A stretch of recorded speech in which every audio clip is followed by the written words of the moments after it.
Soz had some technical difficulties. We should be all good now. We all good now? Cheers.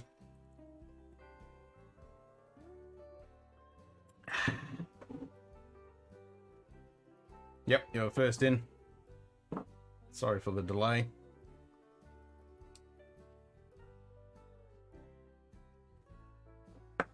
Okay.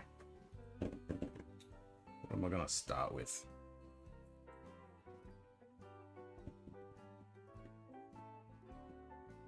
Decisions. Good evening.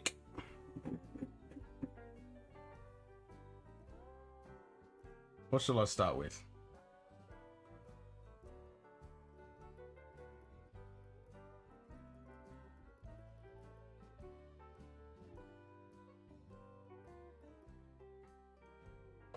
Hit this one actually. Since I've only had a tiny bit out of this one. I've got a blind pour here.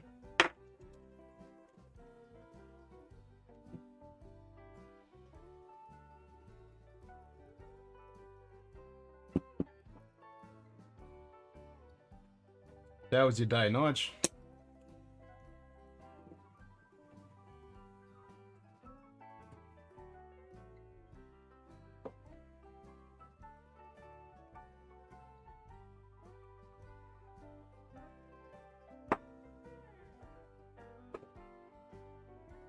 Sound and audio good?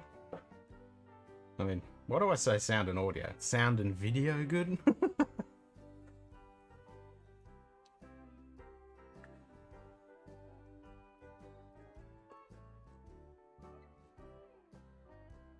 I had a pretty good day, actually. I went on a couple of streams. Like, I went on the stream at 6 o'clock this morning with Phil over in New Zealand. Festival Whiskey. That was pretty cool. And then I went over to Whiskey Central stream. And then she mentioned the hot buttered rolls. A couple of guys in Texas. So I went on their stream. Actually went on their stream. And then, yeah, I'm going to be going on their stream, their whole stream next Saturday. Oh, no, my chair just fell to bits. So I was going to glue this in. It's falling out. So I might swap this chair over and fix that tomorrow.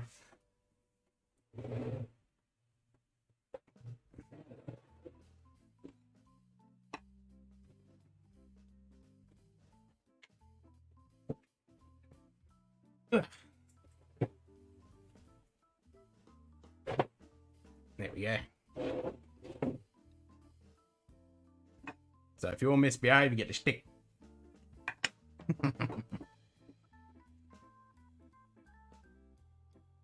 This feels weird. I mean, is this chair lower?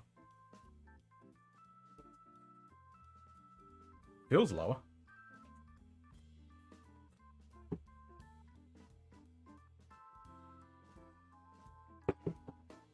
Maybe the bum's just sunken.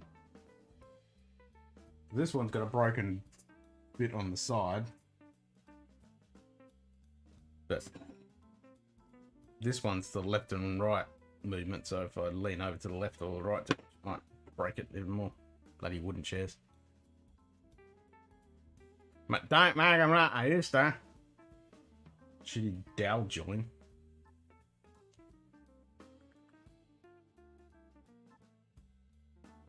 Left-hand side on the edge of the frame that has the fancy C and 3 letters written on it.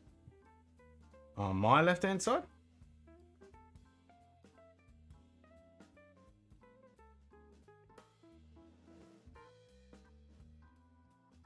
Or are we talking this side? So my left? With the C on it. Hey? Mm-hmm. With the C on it. So May says, want you to have the bottle on your left-hand side, on the edge of the frame, that has the fancy C and a 13 in it. Oh, you're talking about Craig Gallagher 13? Oh, yeah. Hell I haven't even popped this one yet. Cork pop. Yeah, this is yum yum stuff. Craigellachie 13. I've got to...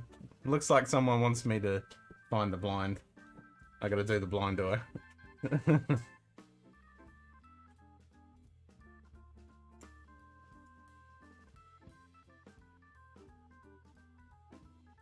Can I work my way onto that? Or do I have to do it right in this instant? Well, you may have to drink it because you got it sitting on the table.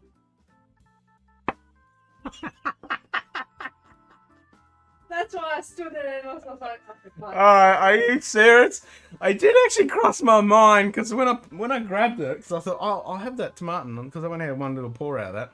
And when I grabbed the box, it was slight angle, like ever so slightly. And as I was grabbing, I was going, don't tell me she actually grabbed that.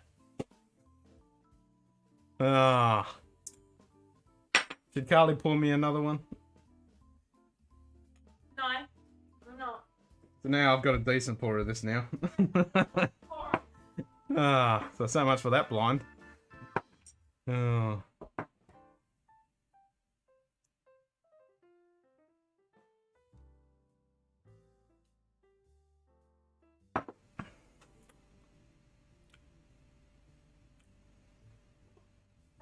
Yeah, I still don't know how I feel about that one. The finish is good though. Just the mouthfeel is a little thin and a little bit watery. Yeah, so this is Craigellachie 13. Beautiful Speyside. It is a very nice drop. It's been a while since I've actually had some Craigellachie. So I'll crack that in a second.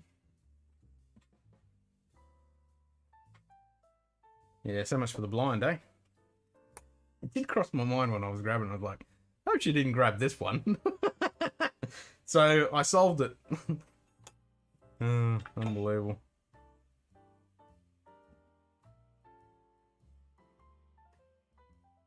Unbelievable, Neville. Yeah, it's a good looking bottle, eh? It's a very distinct label. They haven't changed it much.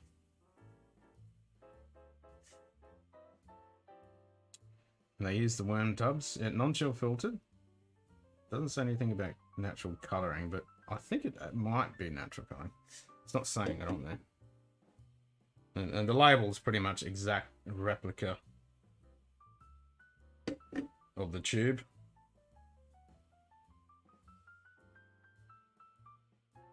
Blah blah blah blah blah. Doesn't say. 46%. Can't remember. But it is a very... it doesn't appear light on camera, but yeah. To the eye, it's nice and light.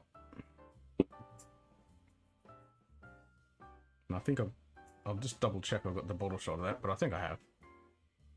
Because it was one I bought when I bought like 7 whiskies at the time, and then I spent like half an hour getting all the bottle shots.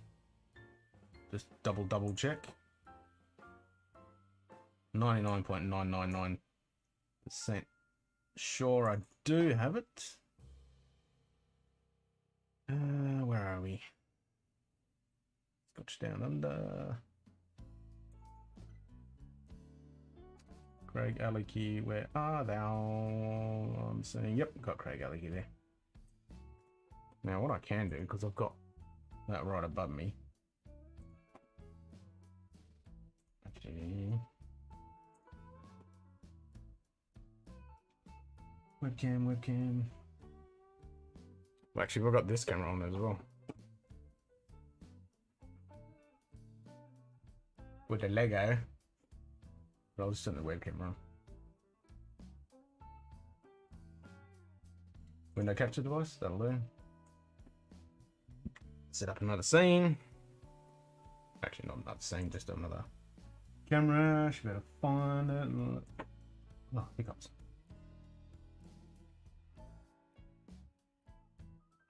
Oh, really? I gotta change all the settings and stuff. Nah, forget it. I was gonna show you the label.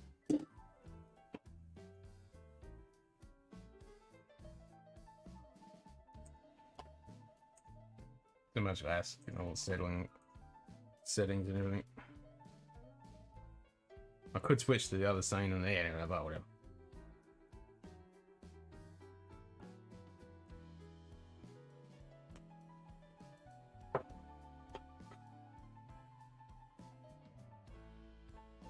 Edward and Mackie, Speyside, Scotland. Founded Craigellachie Distillery. That's sexy. Plus it's got it on the foil cover there as well. So you haven't had Craigellachie, obviously?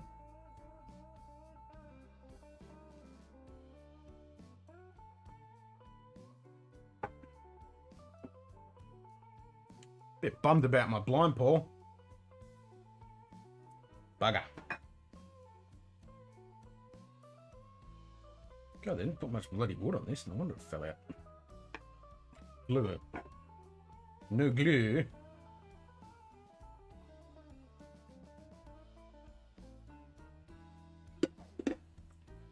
I can't even remember how much this retails.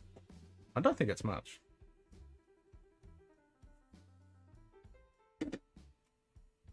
Alright, let's do it. Let's crack it.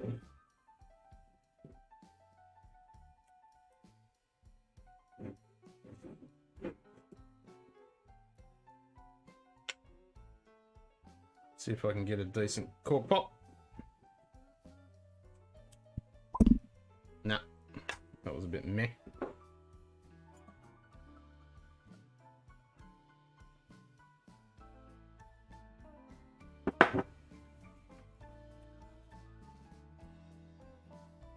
That almost looks like an actual cork too. Not synthetic.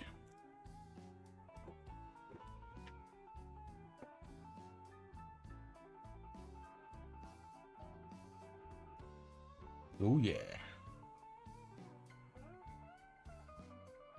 Let that open up a smidgy. Nice light, fresh, fruity. Good space on.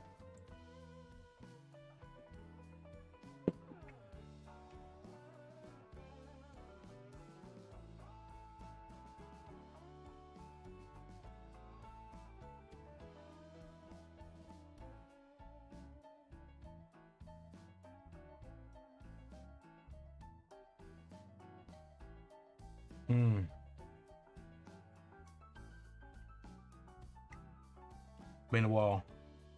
That is good.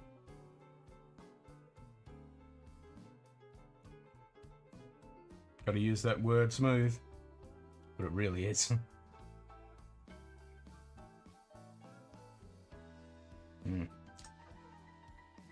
It's one you wanna. It appears kind of a little thin, as in characteristics, but the finish is really nice. It sticks around. It coats your palate. It's one of those ones that you really need to sit down and really dive into and explore, because it can appear straight away just to be kind of uniform and not much there, but there's quite a bit going on there once you explore it. And yeah, I've only just popped it, and I did say I was going to let it open a little bit in the glass, but I couldn't wait.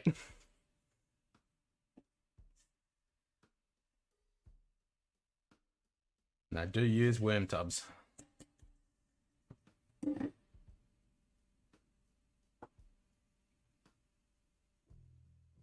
So going back to my tomatin.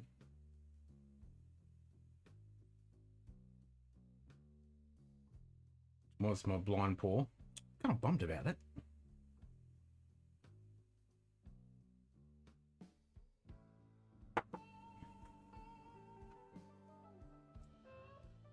I was looking forward to pouring my way through the blind pour.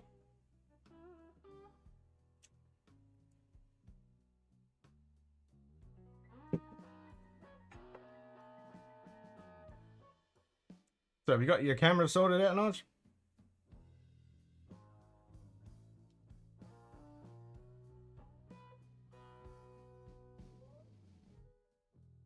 Have having a dram.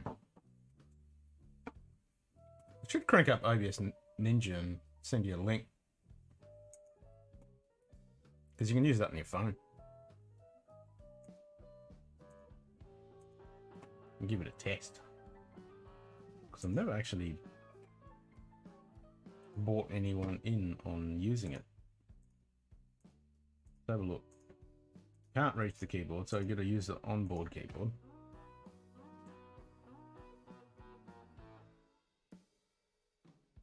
Can't even press enter. Maybe it's Ninja. Not yet.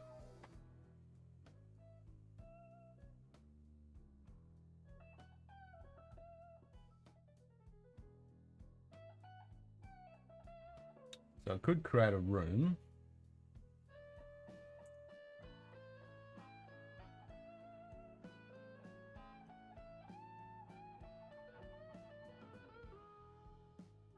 Right, we'll just create a room.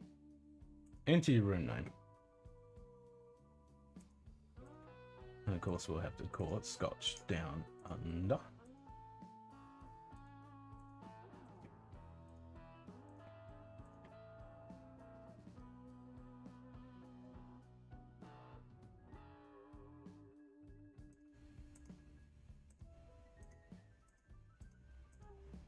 Scotch Down Under.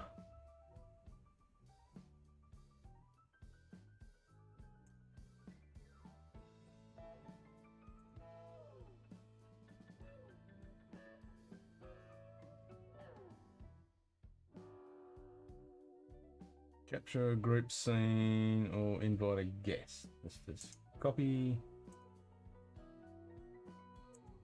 And I'll just stick it in here. There you go. Click on that. Da, da, da, da, da.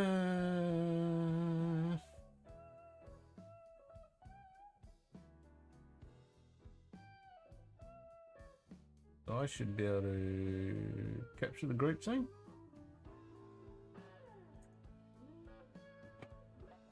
I think that's all I've got to do. Mr. Random, how you going, mate? So if I add I think it's a browser. Where is it? Looking, can't see it, screen's too far away, browser. And then the link needs to be that. I don't go 600, no. We'll do 1920 width. Gonna be 1920.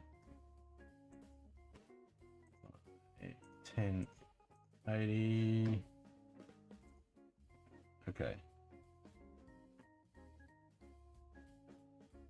Where did that go?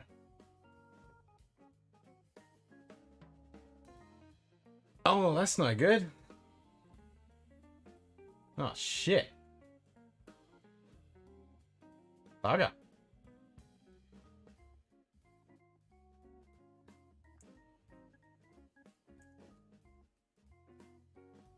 Well, good luck, mate. That's no bloody good.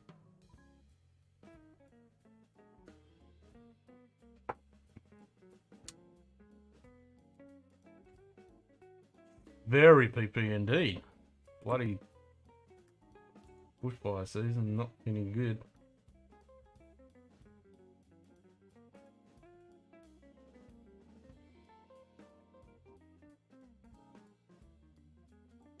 Add to scene. Is that Notch?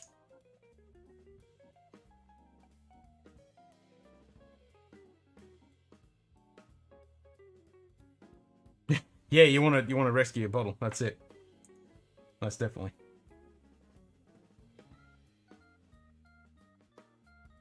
God, OBS Ninja has definitely upgraded their stuff.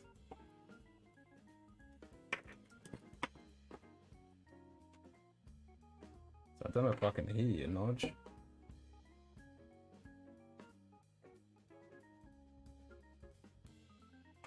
can't even customize.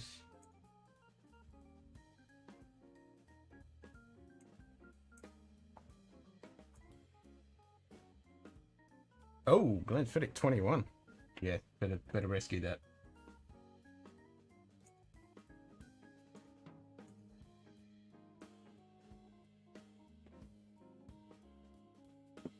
That should be working.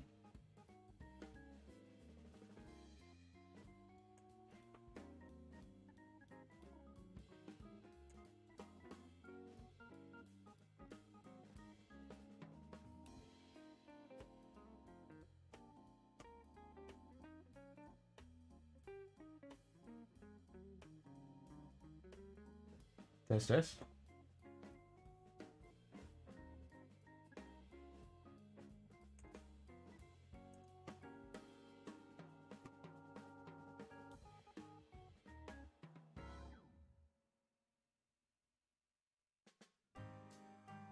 No. Did you try it, Notch?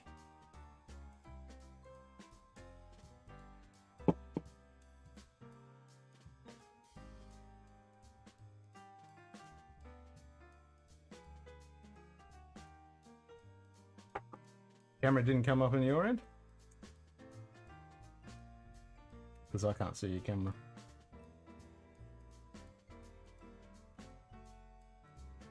Try it again. I mean, I didn't add a password to it.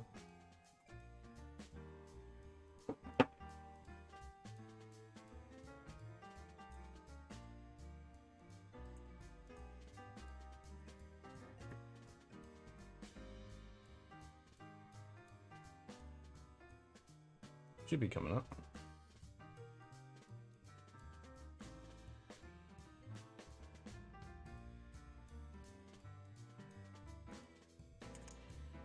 Customize it. Pro audio, hide audio, so ask for display name, show display name, blah blah blah blah blah blah blah blah blah. Set preview.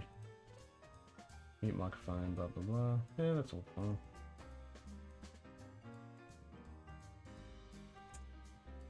Audio settings, video settings.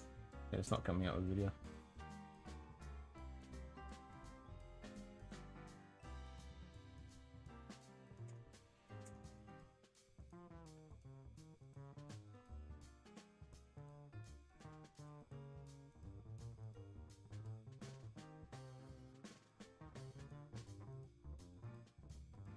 Oh. Can you get it to work in just Windows?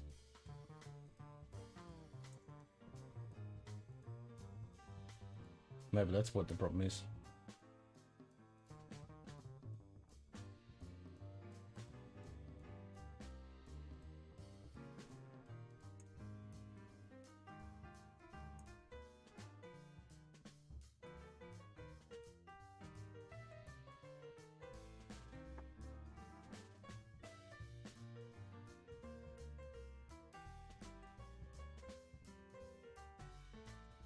And I should be able to add myself.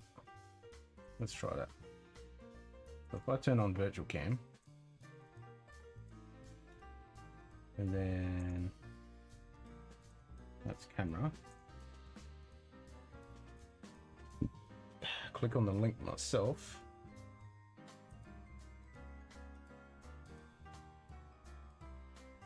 Join with camera.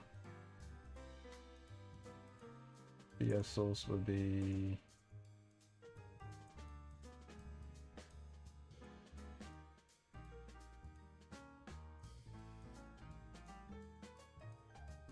no, I didn't like that. I'll just share screen then.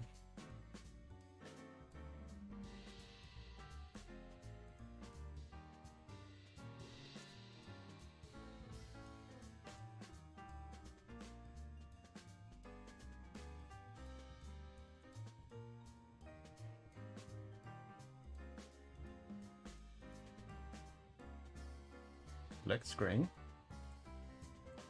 Oh, allow.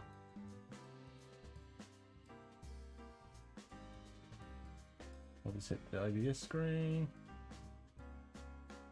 Actually, I'll just do this one.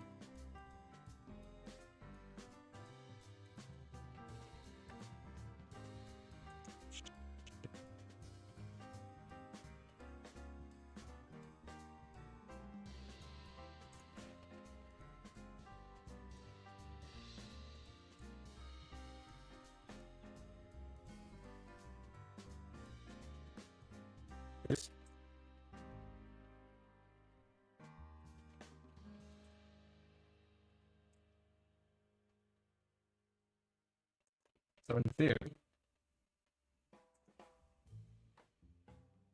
no audio source. Yeah, I know there's no audio. I don't want any audio.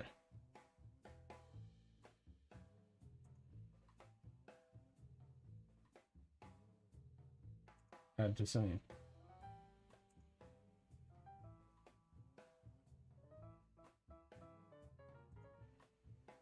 So that should have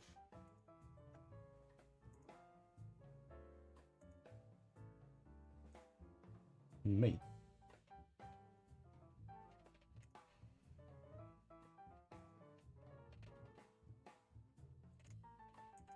Copy link. There we go. Yeah. So that works. So it is working.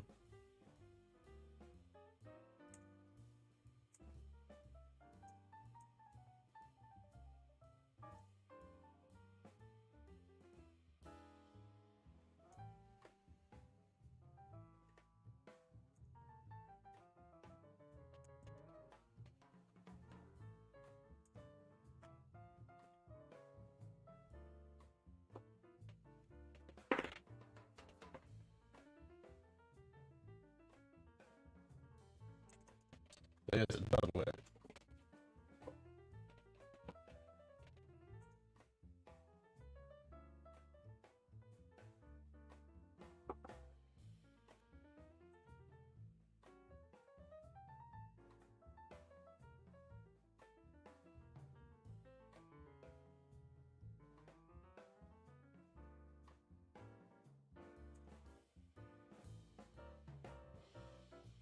What's YouTube saying? Not enough video. Full dust. I've got plenty of video.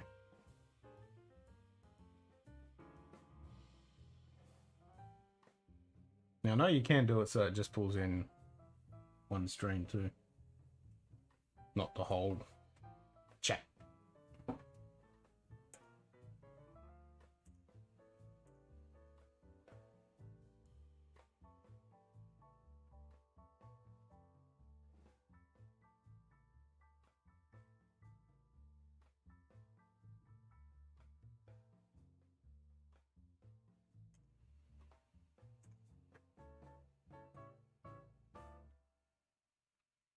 There we go. Should be good now.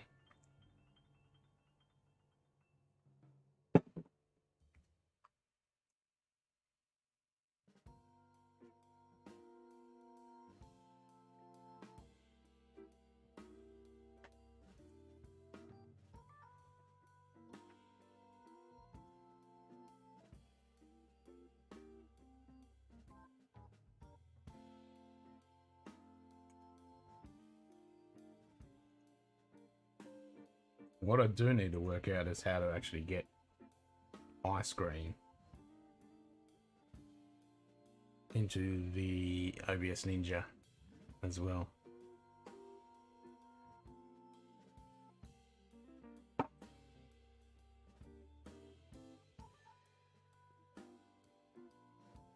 Enable director's microphone, yeah.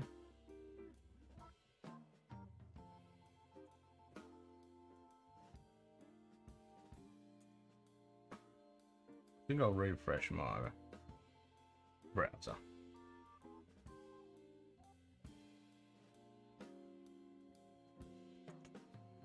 we all good? Sound and video? Just my end that's lagging.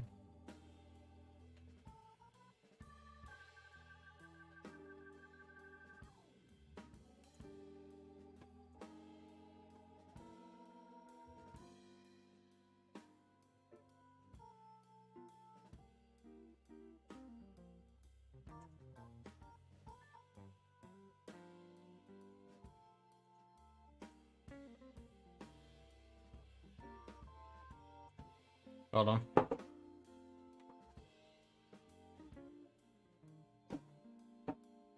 Now I'm not sure what the settings. Yeah, say something. Yeah, I can hear you. Hello. Yep, I can hear you. You can't hear me? Yep, I can hear you.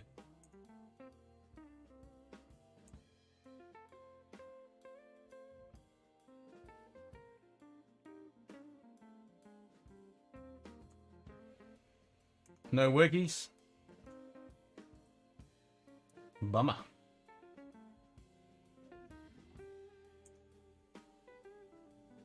And of course I had to make it complicated using voice meter banana, so I'm using voice meter banana, so I'm routing audio all through virtual cables and stuff. Which is good once you get it running, but it's bloody confusing. But yeah, I can hear you. Actually, if I turn on...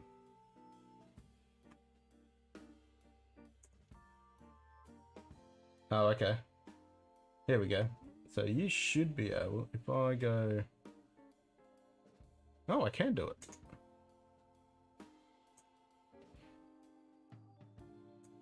So you can see me.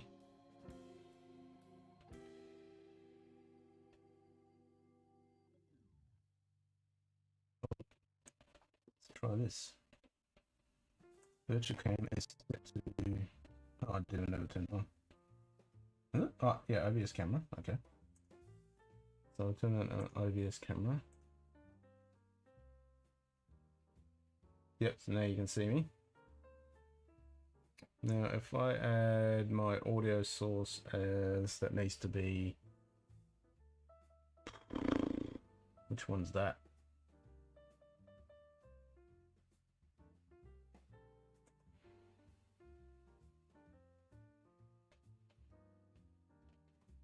Voice meter output. Did that work?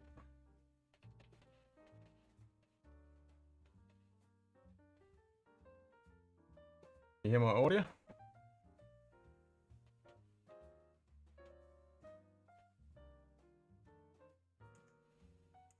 Can you hear my audio?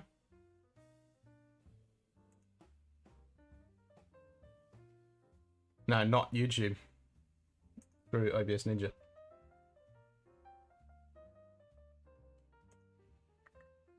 Test, test, 1, 2. So not to YouTube?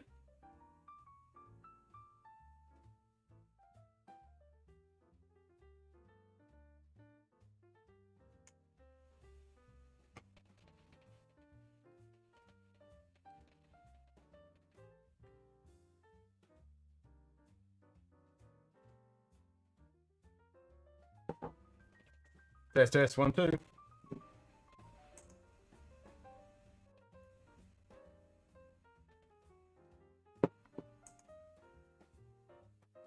Is it? It should be, because it's... Okay, maybe I got the wrong one. What do I want to set it to? I don't even know. Cable output? No, maybe not. Maybe just the microphone. There we go, try that. We'll just go through that one.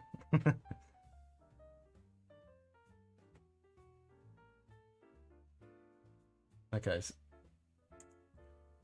webcam driver. So with the output, default voice meter input. Test, test, is that coming through there? No. So maybe that needs to be cable input? Yeah, for apps. Oh no, voice meter aux. Do I have voice meter aux? Try that, that should come through. No.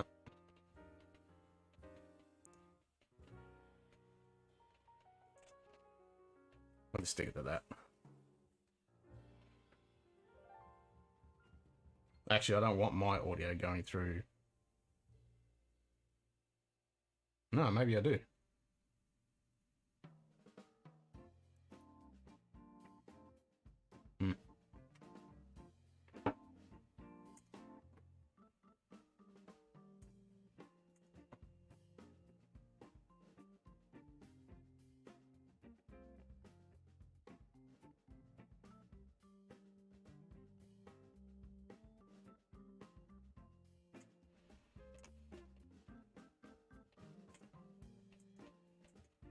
So you can actually hear you can see my screen in OBS Ninja.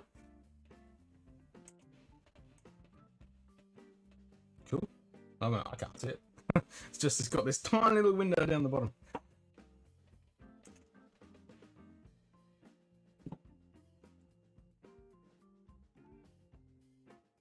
There's a what?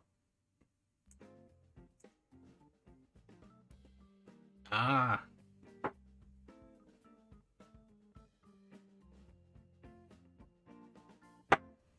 Why am I getting an echo?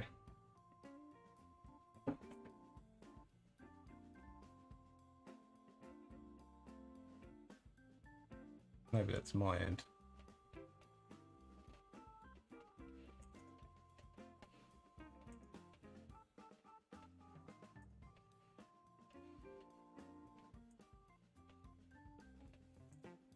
No, I'm getting an echo. Mute in scene. Does that get rid of the echo? Yeah, that got rid of the echo, I think.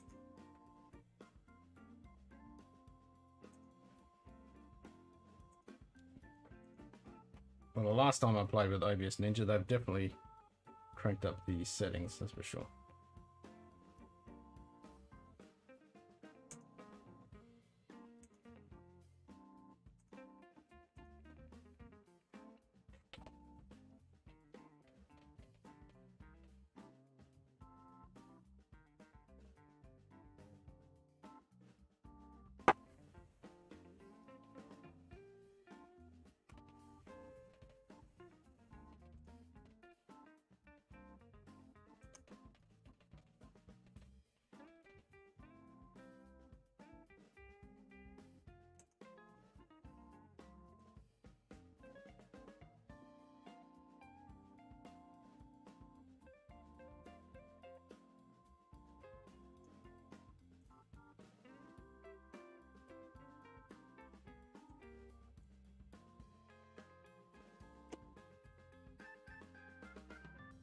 I can't believe I picked that.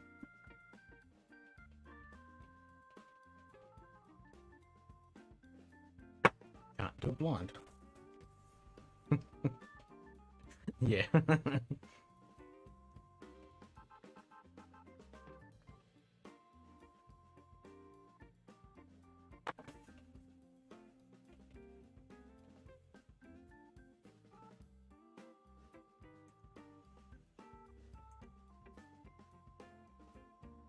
Nice.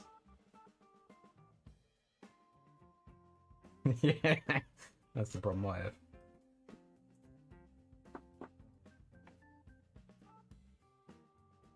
Is YouTube still working? Yeah, it's still working.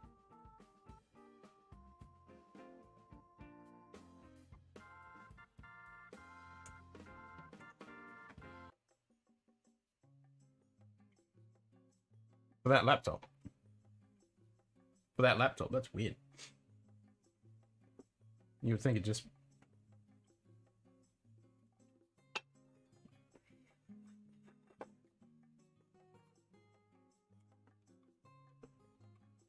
That makes no sense.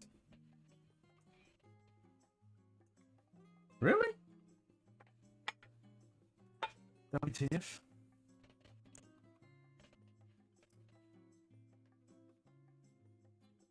That is random. I hate it when that happens. It's so annoying. Hasn't got one of those hardware buttons.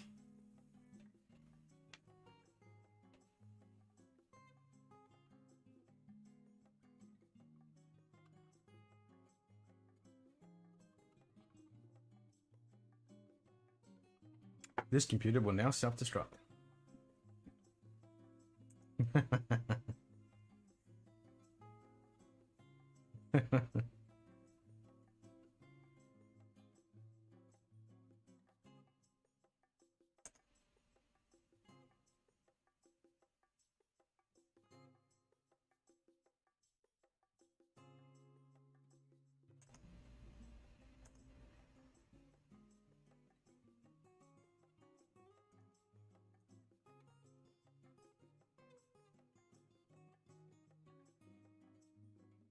So maybe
You can have more fun with the mystery dram because I didn't have any fun with my mystery dram.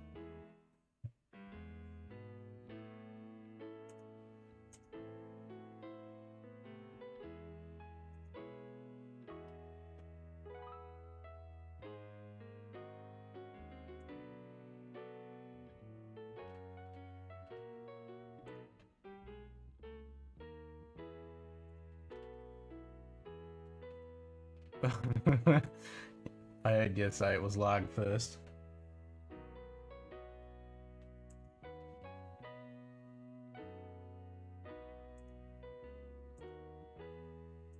Yep.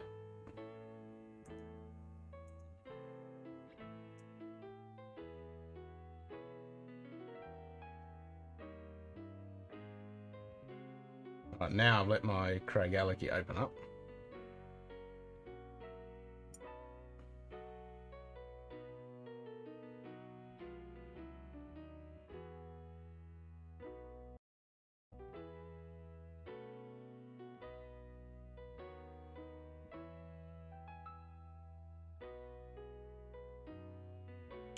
Honey, grass, malt,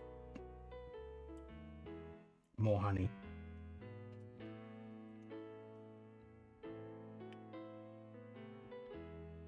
A little bit of butterscotch.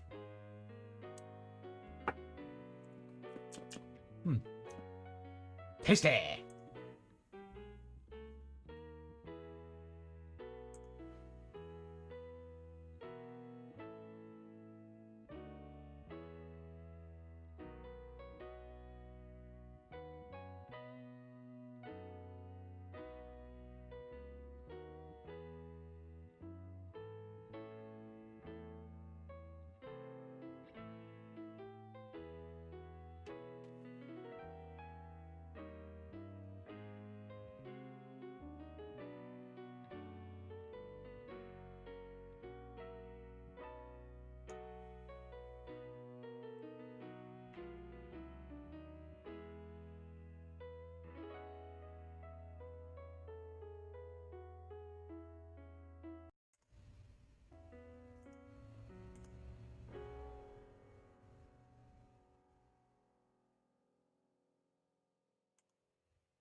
Not so for you.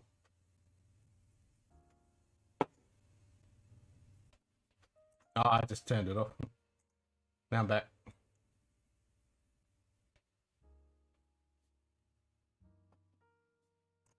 Maybe I should click on the link, see what it looks like, because I can't see it.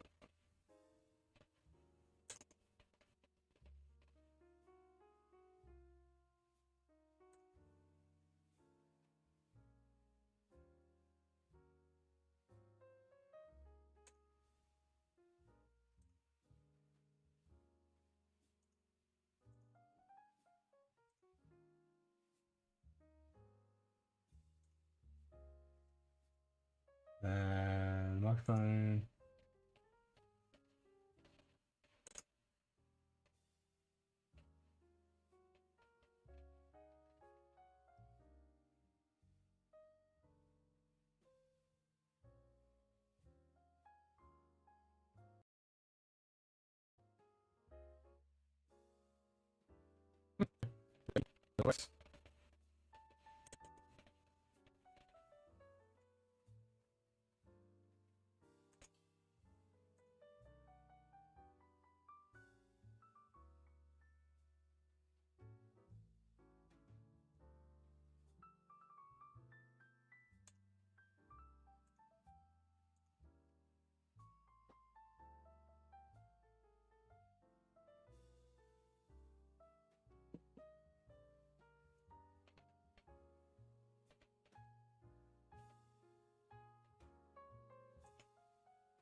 Yeah, that's so weird. You haven't got video driver's camera.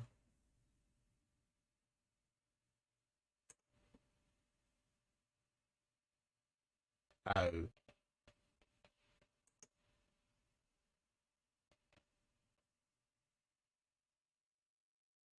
exactly.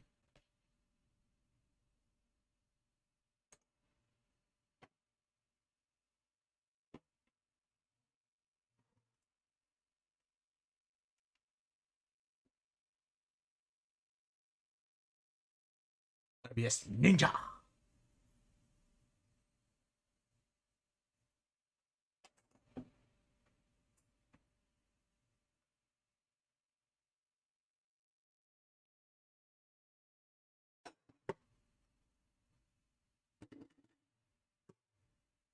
Hear ye.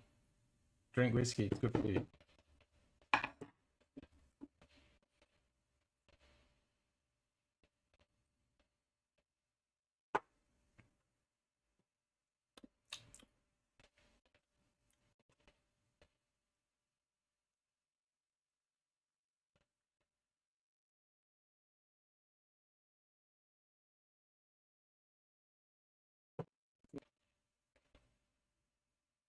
Computer will now self-destruct.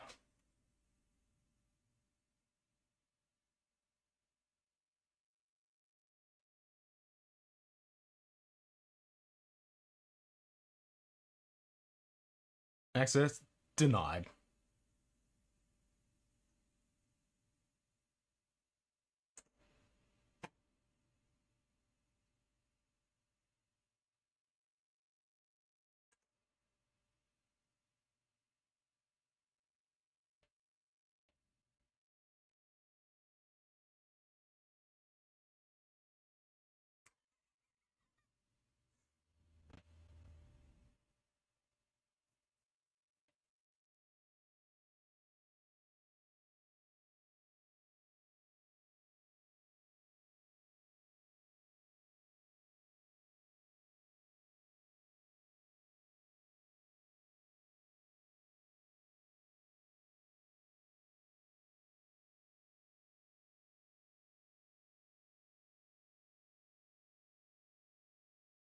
Stop and start.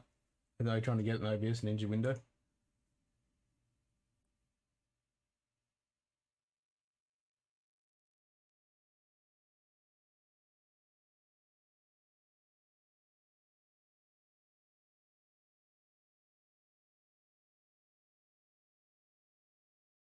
Yep.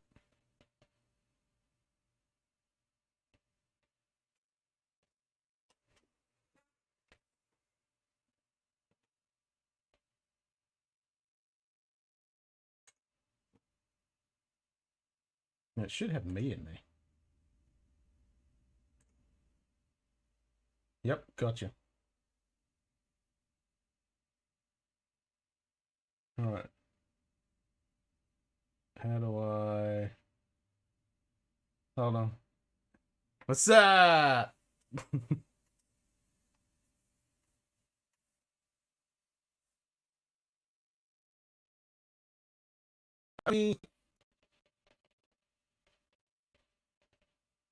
Right, so if I add to the scene,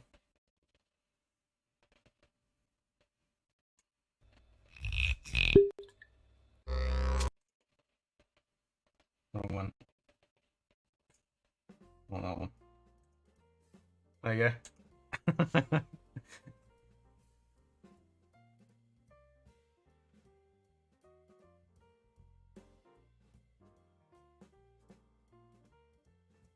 Right, so if I mute it in scene,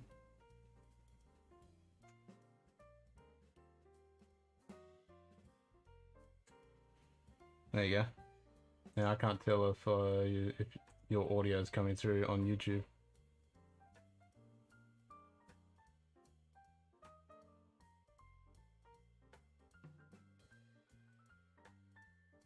Hasn't come through on YouTube yet.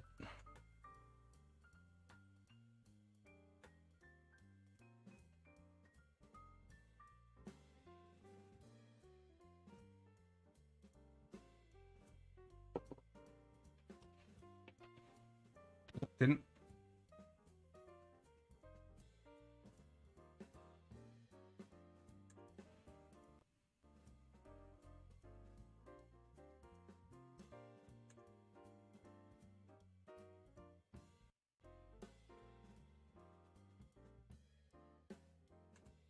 Hey?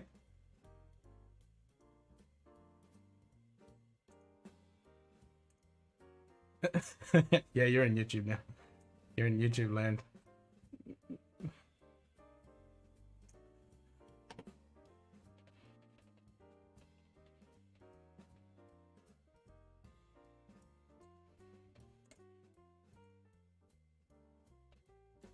I'm still getting an echo. Why am I hearing an echo?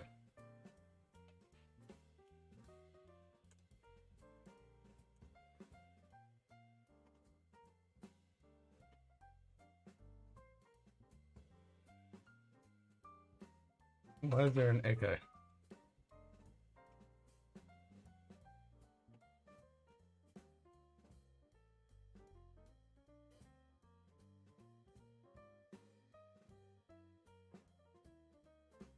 On YouTube?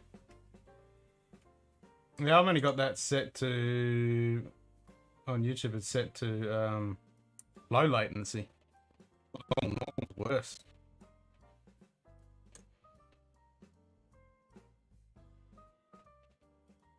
I'm not getting an echo now.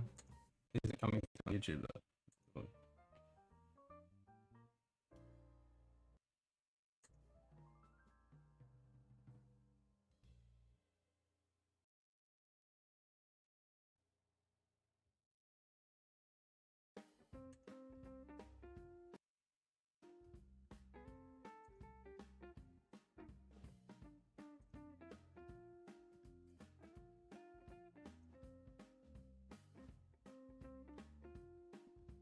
The latest one?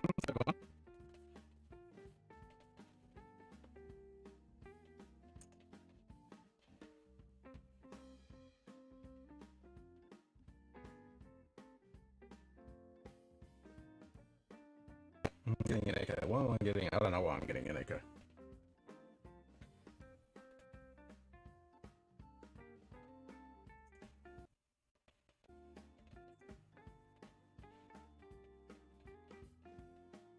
Is your mic coming through your headset?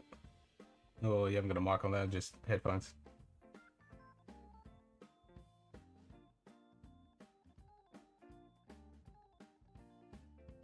It's picking up everything.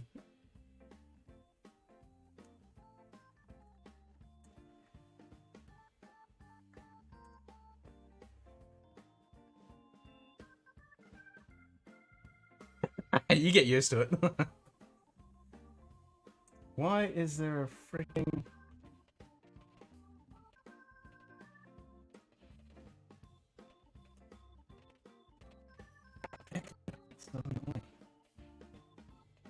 Maybe if I just turn off director.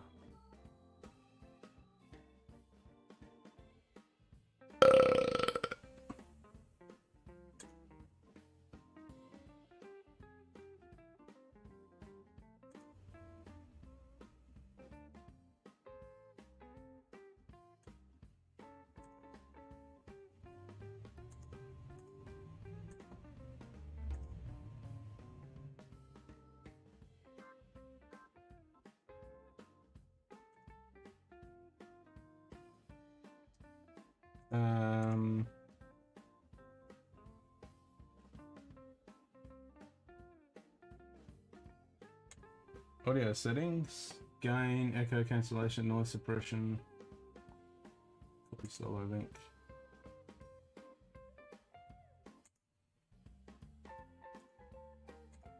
Maybe I'll just change this.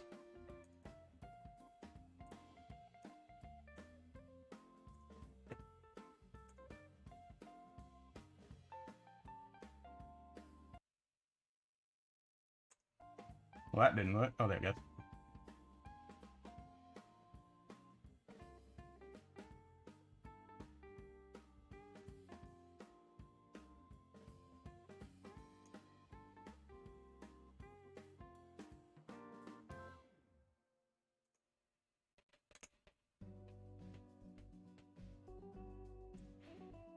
Now, is the audio coming through on any of these?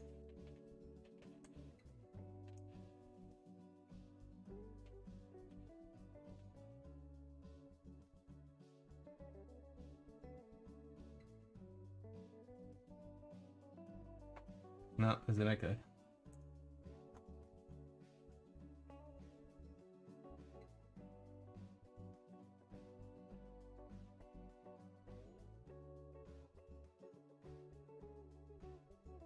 I don't know. It's annoying.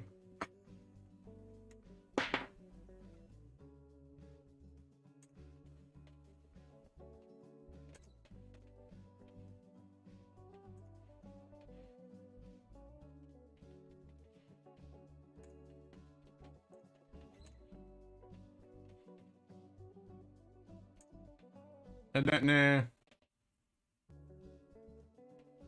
I know not.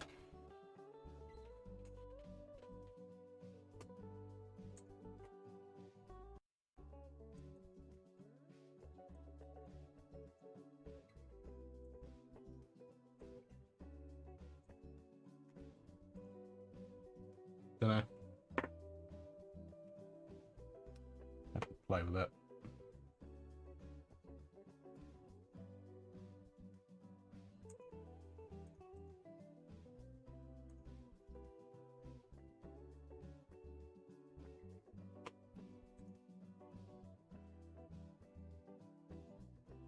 It's like it's coming through my system and then coming back through again.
Okay.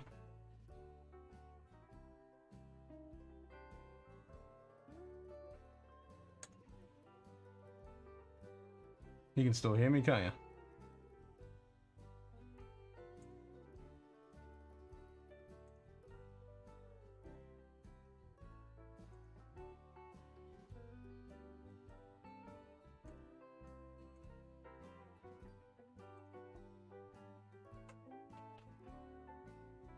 Test, test.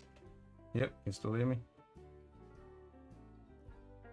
Okay, so I've got your audio coming through the apps. So if I turn that on.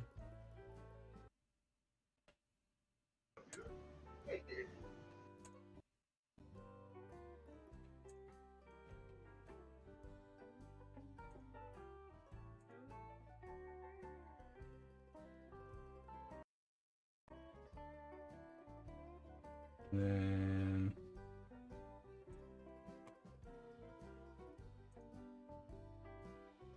turn the scene on.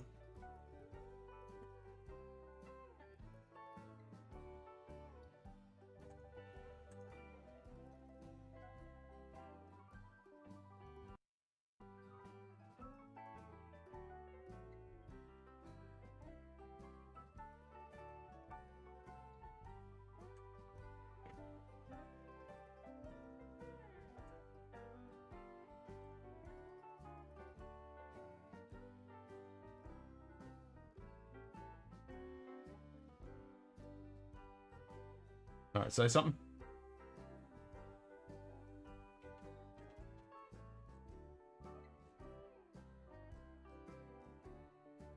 If it comes through on the YouTubes.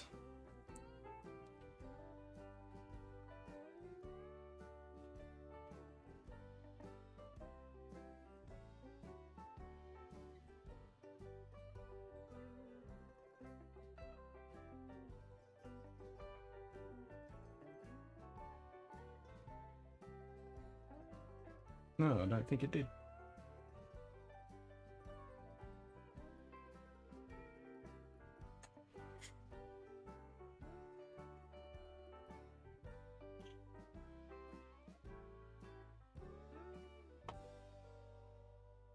Oh, I had it muted.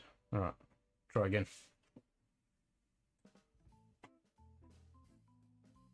Oi! You died! Alright, try it now. Go test.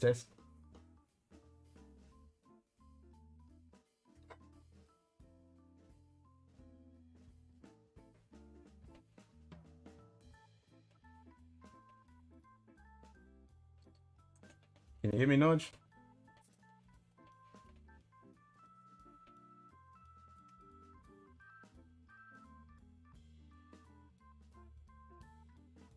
No, can't hear you now.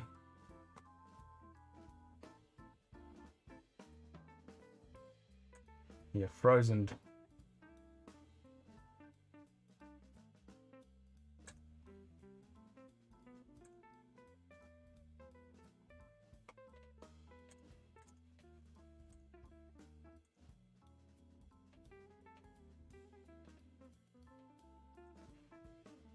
Meh.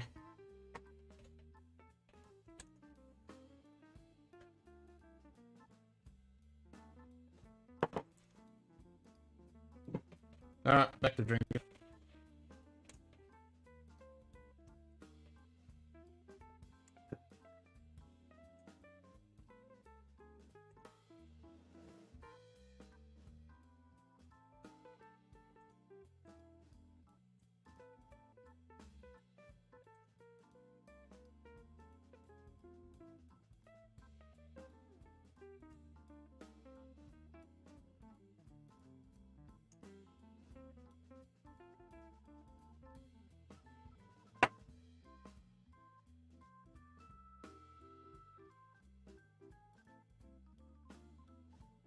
Alright, I'll turn that off. Apps off.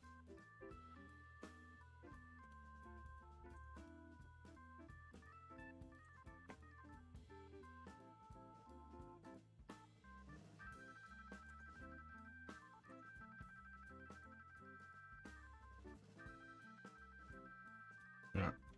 Kill that, it's not working.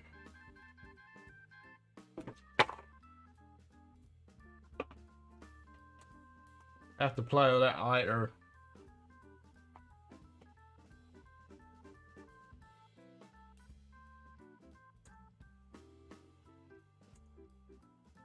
Don't even know how you change the settings on it.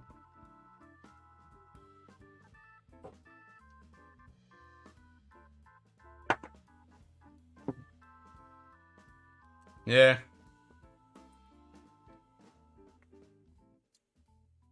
I'll play with it on another day.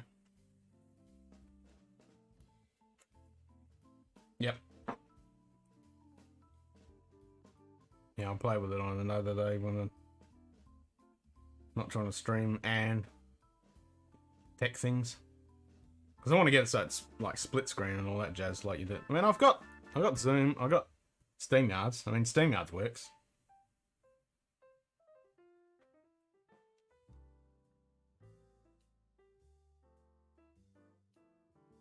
And with the free account, you can have 2 people in there as long as you want. And you can stream to multiple destinations. So I could do Twitch, YouTube, Facebook, all at the same time.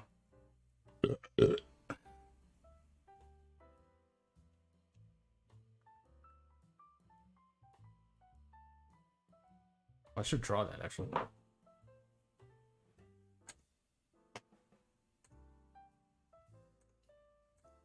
Yeah, it's pretty cool. And it costs like $20 a month. $20 a month American for the Pro one to get rid of the logo and shit. I can't justify that cost.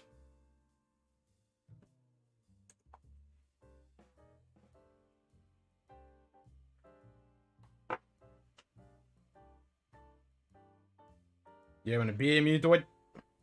Bloody better be. Are you at work tomorrow? Or you got your 2 weeks off? Or 1 week off? 1, 2.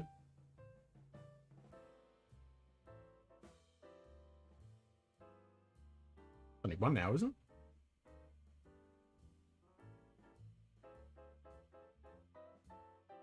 My bloody computer had to reboot it today. I think my overclock shit itself. Everything can freeze, but nothing would display on the screen. So I was like, reboot time. Then I went to a Windows update.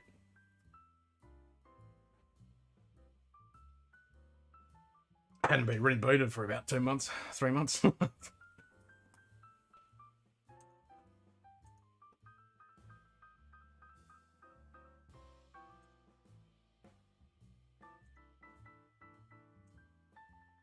Now I know with OBS Ninja you can actually do a permanent link too. Create reusable link. Generate the invite link. Unlock bitrate 20 megabits.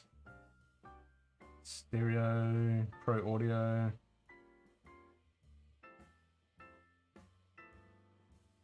Control camera. Obfuscate the invite URL, add a password, add the guest to a room. Yeah, that's pretty cool. Pretty cool, man.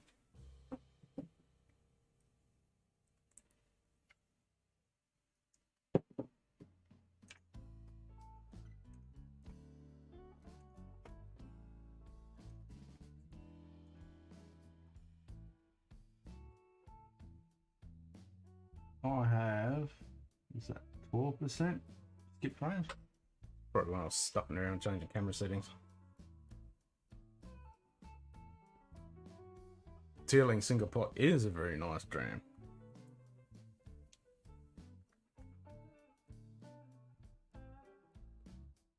This Martin port, don't know.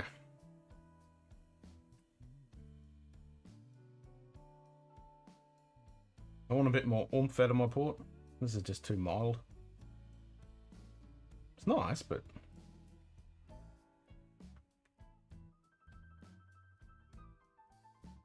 and it smells nice. Has a good finish, but the mouth feels a bit.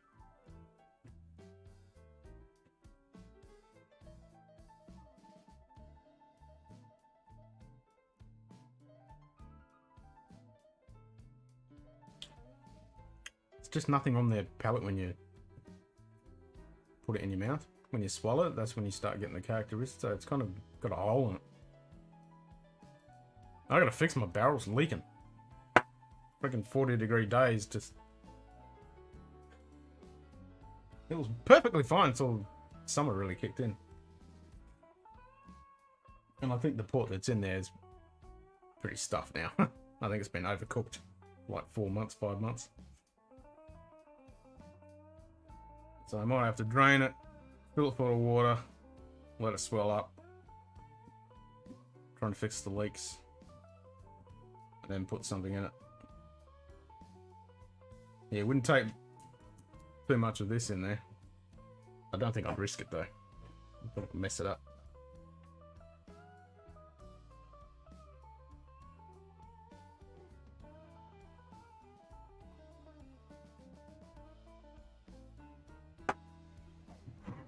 I think it just needs some more age in port casks. Aspects of light fruits and nuts, the palate, and what's this? Oh, the palate and an abiding finish of smooth fruit salad. I wouldn't say it was fruit salad.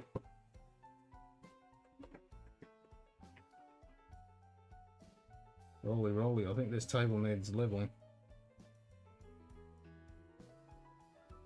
Soft, smooth and sweet, benefiting from his time spent 20 port pipes from the 7 family estates. Portugal, I mean, Portugal estate wine. Blah, blah, blah. We've only been dropped in there for 5 minutes. Non-chill filtered, natural colour. You would expect non-chill filtered to have a decent mouthfeel, but it's kind of meh. It does smell freaking good though.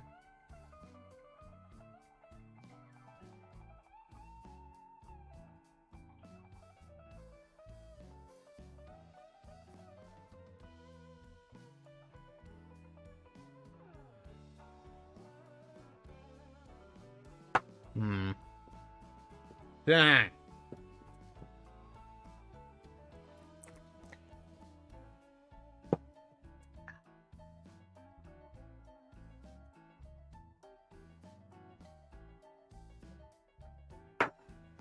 Stay there, stick. You shall be glued.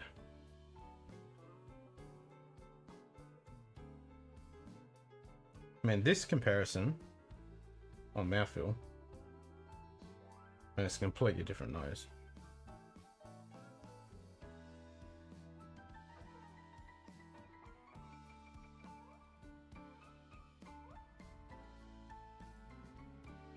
And the mouthfeel is thick, slightly oily, and a coats the palate. As soon as you put it in the mouth, you can feel it just washing over. Big difference. Whereas this,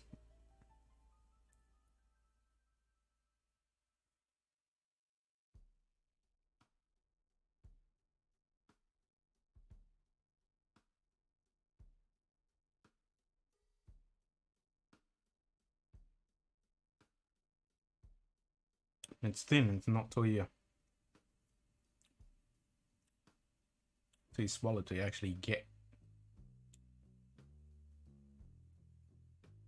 And I was thinking I was getting a bit of the Klein leash. I mean, sorry, the Craig Alecky when I had that little sip, because like, yeah, this is a lot thicker than what I just remembered. Yeah, this is nice. Like Craig Alecky and the Klein leash, delicious.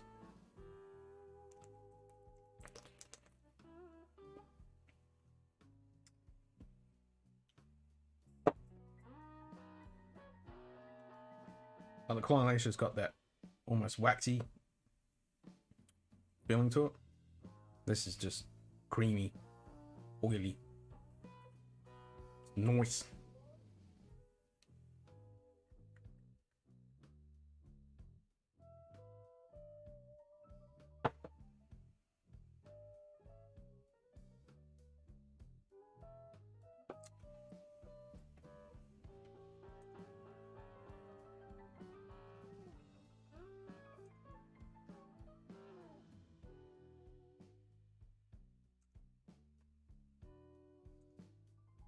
Run a speed test.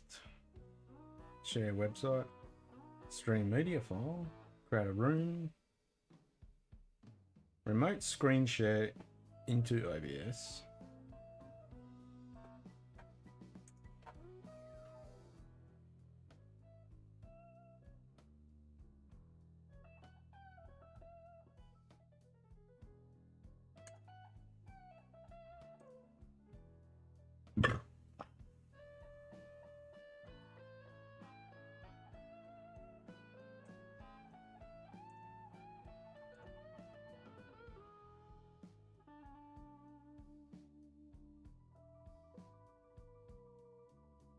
These 4 guest slots are just for demonstration. More than 4 guest slots can actually join a room.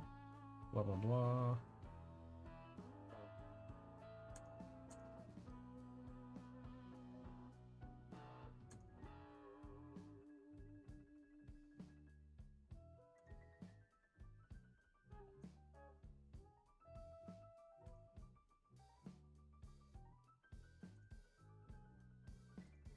Yeah, stop playing with that.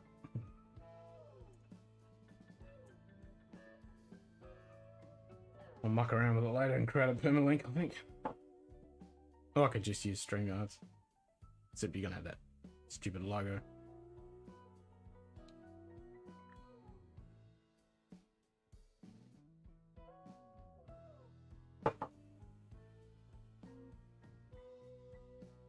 But StreamYards does have the benefit, like OBS Ninja, have that back room area, but then when you add the guests, it automatically resizes it to what you set, which is pretty cool. And a multi-streams.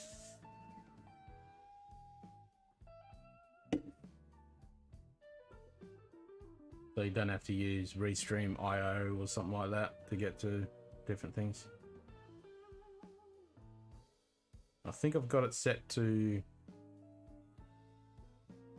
Facebook and YouTube at the moment. I think I added those 2 links.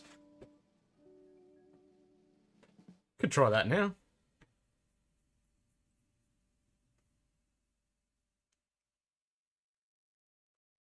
Actually, no. I've got to stuff around my audio settings.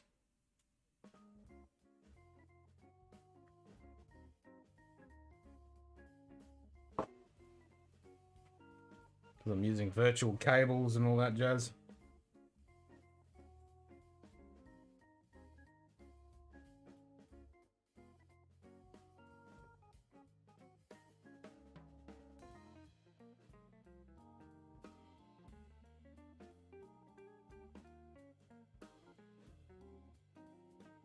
Maybe if I set up a DSLR. Nah. Let's try and think with the OBS Ninja. Because how do I get my stream into there? Do I have to add my stream? But then if I'm already using OBS on my camera.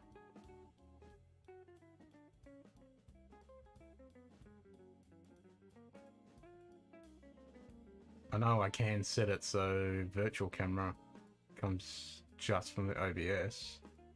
I mean, the OBS virtual camera just for the camera, not the whole scene. Because I've currently got it set for the whole scene, so I can use it as a virtual camera in any webcam. Which is what StreamYard, Zoom, Skype, all that crap uses. But if I use it just for the camera, pull that into OBS Ninja. But it doesn't pull in the director.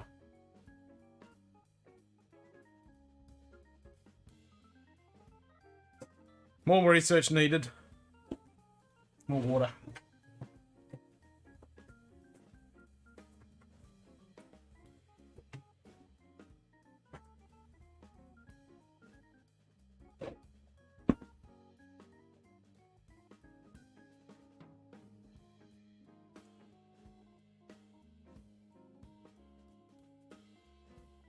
G'day, Jenny. How you doing?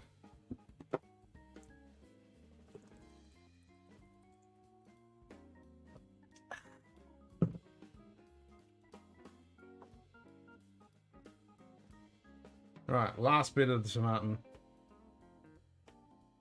Definitely needn't let this get further down the neck before it... Well, it's actually down the shoulder now. Especially after Carly did the blind pour, which I picked straight away.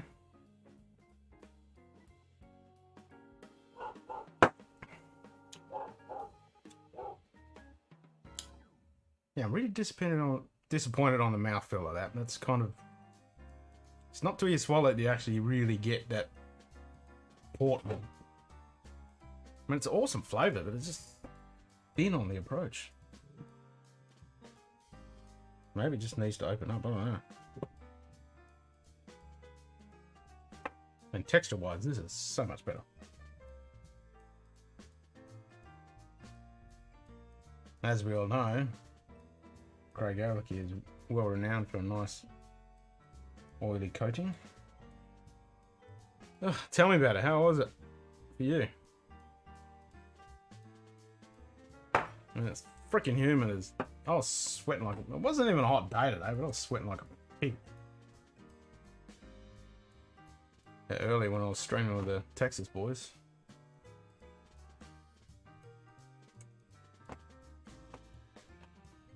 Let's have a look-ski.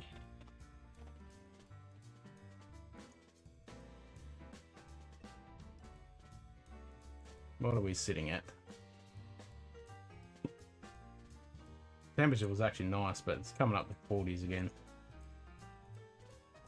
Towards the end of the week. Not looking forward to that. What? Where the hell are you?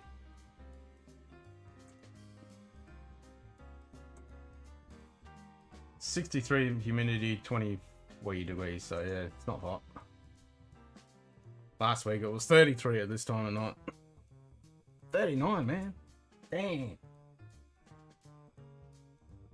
Any Hibiki? Nah, that was last night. If I have some Hibiki, I'm gonna get stabbed. Could go some Irish.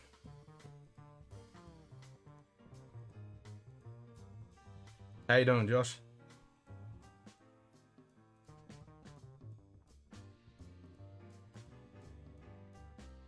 Camberdown. Where the hell's that? Camberdown.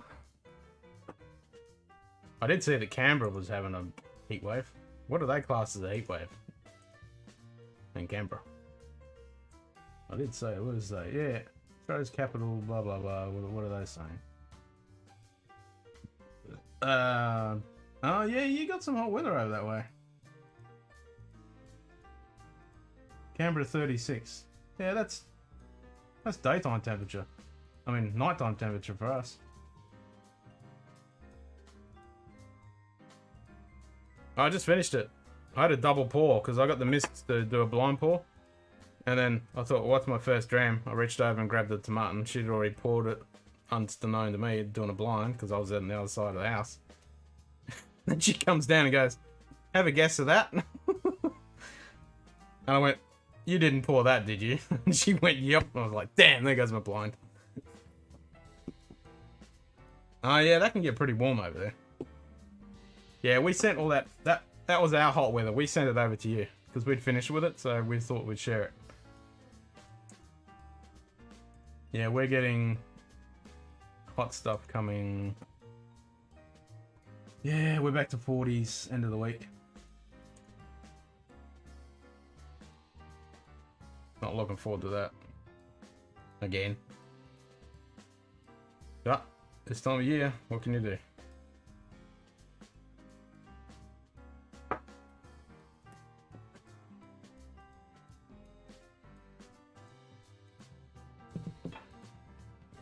Make a cocktail. All my cocktail stuff's over there.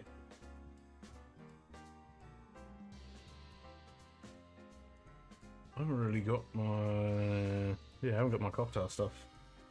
It's all on the other side. Actually, the glasses just been washed in there on the sink as well. Next stream, I'll do some cocktails. What cocktails do you want? You want whiskey cocktails? Yeah, you're welcome. We're happy to share the heat.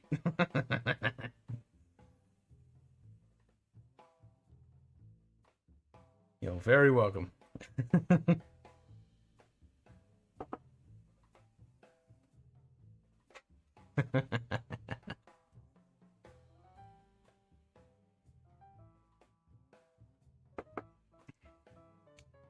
Damn, that's good.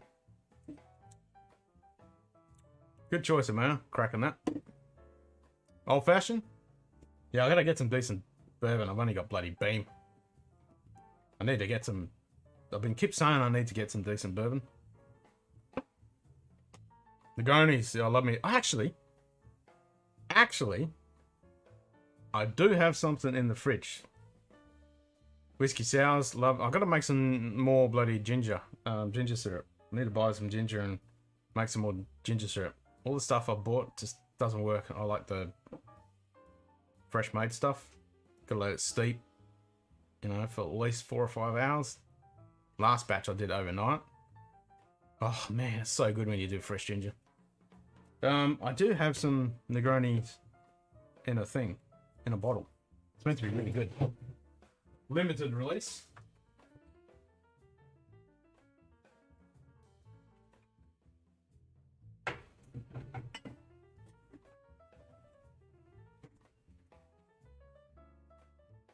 And it's nice and chilled.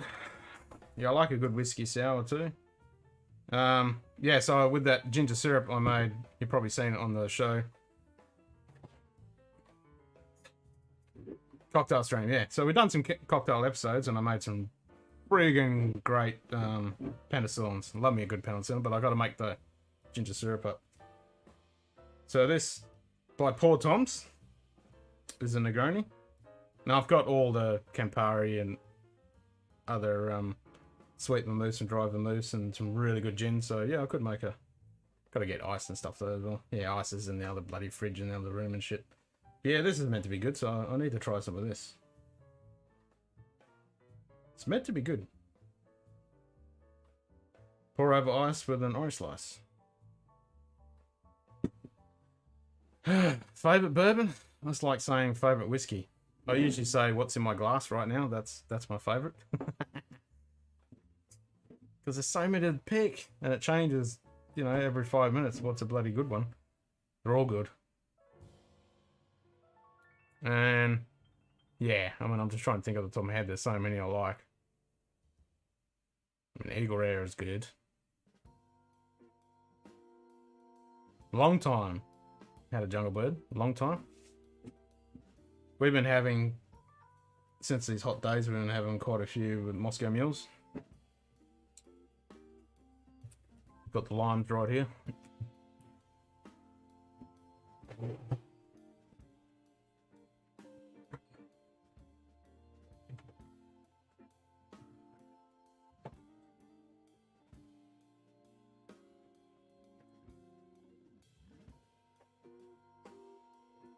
Hey Seth, how you going, mate?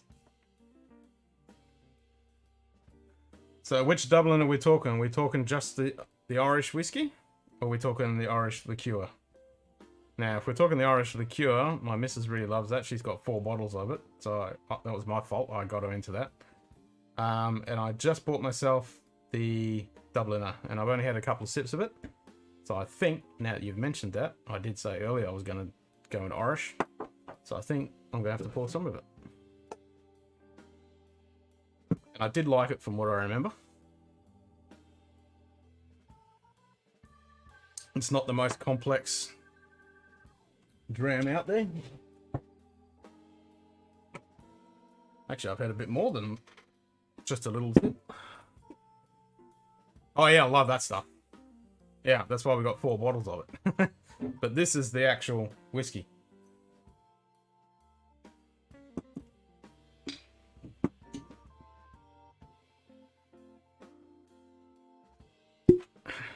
Good pop.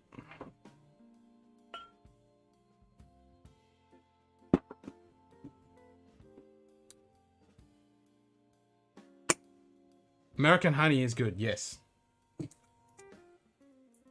And then the other one I like is Glava. I need to buy another bottle of Glava. That's really good stuff. And then obviously good old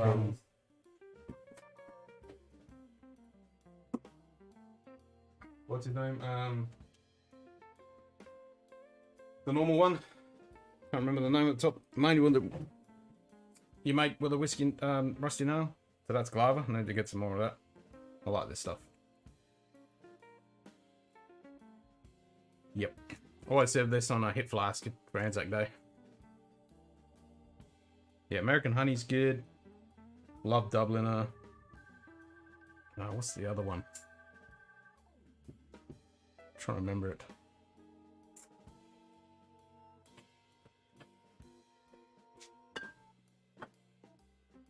There's another liqueur. Nah, Blue Label's overrated shit. The best one is Green Label. Now, I do have the... with the Johnny Walker, I do have... I got Black Label, Double Black, all that crap. But I do have the Centenary, which I haven't cracked yet. Love the packaging, but... Nah, Blue Label's way overpriced. Overhyped.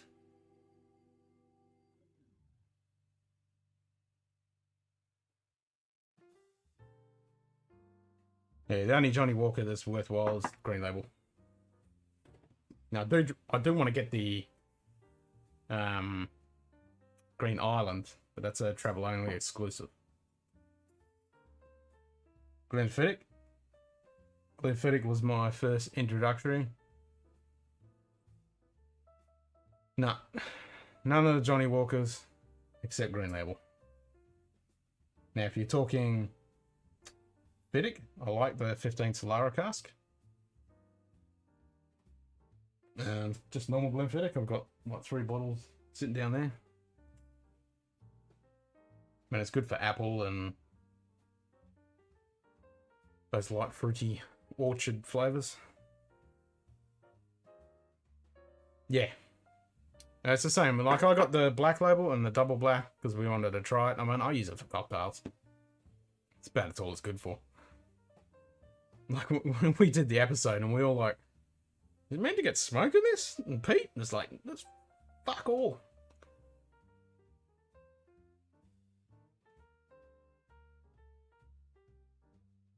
Now, I did get the illicit still, Glenlivet 12, which is, I don't mind that.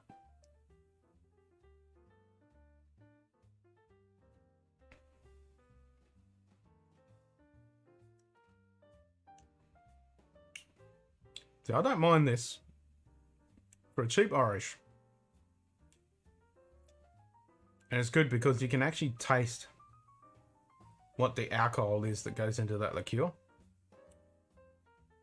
Because I'm thinking of the liqueur when I drink this. Because that alcohol taste you get in that Dubliner, this is it. So it's really cool to have this to compare it.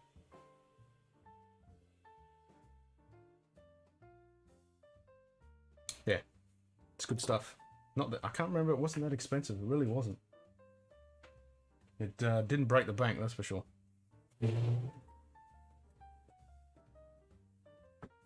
Yeah, some people say the Johnny Walker Gold is okay, but nah, for that kind of money, there's so much better whiskey. Hell yeah, Lagavulin all day.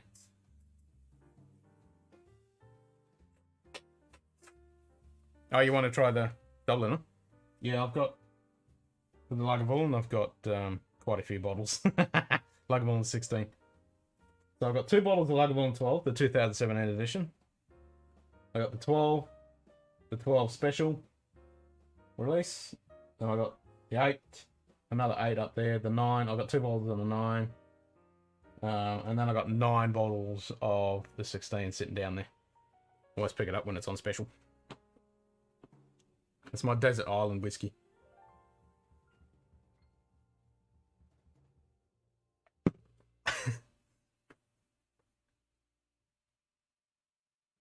Yeah, I didn't. That's it. I thought it was pretty cheap. Yeah, it's great, eh? I have, but I need to get some of the famous grouse and the naked grouse, and I want to get them and do episodes on them. Like I said, they're really good, nice, budget, accessible whiskey. So that's on my list to get some of them and do an episode on them.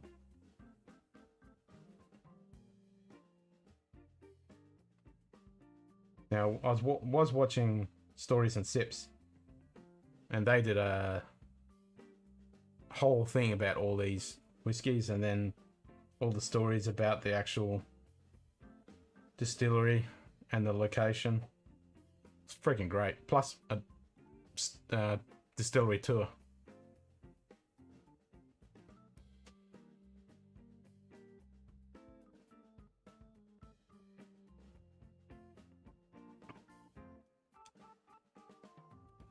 It's good. It's not a strong, complex Irish, but it's just a good, nice, easy. Yes. Me and Nigel have been talking about cognacs. I want to get some, but I don't want to get it with Boise. I want to get a decent cognac, so I'm not going to get a Remington. I'm not going to get a Hennessy. I'm not going to get the other one because they were all got Boise in them. So I want to get some. I've been looking. Me and Nigel found this website with some amazing cognacs, so I'm going to save up some money and get a decent $250 cognac without Boise. And we've found some really good ones. So, and then Armagnacs, they're column still, but I still want to try some of it. And they all have Boise in them as well. But the good cognac doesn't have Boise, so I want to try it without the Boise.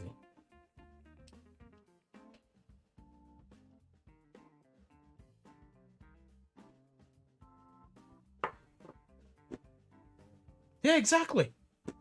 Johnny Walker Black is like... I mean, I'd rather get the Glen Murrays. They're $45. And you can have Chardonnay cask, you can have port, you can have sherry, and you can have the normal 12. They're great. I'll buy them any day over Johnny Walker Black or Double Black. Yeah, you got to get good cognac. That's the thing. All right, so now we're gonna have some Dubliner.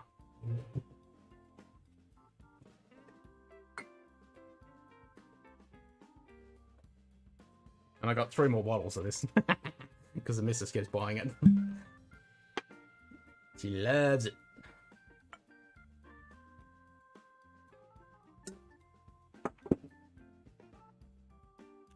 Oh yeah, this stuff's so good.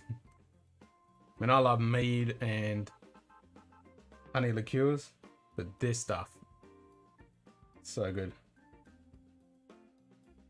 When I first tried this, I went to the missus because she doesn't drink whiskey until the last couple of months, and I really introduced her to whiskey, and now she's buying heaps of her own bottles.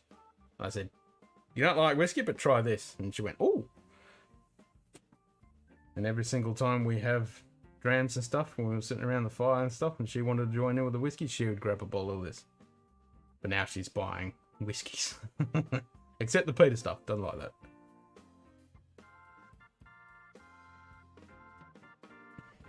Mmm. So good. Yeah, I mean, this is dessert.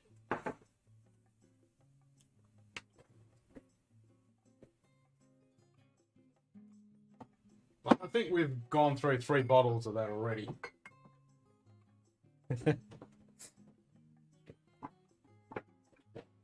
We just keep drinking it. It's good stuff. It really is a dessert.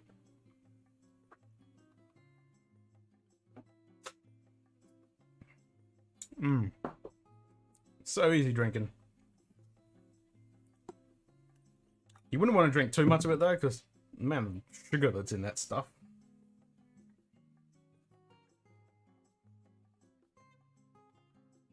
Make sure I get this rinsed out. Alright, let's put the tomato back away.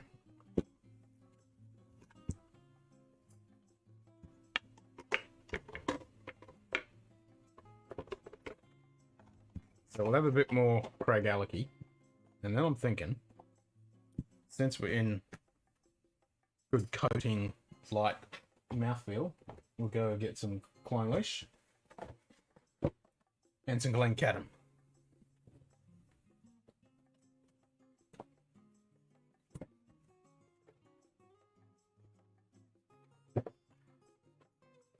So we'll go Glencadam after the Clonelish. That's Craig Alecky, then Clonelish.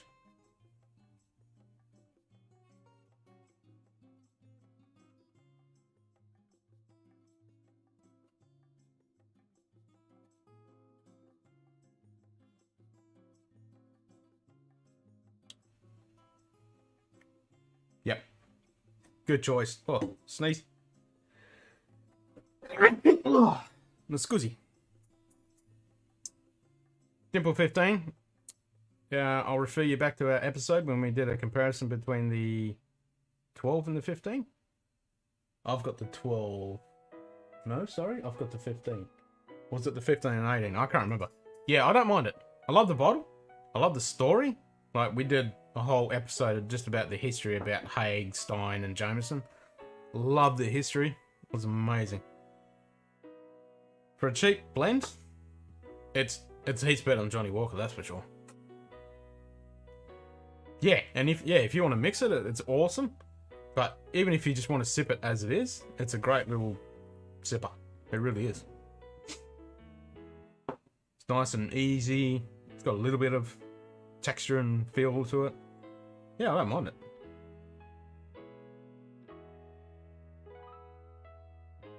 Cheers.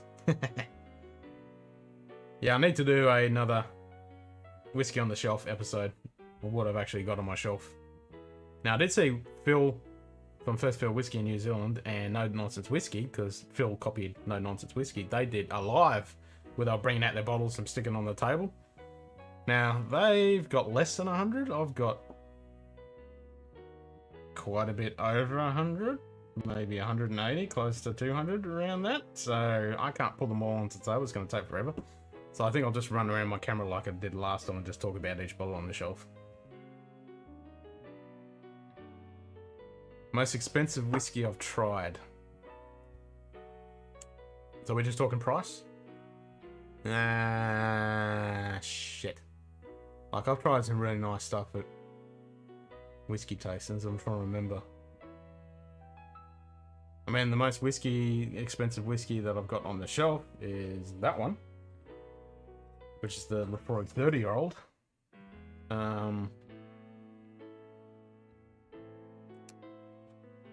I think the 25-year-old Lefroy would probably be the most expensive that I've tried recently. That's Scotty's bottle. Yes, I've got 2 Abeleurs. Got the Abana, of course, and then I've got the Abana Alba, which I haven't cracked yet.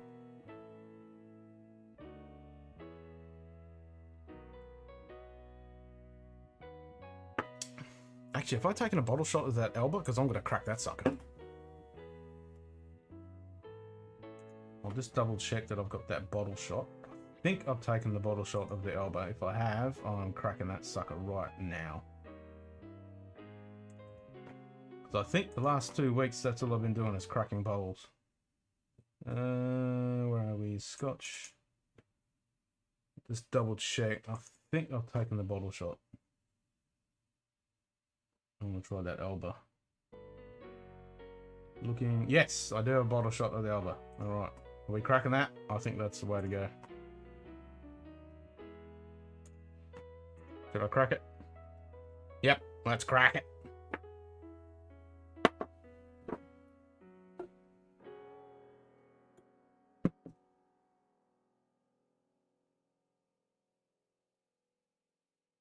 Alright, let's crack another bottle. Let's put some Craig Alecky away. Good choice of mine. I haven't got any single barrel Jack. I've had it, but I haven't got any at the moment.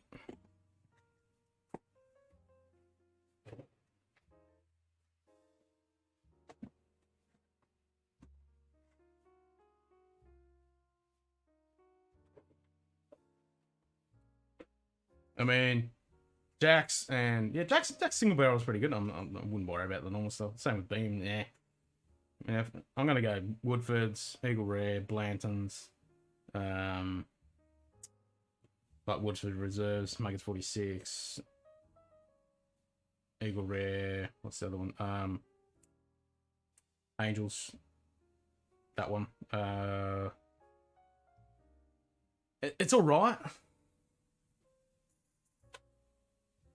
Delmore is like, you might as well compare that to Macallan. It's overhyped, overpriced. They colour the shit out of it and they filter the shit out of it. And the Whiskey Club bottle, this month's bottle, was actually the Delmore Port, and I love my port, and I was umming and ahhing, like, Angels Ever, yes, thanks, that's the one. I was umming and ahhing, left, right, and centre, backwards and forwards. Do I get it? Do I don't get it? Do I get it? Do I don't get it? Now, unless you're talking the King Alexander III, then that one with the Delmore, but you're paying through the ear for it. Yeah, Buffalo Trace, yes.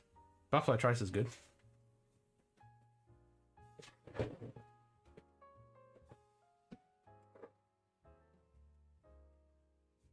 Yeah, I need got to get some of that Balcones. I need to buy a whole pile. I've been meaning to buy a whole pile of bloody bourbons. Especially if I'm going to be talking to the guys on Saturday. Well, it's Sunday my time, Saturday their time. I need to at least have a couple of bottles of bloody good bourbon. Look at the colour of this. Alright, I need a knife. Give me a sec. Yeah, I got a few rums.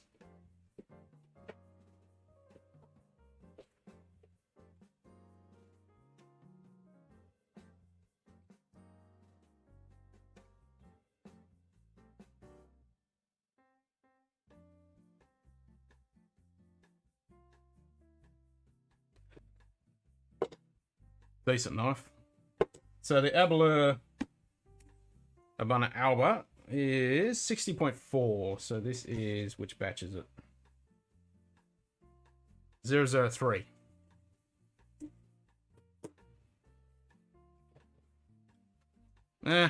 Kraken's a bit meh.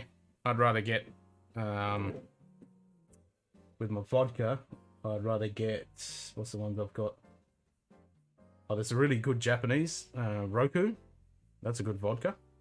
But I've got some decent stuff up there that I use for my cocktails and stuff. What is it? Brain fart. Yeah, the rums. Go back to the rums first. So I like the Dead Man Fingers coconut rum. I really want to try their mango. I've got the plantation pineapple. That's really good stuff. And then obviously Diplomatica República Exclusiva. That's good stuff. And then yeah, then I've got a couple local rums.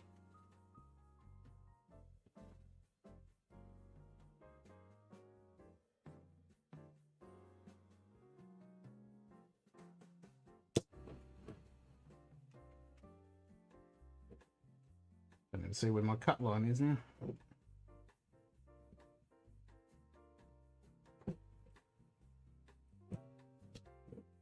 I think I got it. Yep, I did.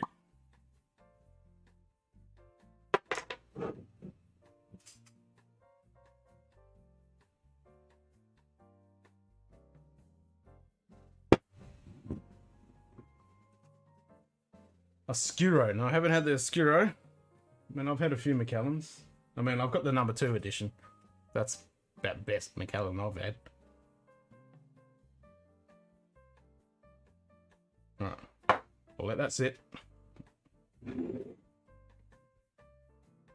Out of 10, what are you comparing it against? I mean, it's been a while since I had it. It was at a whiskey tasting bourbon night. I liked it. I wouldn't give it a judgment right now because it's been a while since I've had it. That was probably 6 months ago now. And we did try a shitload of bourbons that night. I do rate Eagles Rare. I would. Oh, that's definitely up there. That's hovering around a 9-ish. It is bloody expensive, but it's freaking good. I mean, that's a 9 something.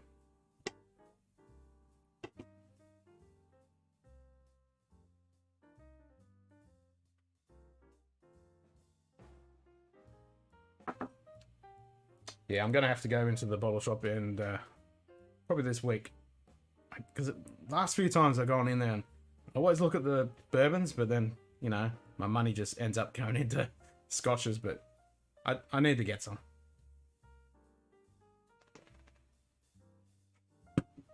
A bigger rare? Yeah, definitely do it. That's a sexy bottle. Love it. Nice big tall thing with a big eagle all over it. It's beautiful.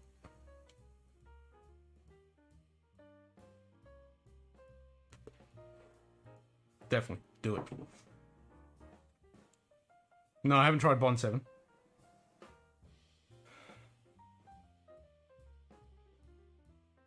You can definitely tell this is a high ABV. I wouldn't say it's 60 on the nose. I mean, the only whiskey I've ever had when I first sipped it was straight out of the Ablo Urbana. And I was like, whoa, this has got some decent kick. But I've had the darkest winter from Limeburn is 69.5%, and that, nah, that was like a 48. But this is sweet.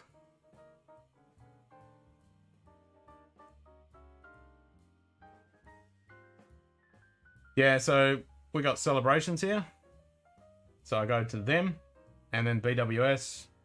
Dan Murphy's don't have a store down here. I mean, up here. We do, obviously, down in Perth and Albion, where Nigel is. But I order some online through them. I do get a lot of my stuff, like I got this and a bunch of other stuff from smwhiskey.com.au. They have really good prices, and you spend $100 free shipping. There's not many websites that do that.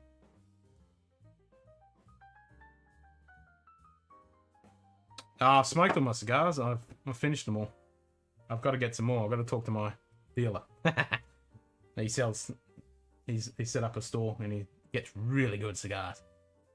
Yeah, I've finished all my cigars, unfortunately.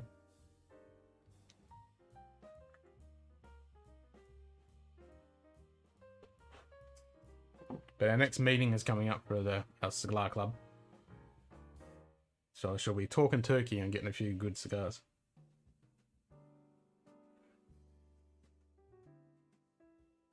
Yeah, this is real light and sweet. I should do a side by side, shouldn't I? Even though it is a sherry bomb. Yeah, it's probably not much point. It's a sherry bomb.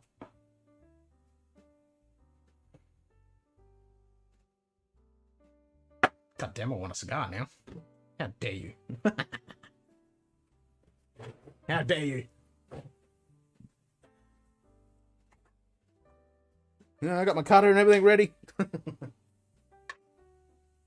gassed up. I got the decent lighter as well. Gassed up my lighter. Now that I've said that, I probably need to regas it. God damn it.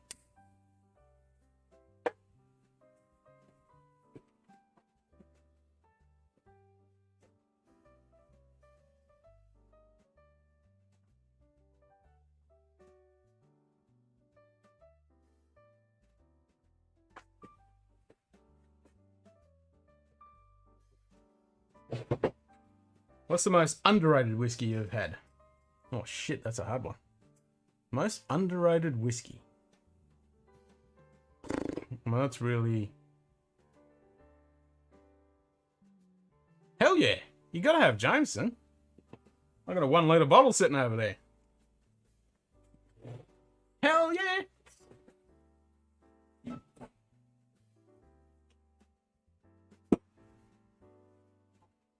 Alright. Yeah, that's what we do at our whiskey meetings. I mean, not our whiskey meetings, our cigar meetings. That's exactly what we do. We meet up, we get some really nice cigars, we all have the same cigar. Last couple of meetings we did a mixed match of just picking different cigars. We all bring a bottle of whiskey, have some good food, smoke a couple of good cigars, and then have all the different whiskeys. Freaking great. Yeah, you gotta have Jameson. It's a staple on the shelf. It's like having, you know, Glenfiddich, Glenlivet. It's a staple. You gotta have JMO. And I quite often will start a night of whiskey and we're like, yep, kick in with a bit of Jameson.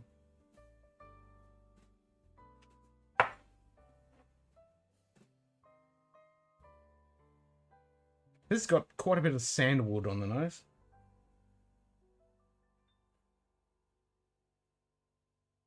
Like sandalwood, dried oak, like real dried oak casks.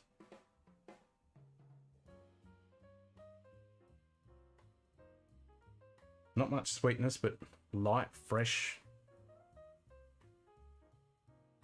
Very Speyside-ish, but not over typical Speyside. Just that light effervescence kind of nose.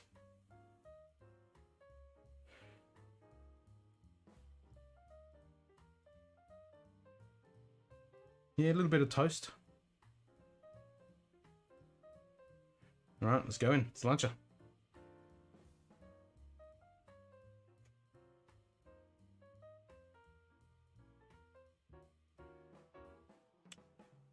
Oh, well. Oh, shit. That's going to take some exploring. Oh, wow. There's like lemon zest, lemon... freshly squeezed lemon. Wow. Yes, Altmore's bingo. Altmore's definitely underrated. We did an episode on the 12, comparing it with the 18. Watch that episode. That was me and Q-Ball. Oh, and Scotty in it as well, because I had to record it twice because I messed it up. Anyway, yeah, great. Love the Altmore, and it was really good, the contradiction between the 12 and the 18. I'd definitely say that's an underrated. We went to a whiskey tasting at a local, had a whole pile of whiskeys, tried the Altmore and went, yep, I'll have a bottle of that, thanks. And I don't regret it. Yeah, it's a really good, honey, fresh, lovely, similar to Glenkinchie. It's got that lovely honey and sweetness. Yeah, it's really nice. Okay, a little bit more honey now. And that wood. That's a lovely smelling wood. It's like a good cedar ground up. You know, when you go into a workshop and they're doing woodwork. But it's not that overpowering wood. It's like not pine or anything like that. It's like a little bit of sandalwood. Sandalwood's really strong, but it's like sandalwood, cedar, oak.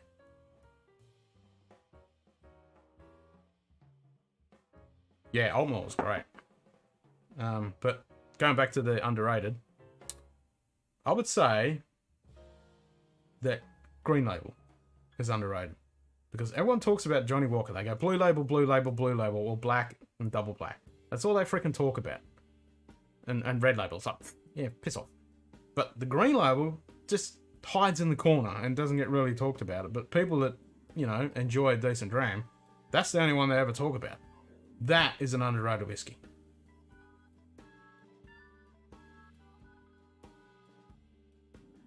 Is there any whiskies that are similar to the Red Doubler? Like the actual whiskey itself? Because, no, the Red Label is the whiskey liqueur, isn't it?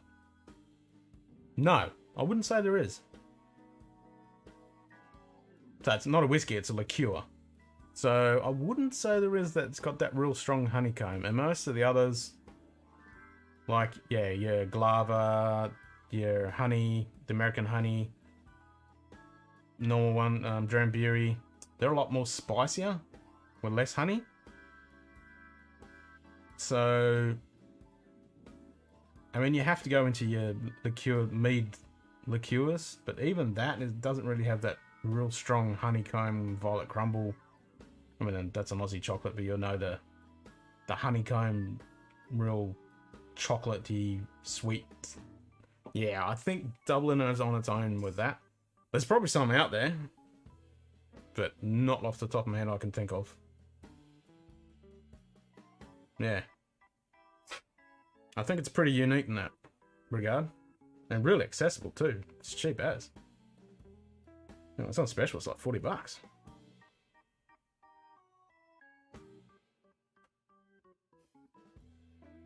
I'm getting a couple more sips of this and then I'll add a bit of water and let this open up a bit. This is good. I knew it would be because I've heard good things and I love the Habana, but yeah, this is nice.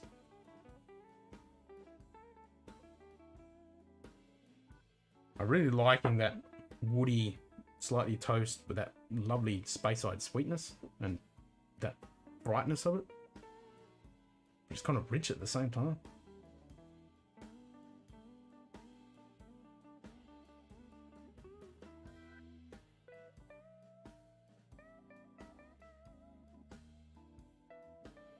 That's it. It's washing up detergent. It's like washing up detergent shampoo-y. Yeah, sounds odd, but that's what it's like. G'day, Seth. Like this one. It's a favourite of yours.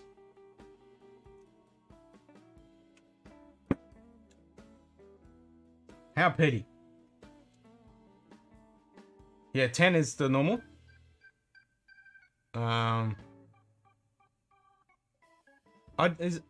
Were you earlier when you asked? Were you in the stream with hot butter rolls? Was it you that asked my opinion on Talisker?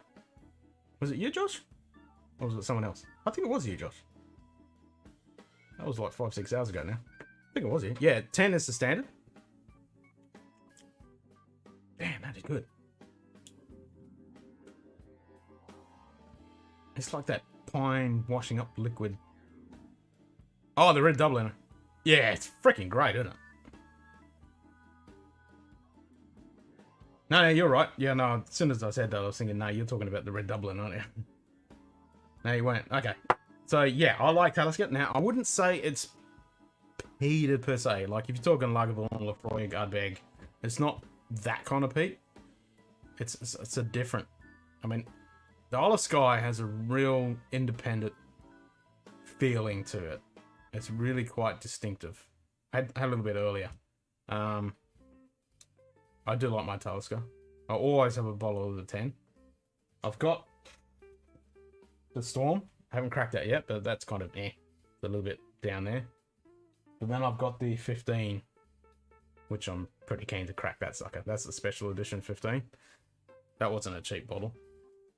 And then, yeah, I've got a little mug and got myself Tell us your whiskey flask.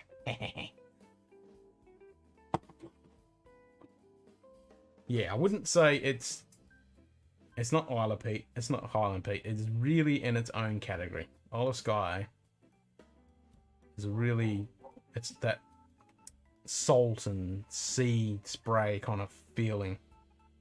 What was the first whiskey you tried? Oh shit. Probably the bog standard Jim Beam, Jack Daniels. Oh shit, what's that bloody stuff that I got maggoted on quite a few times? I really like the bottle. Oh, what is it? Not Canadian Club, it was something C. Cheap, nasty shit. Awesome bottle, though. I always liked the bottle. Anyway, yeah, the standard stuff, you know, mix it with Coke, even though I never liked Coke and ginger and stuff like that. But then I had Glenfiddich. And Glenfiddich was like a mixed bag. Sometimes I really liked it, and sometimes it was like, I want to throw up. Other times I like it. On my 30th birthday, I cracked a bottle of Glenfiddich 12. Before I'd even moved in my bed, I literally just reached over and grabbed the bottle, popped the cork, and I was just sipping on that for the whole freaking day on my 30th. And then I tried briny. Yeah, I wouldn't say it's that briny.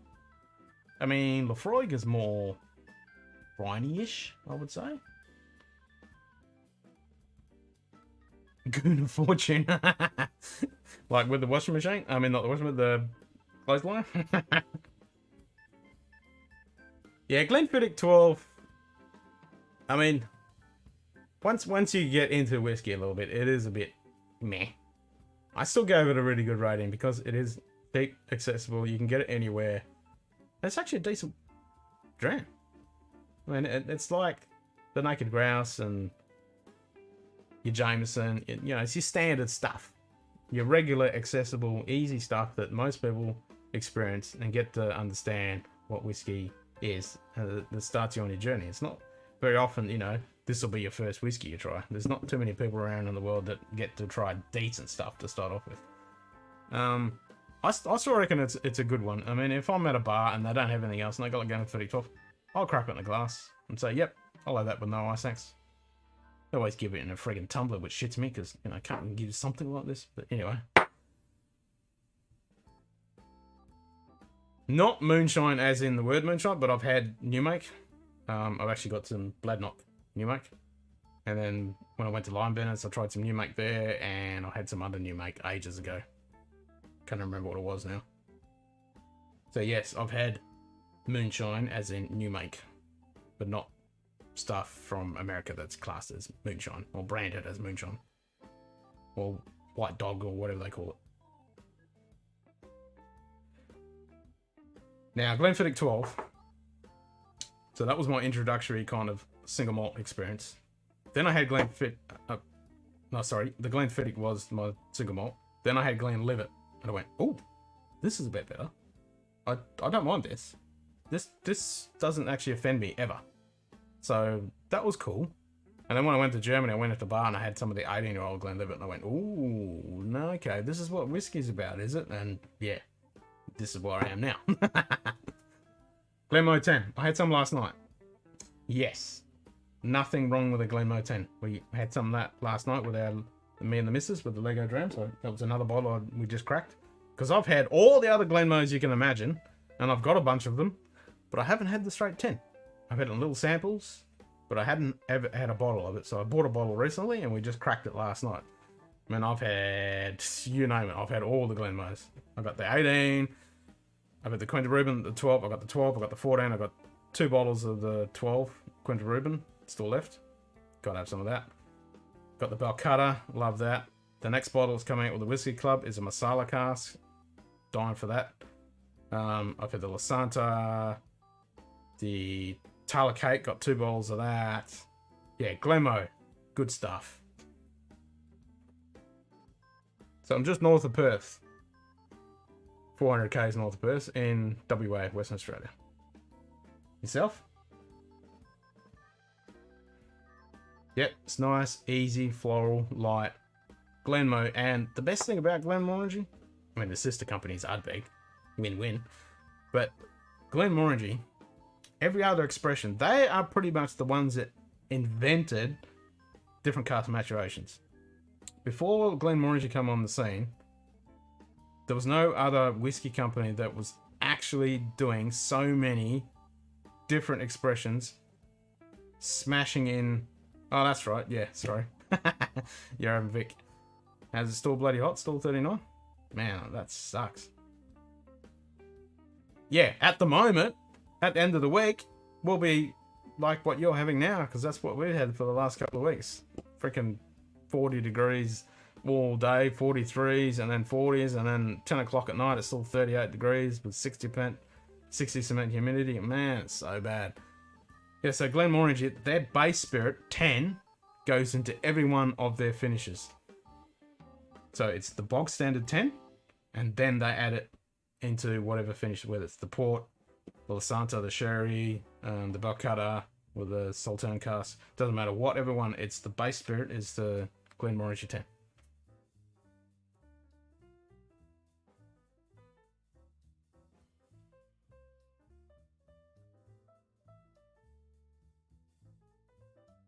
Hey, Brad! Long time no see, bud. How you going, mate? Jeez, well, it's 10 o'clock 11 o'clock in the morning for you, isn't it? Yeah. Is it?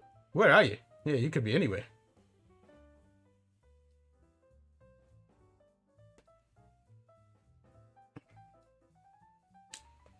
And that washing up detergent flavor, that's cool. All right, let's go to add some water on this.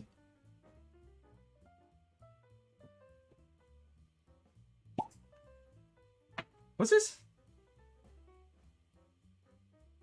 Am I getting confused? Like, catch up for a wink. A drink. Bro, Seth. Alright, you got to fill me in, guys. I'm getting lost here. Alright, so I'm going to add ports of this, and then put some water on it, like I said I was going to do before I drank that last bit. And see what happens. I should have cut that wax down. There's like a 3 mil line of the wax. That's what I was thinking. So both Seth and Jenny, you're both from the same freaking place. Is that what I'm saying? There you go. You're both in the bloody same spot. There you go. Whiskey community, bringing people together. This is what it's about. Cheers to you guys. That's freaking awesome. So yeah, if you don't know each other, you're about to. So you should start a club. Definitely do it. That's what's happening, isn't it? You're both in the same freaking place. And you guys, what is it? It's like 11 o'clock, so it's like 2 o'clock in the morning now. You reckon that's an essential? Is that why I've got 3 bottles of it? It's definitely an essential. I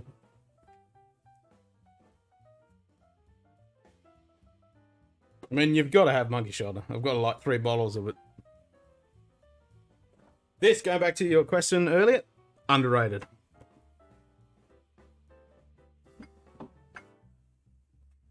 That's definitely an underrated whiskey. So you're rolling up East Coast from Florida to New York. Oh, nice. Up to the Big Apple.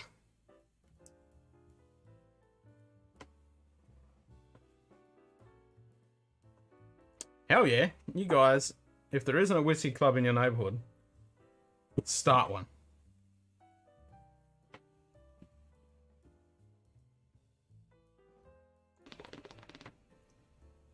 Do you guys follow Roy from Aquavita? Little Street. How freaking freaky would that be if you guys are both in Little Street and you're like 2 houses away or some shit? Right, so how close is Holden to Little? I mean, you can't get much of an Aussie name than Holden Street, eh?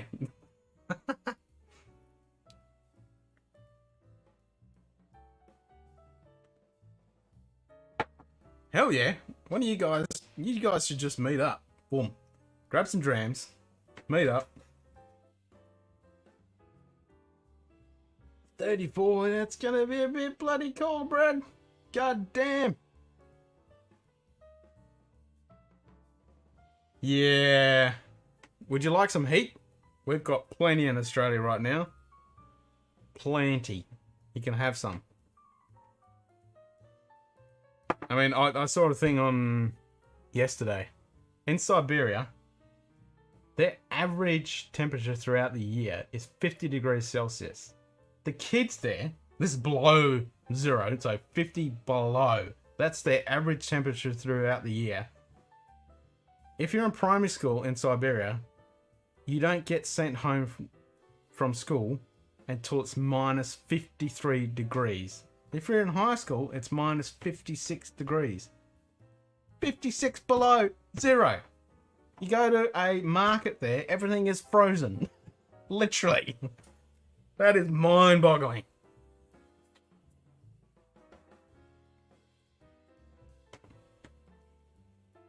Two-minute drive.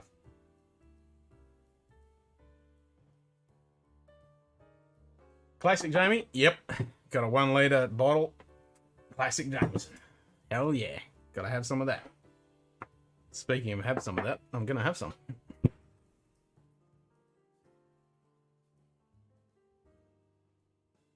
Some cigars and a shed is and whiskey. You need whiskey. What whiskey are you gonna have? Yep, you guys should form a club. That's freaking awesome. Shall toast. Well, that's what Roy does in Aquavite. He says, you know, talk in the chat, and then, you know, yeah, we're gonna get to Isla. Don't worry about that.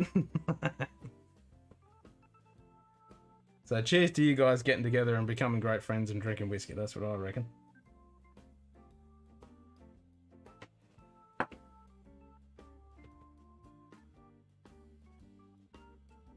I mean, there's nothing wrong with that. And the history, like, guys, if you love whiskey history, watch the episode we did about Jameson, Haig, and Stein. I mean, this is Irish, but reality is this was Scottish.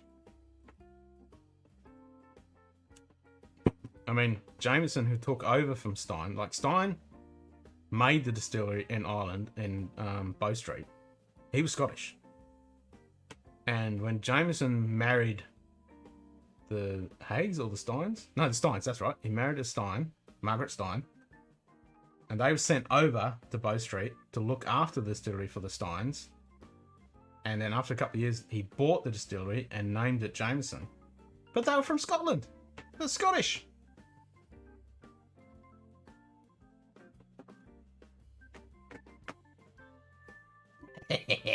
Hell yeah!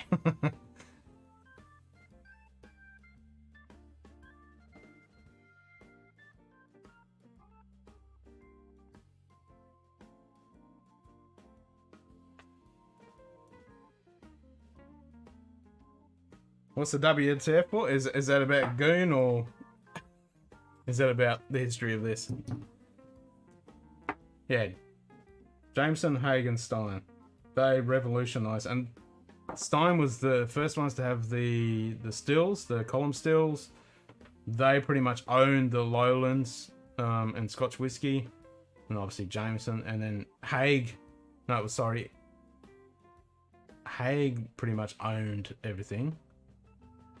It was a huge, like, Haig and Stein, they owned pretty much most of all of the distilling. They were just huge conglomerates.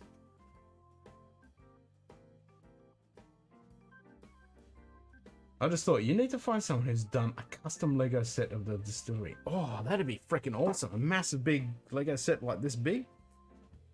Hell yeah.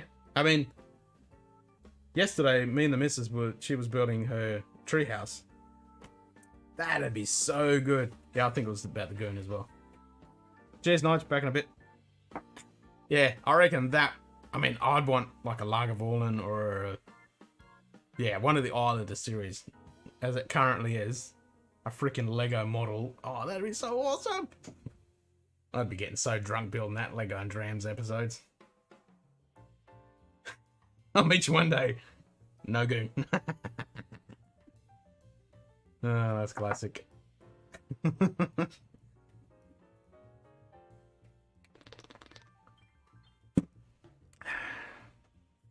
It's gonna be like 2 o'clock in the morning for you guys, eh? But it's so freaking hot. It's like 38 degrees, 39 degrees. I hear you. I mean, those last week when we had that stinking hot shit, and the week before that, when it was 38, 3 o'clock in the morning, oh my god, it was so...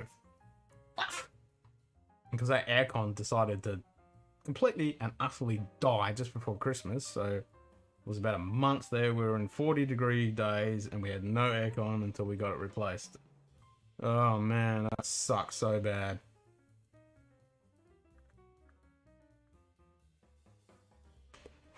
You gonna pay for that Lego to do that? God damn. I mean, my son has enough Lego to sink a freaking battleship, but I don't think he's got enough to make that. That would have been pretty cool, though.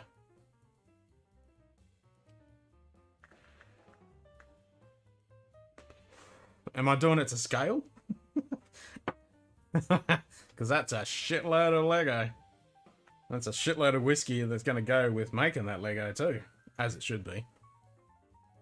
So the next Lego and Drams, like Cully's finishing all the leaves on her tree house. 3,000 pieces. And I'm pretty much halfway through. Oh, I'd say a little bit less than halfway of doing my Grogu, Baby Yoda. And then I'll get on to back onto the leaf hair crane. Because I was so busy. I mean, it was so friggin' hot. All the aircon guys were just flat out fixing people's bloody aircon. Because, you know, like it happens over winter, no one uses it. And then you get 43-degree days, or 110 in your speak. And you're like, holy shit, need the aircon, you go to turn it on. It's like, that's just blown hot air. Great. So they get hammered. And I talked to someone else, and like 3 other people in the same week, all the aircons, they just die. They just can't handle it. They go, nah, I'm not dealing with 110 plus. Get stuffed. Kibble. Snooker. Ball. His head shaved. That's where it is.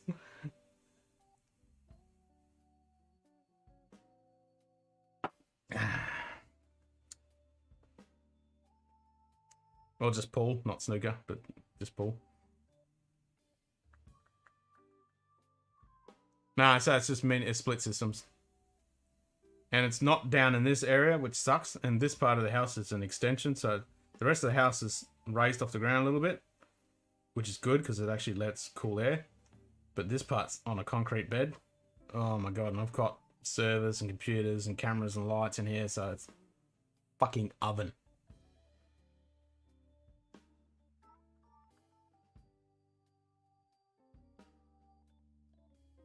Oh, you're out, Jeremy? Alright, Jenny. You take it easy. See you next time. And hopefully you met up with Josh. That's freaking awesome. You gonna hold straight to drink some whiskey? Hell yeah! Yeah. You guys gotta let us know what the name of your club is gonna be. And that's... What was it? Holden Street? And what was the other name of the street? Little Holden Club. There you go. Little Holden Club. Yeah, do it. Little Holden Club. Cheers, guys. Yeah, you guys are hardcore. Start at 3 o'clock in the morning. Something I'd bloody do. Or do. Well, 2 o'clock. Yeah, 2 o'clock. It's 11. Yeah, 2 o'clock.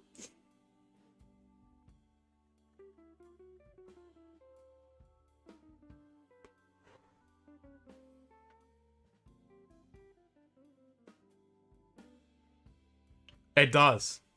So after, when it's like 3 or 4 days. Cheers, Josh.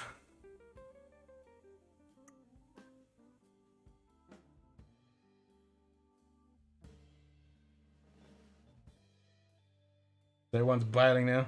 Cheers. Yes, it does affect it. I had, yeah, this Jameson. So after 4 or 5 degrees, when it's 110 plus, and the walls are just radiating heat at night, and it's just oppressive. It's so horrible. I picked up this bottle and was like, holy shit, this is like, felt like coming out of the oven. I poured it into a glass and felt like I wanted to throw up. It was so hot. It was literally like hot not hot, but warm tea, like really warm, almost hot tea. It was so hot. And I don't drink hot liquids, and this was like it just come out of the kettle on us. It was so horrible. 10 minutes with the fan going, cool down, it was all good. But we just did an episode with the Aaron port cask, and we're all here and here sweating our guts out. It was so hot, and in the glass, there's 50% ABV. It just went boom, hit us in the face. It was so hot. And the whole time we were drinking it, we're like, yeah, this is really bad. And until we added water, and then it completely flipped on the other side. And I've been drinking it since, when it's not been so hot. Completely different whiskey. Now I prefer it without water, because it's really tasty and nice. And since I add water, like meh, which is completely flipped. So yes, the temperature definitely makes a difference. And we're actually talking about on a live stream. We need to actually do some experiments with exactly that, because I think 99.9% of all the stuff that people talk about when they talk about whiskey, it's in a temperate climate. You know, it's in Europe, it's in Scotland, and it's all within that temperature range of in the 20s. Not like here and like in Texas and stuff. Well, Texas, when it comes to bourbons and stuff like that, it's a bit different because it's a lot thicker and corn and sweet and you know, richness, which can handle it. But when you're talking about a whiskey and 40-degree temperatures, it really changes it. And it really, really does change it. So I reckon we should do some experiments.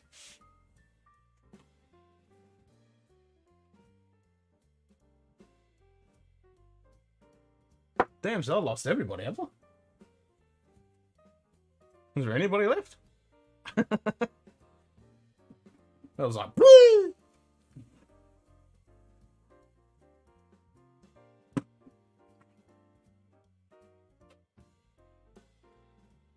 I think everyone's gone.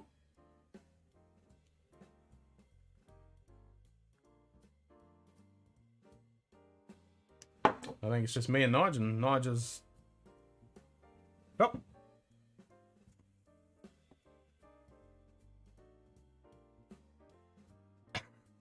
Now we're gonna do an episode. We're gonna delve into it, because I reckon it makes a huge difference. It does. It totally does, eh? Because you find in Scotland, a place like that where it's cold, especially like right now, they have to warm it up to let the flavors and the aromatics actually come out. Whereas here, it's freaking hot already, and you know, your glass is already freaking hot. You pour it in, and it's like lukewarm tea, hot tea. So it's the complete opposite problem. Like wines, they're meant to be around the 20-degree, you know, low 20s, and you should actually, with a red wine, put it in the fridge and let it chill down a little bit. But we drink it at room temperature in summer in Australia, where it's, you know, 90 to 110. That's freaking hot. Well, it shouldn't be that temperature, so you need to actually chill it down. It makes a huge difference. It really does. Because the alcohol with the heat just evaporates and really just disappears. And if it's a high ABV, you really get a real strong kick, because just evaporating out of the glass. Yeah, and that's it. Because a lot of people know about what happens when you add ice and you chill your whiskey. A lot of people are just having a whiskey, you put it in the rocks, and it chills it, and it kills all the flavors. It pretty much destroys it. You don't want to do that. You want to let it open up and warm up a little bit to let all those flavors and volatiles come out. It's the same with a good wine. You want to aerate the living hell of it. That's why you get those big things to put in. I can't remember the name, but you put it in there and you let it air out and aerate, and it does that when you drink it. You suck in air to, you know, whiskey. You pretty much want to kind of do the same thing, but you don't do it when you drink it. But you want it. That's why these bulb-shaped glasses, surface area lets those volatiles come out, so you can nose it and taste it. But the temperature definitely makes a huge difference. You chill it, you lose it.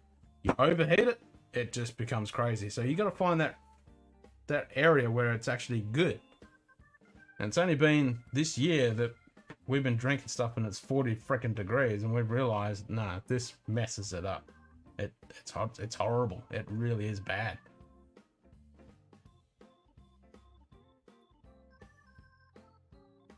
Yeah, exactly.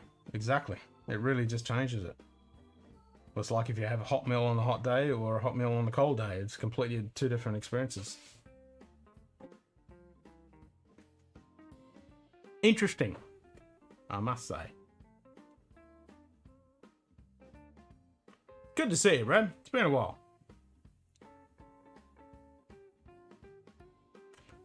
I did watch your advent calendar and I was really jealous. I want one of those fucking tool sets. They're bloody good. I love nerding out over tools.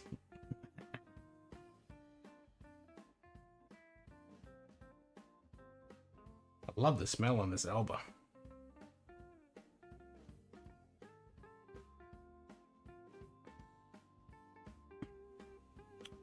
Nah, it's still got that dishwashing.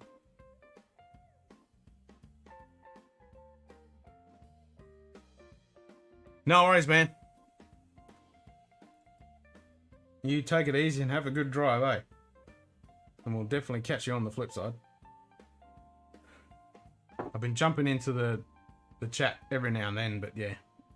Usually no one's... I've been real busy, so I haven't been able to get in there. I know, right?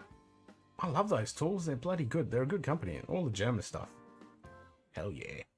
It's good stuff. Yeah, I don't know if I get the calendar. I think... Actually, no, the calendar would be pretty cool. Saying that, it would be damn bloody cool. Might have to import one in.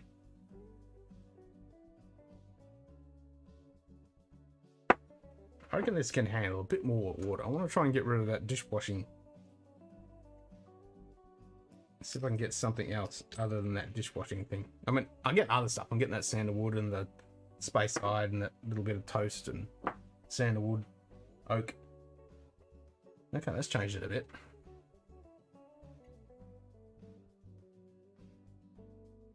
Okay.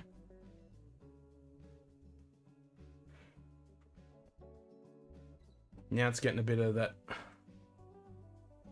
musty note. Yeah. Okay. Bit more toast and musk, kind of.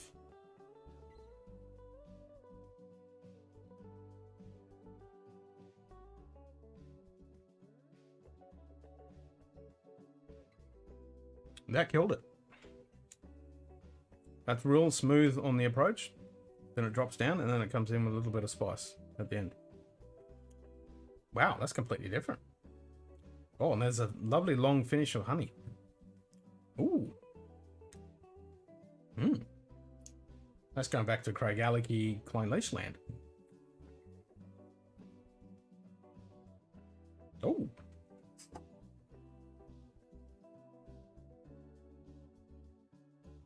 Yeah, this is one of those ones you can really play with the water and delve into. And I like this stuff.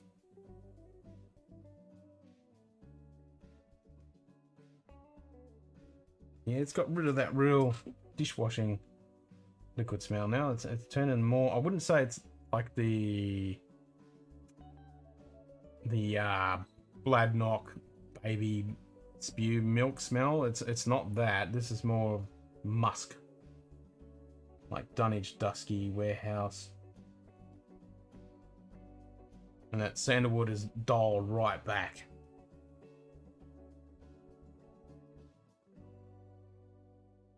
Ooh, I like.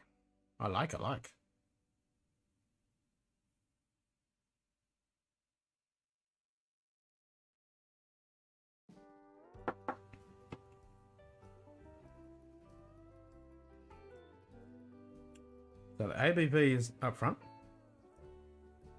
Then you get a little bit of that dishwashing liquid. And then it kind of turns into a sweetness with undertones of the dishwashing sandalwood.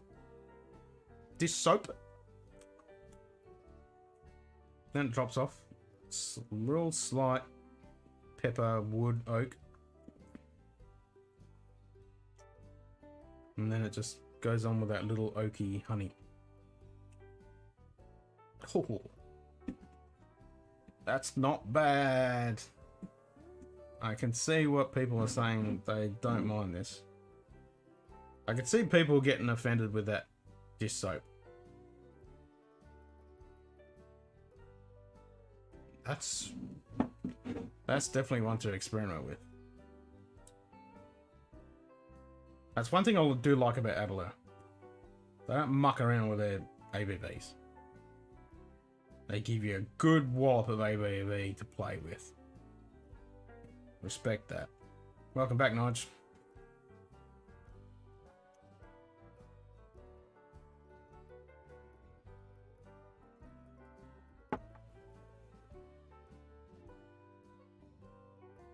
Oh, I'm thinking that's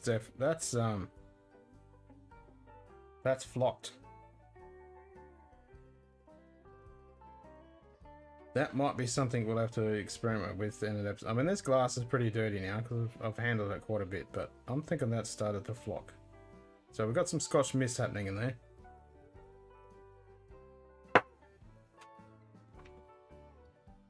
Yeah, that's definitely Scotch mist. Nice. I love seeing that. Even though it's humid as. I mean, it's only 20... What did I say it was? 24-ish? That's not super hot. And that's an experiment I need to do when it's like really 30 plus, like high 30s. When you still add the water. I think it's definitely still got a Scotch mist because it's not about the temperature. Temperature does cause it flocking, but it's more about the ABV content. Those water soluble compounds and the non-water soluble compounds when they clump together. So it's about the ABV. So when you get it below that 46, that's when it clumps. But yeah, that is definitely misting up. That's quite milky. That's awesome. Mike! You just missed Brad, mate! He's still on the road. He's on the road now. Cheers, Mike. Long time no see.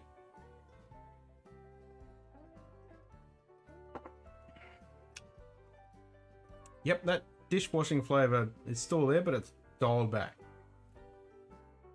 Well, I'm liking that. That is nice. I can't say I've had a whiskey that had that much dish soapy kind of flavour. I think it's coming from the oak. It reminds me of getting some wood, like your chopping board, and washing it in your sink with hot soapy water, washing it, drying it off, but it's still slightly damp, and then just cutting something on it, and then you can taste that dish soap flavor. Not a strong scented dish soap, but just that dish soapy thing. It's still on the Elba, but it's definitely there. All right, so I reckon I'm gonna try and clean this glass. Yeah, you just missed Brad. What? Yeah, dish soap. Yeah, totally. It is definitely dish soap. All right, so that's nice and clean on the outside. So we'll crank this one up as well. And I'm gonna pour the same amount, add water in the one. I don't want to see it messed up. I reckon it's gonna flock. Not fuck, flock. So flocking is the distillery term for when a whiskey, the water soluble and the non-soluble compounds with the long hydrostatic and hydrophobic heads start doing their magic.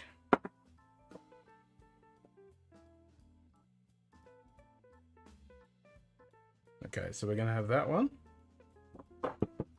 as our control.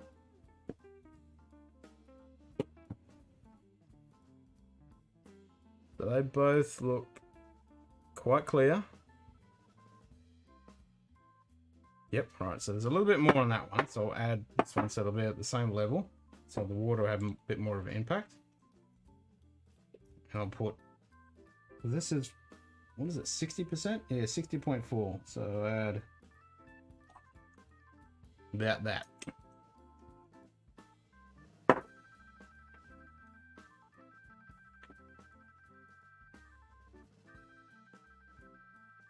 Yep, that's flocking. You can see it. It looks like it's got dirt in it. Wicked! I love that. Yeah, that is totally flocking, eh? Yeah, that's sick. Yep, you can see it suspended in there. That's awesome. I'll let that sit for a bit. Not as much to the alt warmer, man. That was amazing. When you add water to that, that just flocks instantly. I refer you to our episode of whiskey filtration. Watch it. Because, yeah, the whiskey was nice and clear, and as soon as we add water, it just went into milk.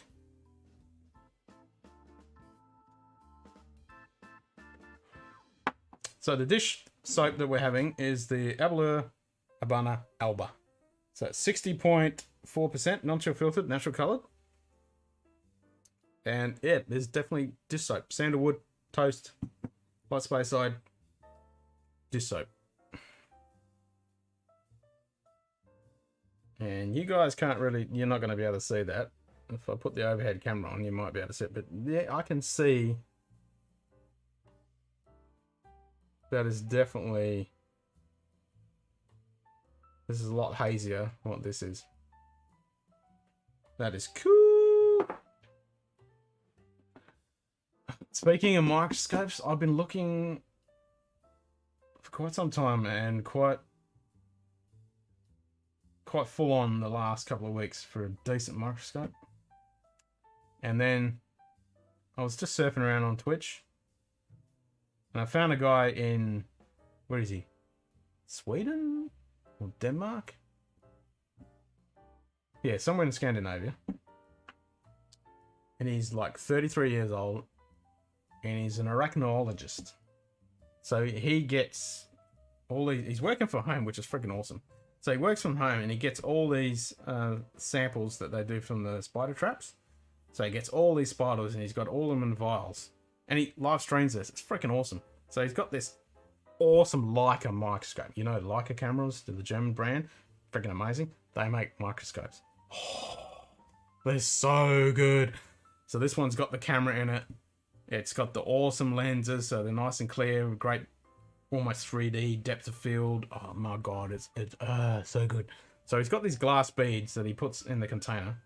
He's got live specimens as well, but so he's got all these spiders and he puts them on there, and then you've got a few arthropod geeks on there, and they're trying to identify these insects. So it's all about him identifying. That's his job, to identify these insects. I mean, spiders that he's captured in these traps. Freaking amazing. So cool. I'm just sitting there geeking out and we're just chatting and it's like, and he goes, oh, what kind of insect do you want to see now? And I go, the wall spider. I can't remember. It starts with, you know, you got to use the scientific names because, you know, he's a scientist. I can't remember that it's like Sodicata. Anyway, the scientific name for the wool spider, and he brings out this wool spider, and then he gets this live, he got the live ones, and then he grabs the springtails, which is an ancient insect, feeds it to this spider, and you watch it grab it and start eating on it. Oh, so cool. In the microscope. He's doing it in the microscope. Man. So cool. Yep. So cool. So, and I was looking at that microscope and go, oh, it's like a couple of grand. It's like, oh, damn. But I want one, man. That's so good. I would totally do whiskey experiments with that thing. And all the other experiments you could think of. Oh, man, it was so cool. I missed his last stream. I was actually going to check it earlier today. I need to find out when he regular streams because I'm totally in on that. That's so awesome. And some of the spiders are so tiny. And so they're all in suspended in isopropyl alcohol or ethanol. And then he has this little bowl with all these glass beads suspended in alcohol. And then he drops them in there and then, you know, he just clicks it on and it zooms right in on them. Huge magnification, but massive depth of field on this Leica microscope. So cool.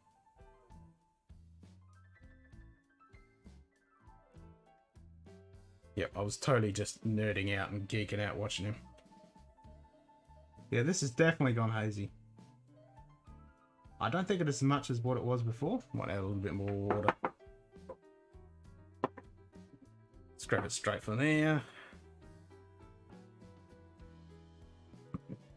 Because I don't get to see flocking too. Oh, yes, now look at that. Yep. Wow, that is so cool. Science at work. Alright, I've got to turn on the overhead cam so you guys can just see this. Let's go to... We'll go to Lego. And I'll just push it up so you guys can see this. Where are we? Let's see if I can work this out. Actually, you should just be able to see it from the top. Maybe not. So maybe that's not going to work. Alright, we can lay it down a little bit. Let's see if we can do it. Nah, it's not really working, is it? This is the one I hate. You can see it a little bit of taste. It definitely... I mean, I'm looking at it going, yep, this is milk.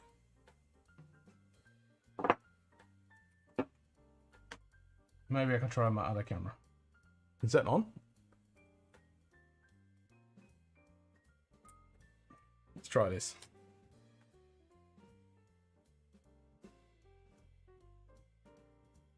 I'll zoom in. Get some focus. Well, that's not focused.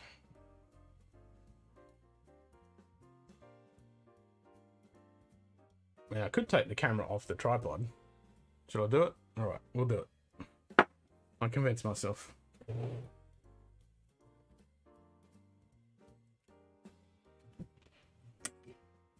Alright, without detaching the cables, let's see if I can get this on the table.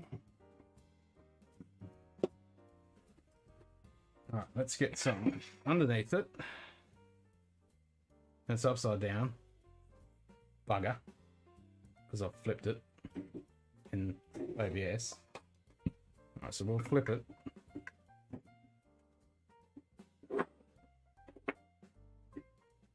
So we'll zoom out a little bit. Here we go, here we go. I've been meaning to actually do this.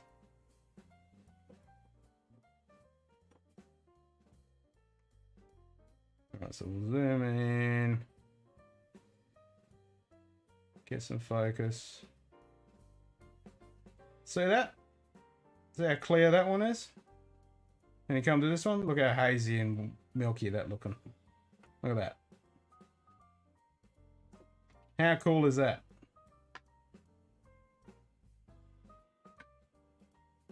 We can get side by side. Look at that. You can definitely tell the difference there. Look at that. So this one is totally flocked Scotch mist, and this one is standard 60%. So we've obviously got way below 46 ABV on this, and it's definitely flocked. Yeah, it's a huge difference, eh? It's exactly the same whiskey. I'm just adding that little bit of water, no temperature difference, just adding that water. And it's caused the Scotch mist. Science!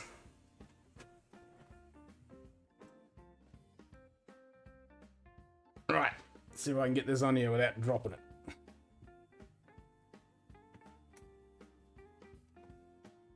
Can we do it?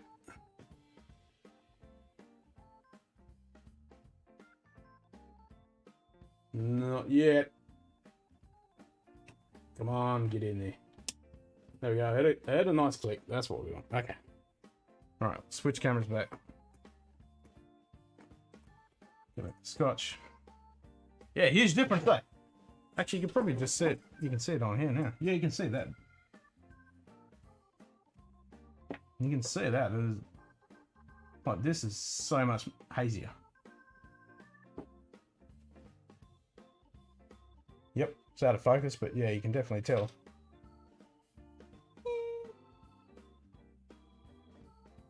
I mean, it's really gone hazy now. That is so cool.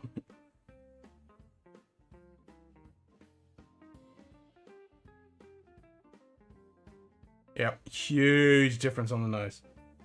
Like, no ABV on this. ABV. This is lighter, fresher, more citrusy notes. This I'm actually getting hit with the ABV. Yeah, this is more with that dishwashing syrup, soapy stuff is dulled way back. It's more zesty, orangey. This is a lot more honey sweetness.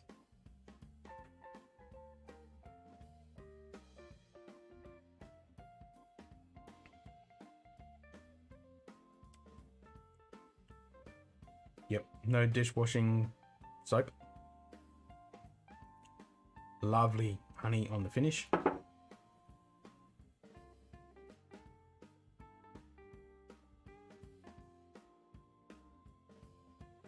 This is so much hotter. ABV. That dishwashing soap. Slight pepper. And then that fades. And then that finish of the honey.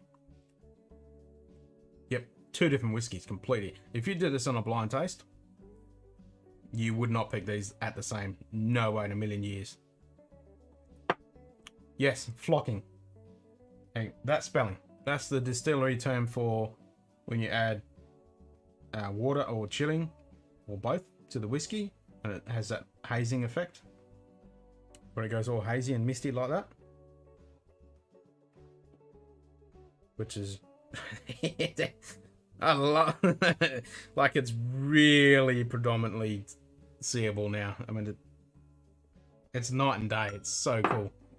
Let's see if I can get it on the overhead cam.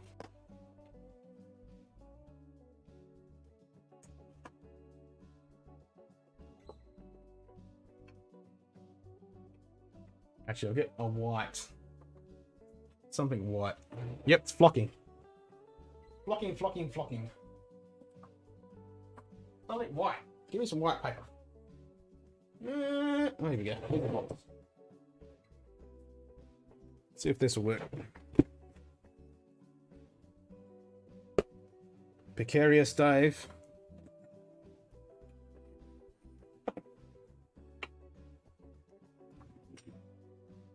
Alright, let's get this here. So we can zoom in. It's only a shitty lens.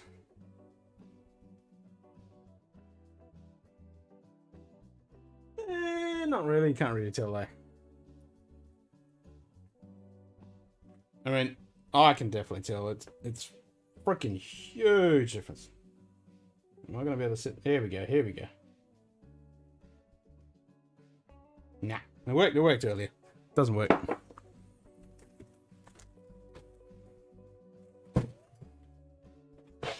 It is a huge difference.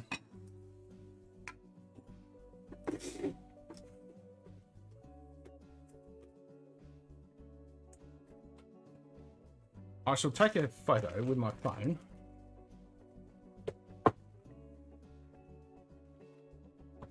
That is why they chill filter whiskey. Oh, where's my phone? I'll take a picture and then bring it up. Send it to myself.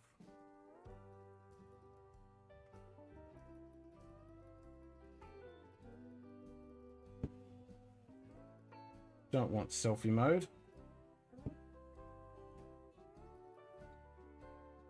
Yeah, you can definitely see that. Huge difference. There's a bit more on this one, so I'll kill this level.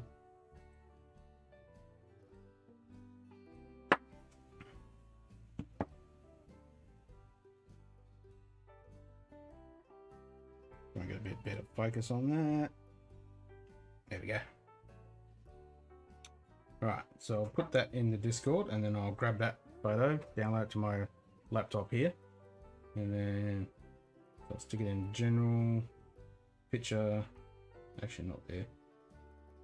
Put it in our general, picture.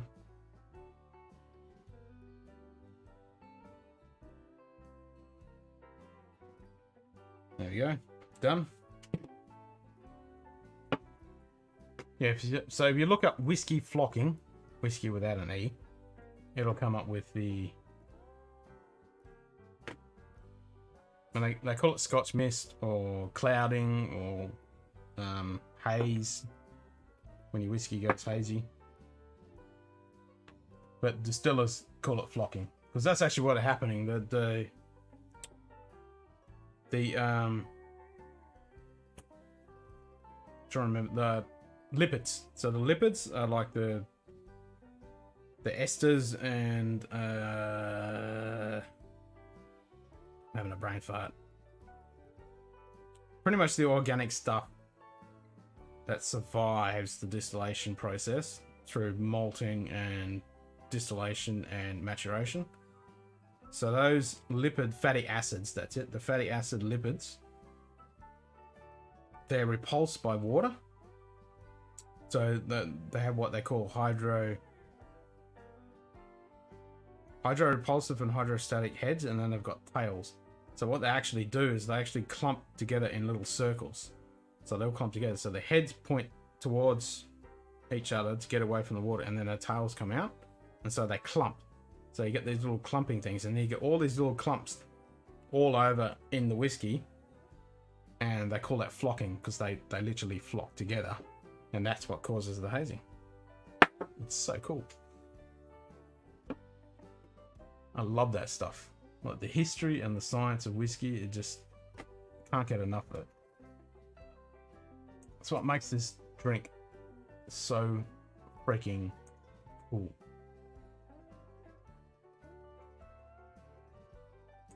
I mean, it is a pretty shitty photo, but it definitely shows you.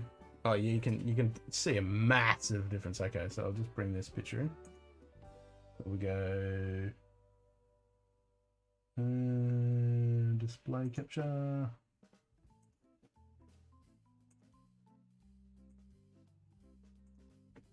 There you go. Check that out. How freaking cool is that? So the one on the left is one that's completely flocked, and the one on the right is the straight, and you can see how quite clear, richer, yellower tone, where the one on the left just looks real milky.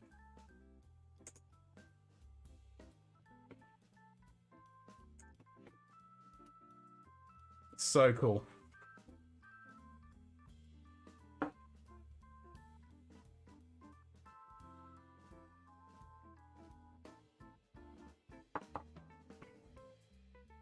And that's what the Altmore 12 did when we did that whiskey episode.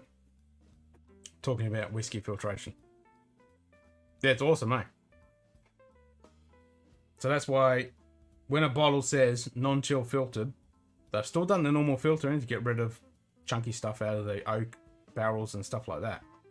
But they haven't filtered it down to minus or to 0 and then use some really aggressive filtration, because what happens when you freeze it, the same as when you reduce it with the alcohol content, that flocking occurs. So if you chill it, it automatically happens. So they all gel together. And if you filter it with these fine absorption filters, all that lipid content and the oily richness stuff sticks to those filters, and then the whiskey that you get in this Glenfiddich, Glenlivet, all your bog standard whiskies that don't say non-whiskey filtration, so non-chill filtered, typically below 46%, those will never go cloudy because all those compounds have been removed.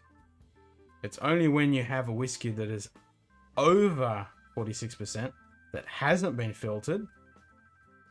So if this, for example, is 60%, because it hasn't had all that stuff filtered out to it, when you dilute it or chill it, so that's exactly what I did with this, because I added all that water, because the 46% is the magic number. So above 46%, it will never cloud. It can't. The alcohol solution will prevent that from happening. But as soon as you introduce too much water, all those compounds get repelled and they will clump together when it's below 46%. So as soon as you have a 60% whiskey and you add heaps of shit load of water to it and it drops that ABV level below 46%, the flocking will occur. It's pretty cool stuff. And I can understand why they do it for, you know, your Lanterns and your Johnny Walkers and all your bog standard shit stuff. Because as soon as you go to a bar and you order blah blah whiskey and they stick it on in a tumbler, they put the rocks in it and then it chills it, dilutes it, bang, you're going to get instant cloudy and you're going to look at that whiskey like you just saw in that picture and you're going to go, nah, there's something wrong with this. I don't want to drink this. Sorry. Because they have no idea what's going on. Whereas someone who's like us, bit of a whiskey geek, we look at that and go, yeah, man, that's some cool ass wicked shit. Give me more of that. So that's why they do it. Now, they state it on a label, thumbs up, because that means it's for us. We want to know that our whiskey is going to go cloudy and we're going to appreciate that. And I've been talking about it for the last freaking half an hour. It's I can never ever not get amazed by that because that's science happening right there. It's so freaking cool. I love it.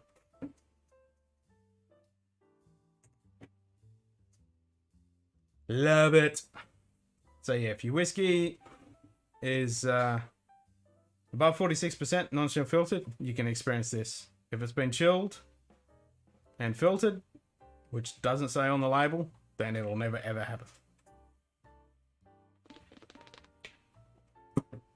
Like your Nudura class, Nudura cask, with your Glenfiddich. Oh, sorry, that was Glenlivet. The Nudura Glenlivet, that's cask strength, but it doesn't say on the bottle that it's chill filtered, does it? Non-chill filtered, so it'll never cloud up. Whereas the illicit still says non-chill filtered, and I think that's 58%. So if I added water to that, that should cloud up. Now, the different, as we said in our whiskey filtration episode, the actual amount of cloudiness will actually differ how many lipids are actually in there. So that depends on the whiskey, the grain that you're using, the yeast strain, of the distillation, and even the wort, how all those levels of how they're doing it, the length and what stuff they're using, and how long it's been in the cut. All those different factors will determine how many of those lipids are actually in the bottle and how they're affected by the water. So some whiskeys, like I really expected the Inchmurrin, which is a really light whiskey. It's non-chill filtered, natural coloured. I expected that to go instantly when he added water to flock. It didn't. And that's why we had to cut during the episode and grab the Altmore. And as soon as we added water, that instantly it flocked, and it was just amazing. Like you see in the episode, I took pictures of it, and you can, just like that one I just showed, but even more pronounced. And it's just amazing the difference between the two glasses. So it depends on the lipid content and how long those tails actually are. So if they're really short tails on the lipids, you won't see much of it as effect. And if they have really long tails, then obviously they're going to make big flocking clouds together. They're actually going to appear more translucent, so it's going to look thicker and it mists. I can never get enough of it. I love this fucking science stuff when it comes to this stuff. That's what's so cool about it. The more you know, the more you want to know, the more there is to know, and you get to appreciate every time when you have a little sip and sniff of this stuff is the amount of cool shit that's going on with the history and the science, and that's what makes it so cool.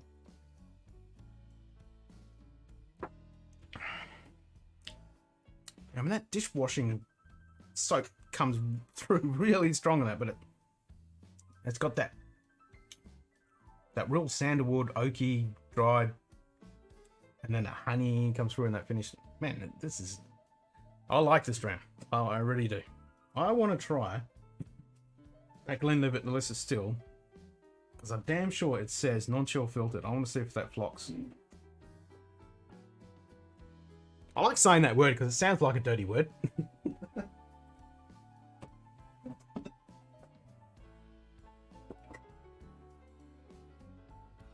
Because this is like 48 or 50 or something, and I know it's on the side. It's really freaking hard to read. It's such a tiny little font right there, and really subtle little light blue against the white. It's 48, so it's just above.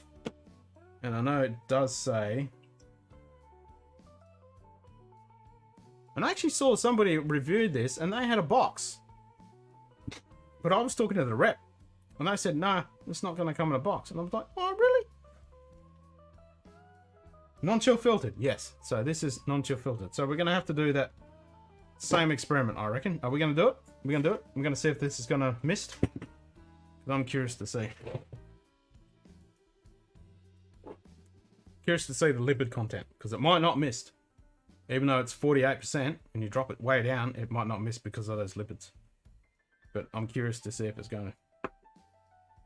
Science! You guys still with me? Or have I bored the living shit out of you?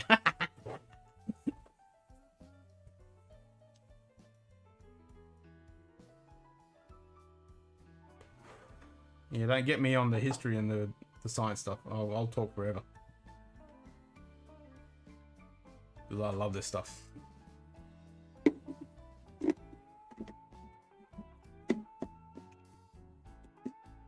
That's right, this got dinged. Look at that. In transport. Big ding in it. Still there? Did you find that awesome? Or I bored the shit out of you?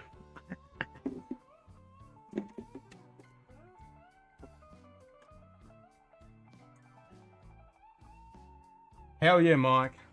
Science, bitches! Exactly. Like, I don't know how many episodes you've watched, but me and Scotty, we love it. That's why we've done a couple of episodes, like with the whiskey filtration and the colouring and stuff. It was just him and me, because we love the science stuff. But Q-Ball's like, ah! He appreciates it, but he don't want to talk about it. Whereas me, I can talk to the cows come home about that. Yeah, I reckon it's awesome. It's so cool.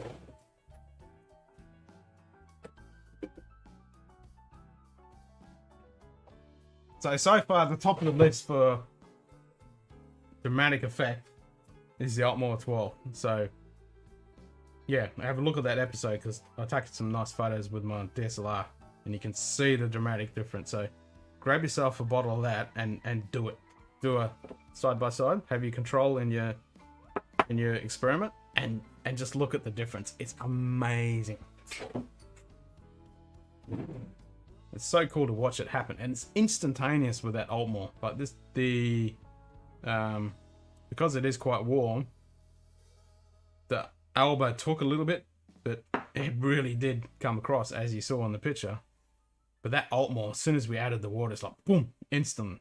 So they must have had really long tails.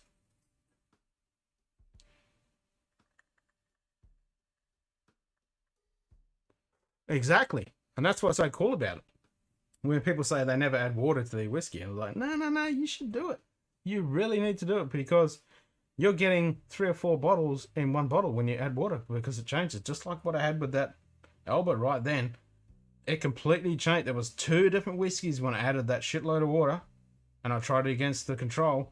2 different whiskeys. And I challenge anybody on this planet to pick those as exactly the same whiskey out of the same bottle.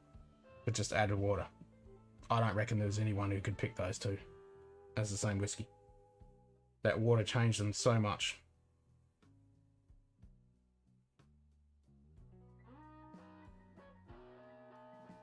I mean, that's the control. It's just got that dish soap. And then that honey finish. And it's a lot more honey richness. Whereas this was a more light and more of that sandalwood. It's freaking awesome. Alright, so let's get rid of my greasy hand prints all over it. Yeah, you gotta make sure you have a clean glass when you do this.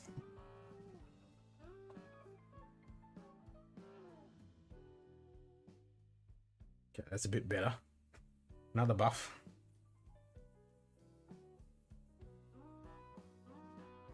Yeah, you totally got to add water, eh? And you get more whiskey. You're increasing the percentage of liquid that you have in your glass when you add the water. And water's a lot cheaper than whiskey. So you're not only getting more experiences out of that whiskey, but you get to have more flavour and more volume. Win-win.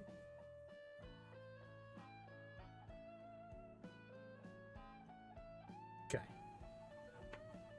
So they're fairly clear. Yep, they're looking pretty good. So we'll add some water in there and flush them.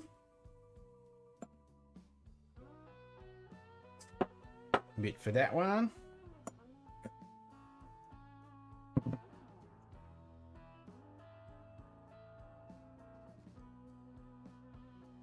That looks good.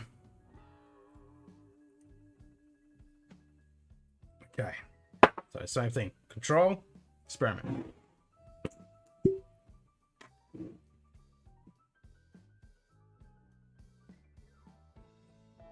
So I'll just add a little, that's a good amount. Nice couple of drams in there. Nice little bit in that one.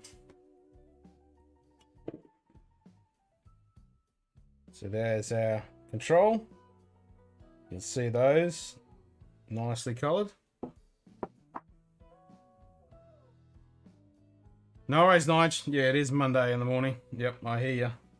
Take it easy, bud. See you on the flip side. Right, let's add a good dash of water. That was about the same amount as whiskey as water. And let's see what all the compounds we've got in here.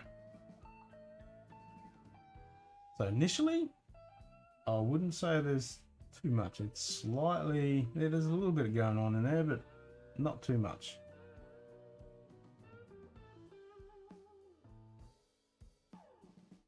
Here we go. Yeah, I can see some clouding going on in there.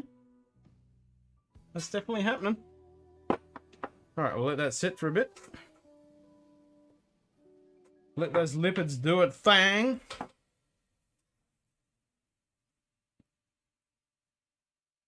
That's pretty cool. I reckon that's going to cloud, but not as much. I reckon they're short cloud lipids.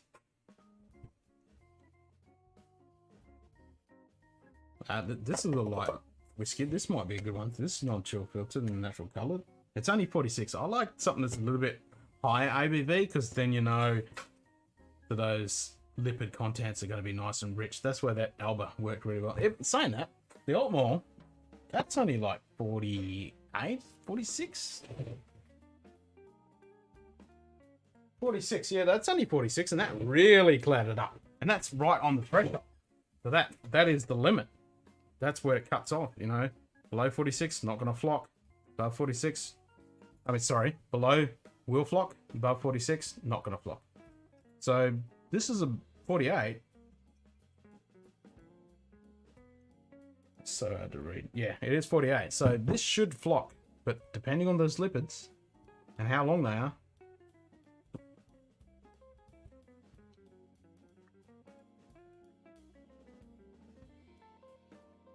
I mean, looking at it now, this one's hazier. I mean, the level is quite a bit increased compared to that one. So it could be that. Maybe it's just diluted a bit. Oh, it just went red and then yellow and then green. Am I back again? Yeah, I should be back again. The internet's had a hiccup.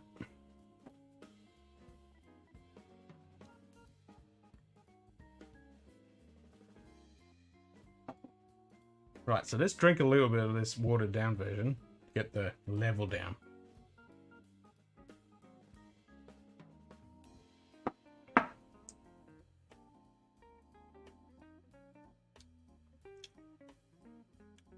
I did, didn't I? Yeah, I was looking at my YouTube screen and it was spinning around. I went, what's going on? What's dying? Looked over at ABS and it went red, then orange and yellow, and then back to green. So yeah. The internet definitely had a hiccup. Now that tasted like Drambuie without the spice. That was kind of interesting. So now the level is definitely on par, and this is definitely hazed. This is so much lighter than this. And it looks murkier. But this looks clearer. I mean, I've still got smudges on there, but you can definitely, yep, there's definitely a difference right there. Another picture? Well, it's the same effect, just not as much as those two, but there's definitely, yeah, it's flocked. I love that word. It just sounds so wrong. It's flocked, whereas this hasn't flocked. And I flogged this one, and it's flocked. It's like frack from Battlestar Galactica. Love it.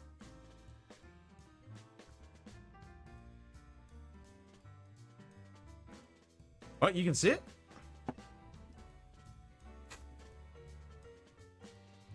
So this is the control. Yeah, you can definitely see it, eh? Yeah, I can see that right now. Like, this is a lot more darker and goldy, whereas this is really light and... yeah, there's definitely a difference. So this is definitely flocked. How cool is that? Turn this off.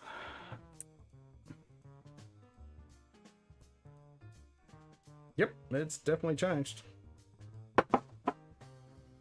So cool. It's like it's really light on the nose. It smells like watered down whiskey. Like when you've had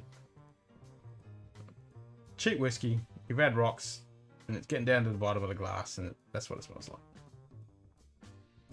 But Scuzzy. Whereas this is a lot more rich and complex. The ABV comes in and gives you a little tickle on the nose hairs. But then you've got that brisket. Brisket with a little sweetness. Pretty cool, the ABV. This is just frolicking in orchards with flowers. Very, very, very, very subtle pollen on the wind.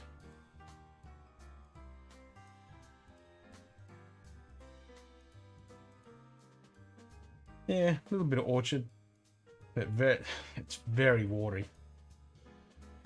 Like you can pick it up, and my palate and nose is probably a bit hammered by now, but it's there. A little bit of citrus zest. This is deeper, richer, more caramel, complex.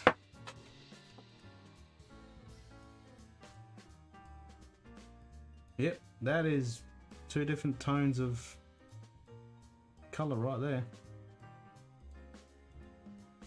So this is on a really, this one is on a, you've had way too much to drink, you haven't drank any water, and you're peeing the next morning and you're like, uh-oh, this is almost, I need to go to the ER.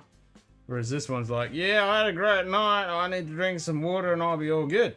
I'm gonna have a great hangover. This is like, I think I need an IV.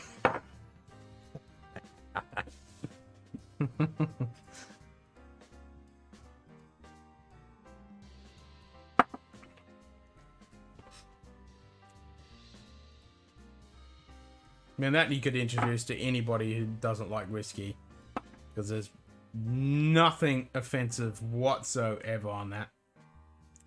Doesn't even taste like whiskey. I mean, for someone like me, for a complete noob, they're probably going to pick that up as whiskey. But that's so light. Thin, what I would say would be thin, non-complex, but still space-idey, light and floral. Really easy to drink. I mean, that's an all-day sipper. It's a quaffer. Whereas this, I know, is a little bit more prickly. A bit more grippy.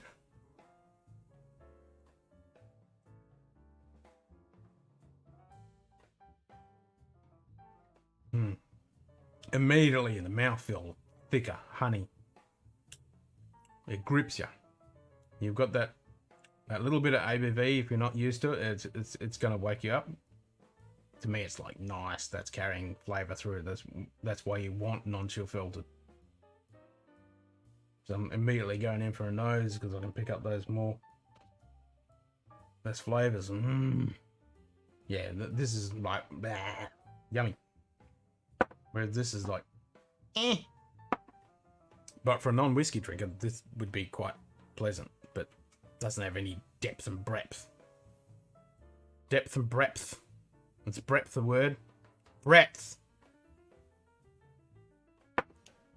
Yep, that's a lot better. Lot better. And this is just going to live it.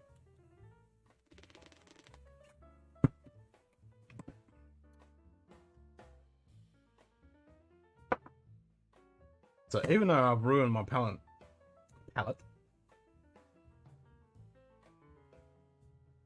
Oh, what's wrong with the truck?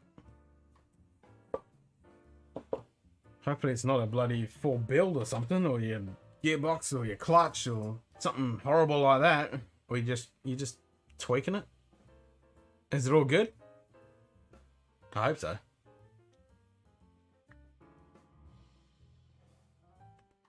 I saw your post earlier when you put 2020 photos. I can laugh my head off. Blank photos, like 15 plus more. All blank. I'm like, yeah. That was a fucking good laugh, mate.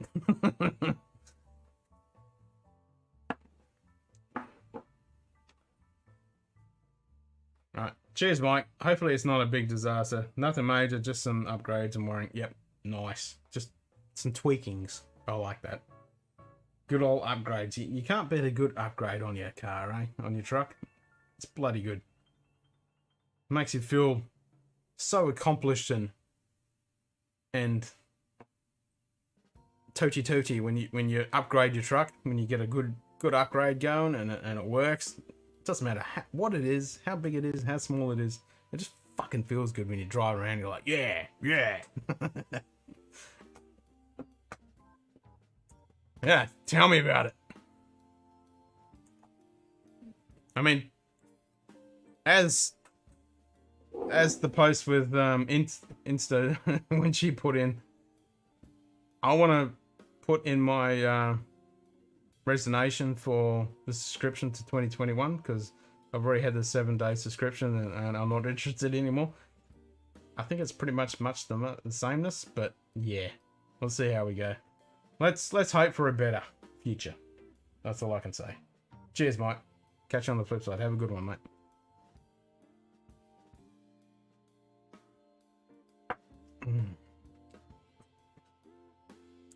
I don't mind this. That's why I got a bottle of this. The missus got a bottle of this. This is what Glenlivet should be. Their standard release. Imagine if this was their standard release. I mean, they wouldn't be as profitable, but they would make us happy. Actually, just do this side by side. Make this a regular expression. You can have your normal Glenlivet 12, bog standard 40% ABV, chilled, filtered, coloured, all that bog standard stuff. Make all your millions of dollars with that, and just give us whiskey connoisseurs this stuff. Make this a regular expression, and we'll be very happy. And we'll talk about Glenfiddich. I mean, why do I keep mixing those two up? Everybody does it. I'll make Glenlivet. Yeah, we'll talk about it. Except your labelling. I don't like your new labelling. Shit. Give me the old labelling.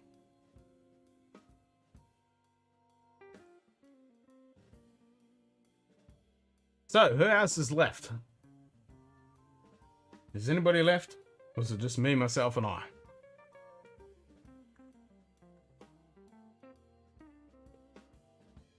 Because it is currently 12, as in midnight, and I'm happy to keep going. But if there's no one here, there's not much point talking to myself. And I can talk to the cows come home, but it's not much fun when you're talking to yourself, because this guy's insane.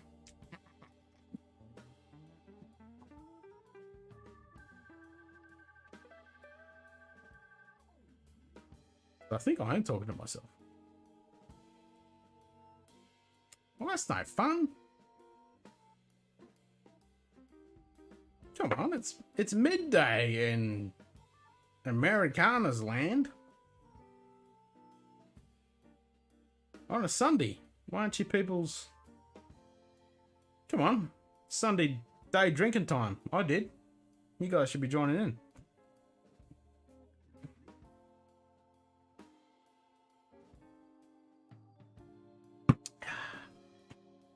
Day drinking. It's good stuff.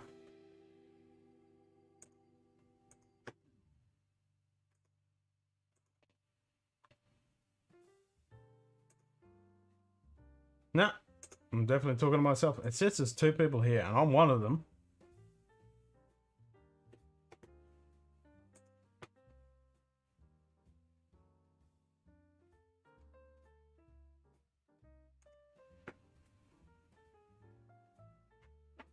$23.59. What a day. All right. See if I can post it here. That picture. That's a bit hard. I can't be bothered. What the hell is that?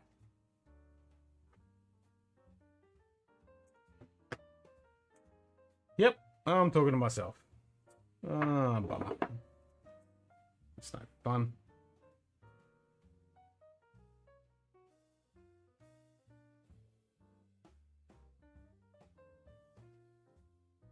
Does that mean I've got to end the stream?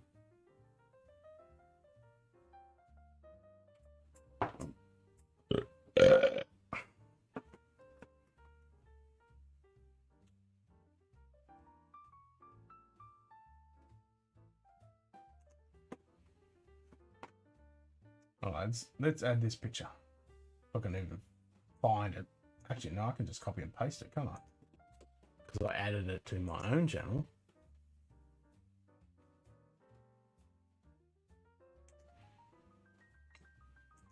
Copy image. Go Scotch for Dummies. I'd rather type it than have to use the online keyboard because that thing's annoying.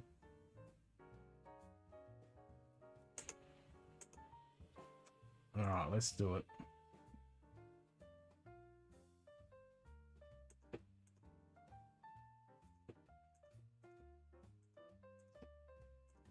Abela. Better look at the actual correct spelling.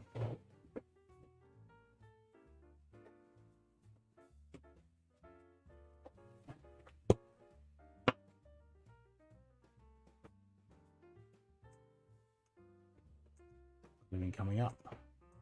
A B E R L O U R, and then we're going to put capital A apostrophe thingamajigamy Abelor Abona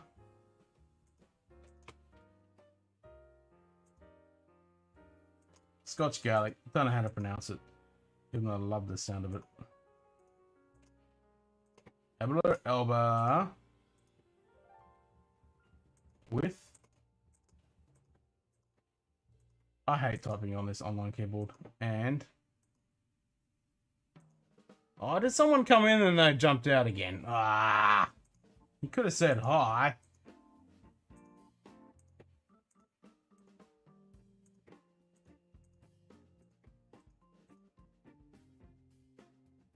Oh, Ben Nevis. James! James, come in, say hi. Alright, where's the picture? Let's add the picture. Can I just paste it? You files are too powerful. Oh, come on. Come on. Really?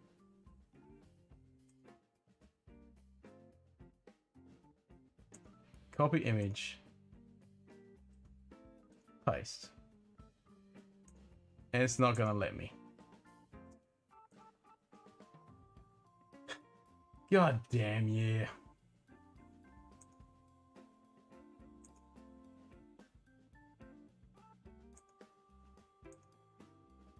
God damn, yeah.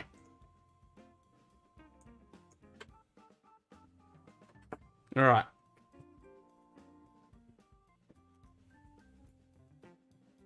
Let's plug in the keyboard. Unplug the camera. Stick that over there.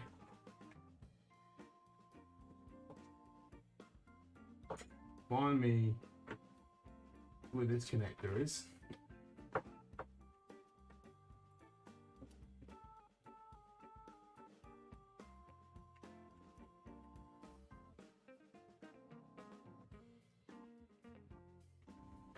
Oh, without knocking the laptop, the desk.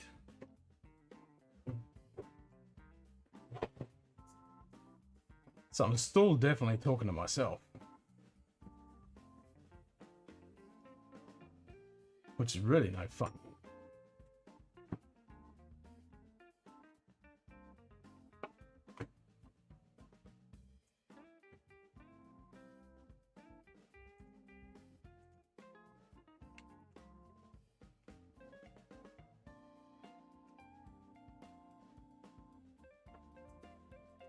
Oh, somebody's come in. Greetings and salutations. Say hi. Oh, you're gone again. Can't win. Could at least say hi.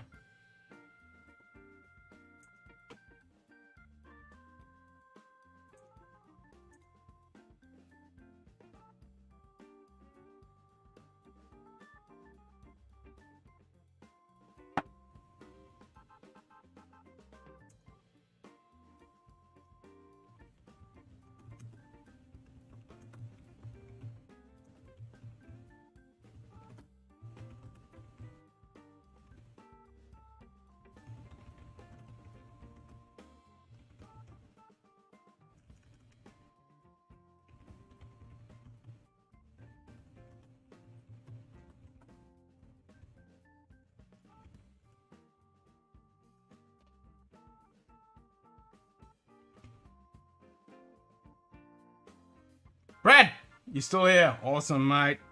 I'll keep talking then. That means I'm not talking to myself. How's the driving going?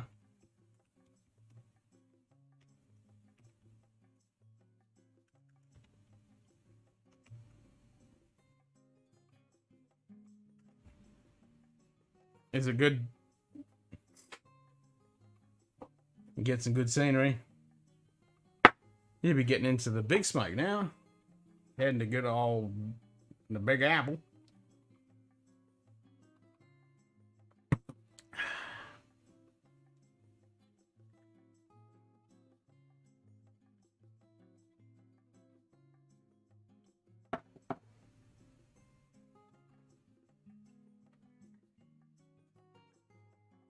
I do like this Alyssa still.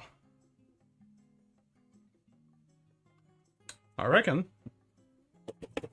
we're going to say earlier that I wanted to have some Glencadam. I'm definitely going in for some Glencadam.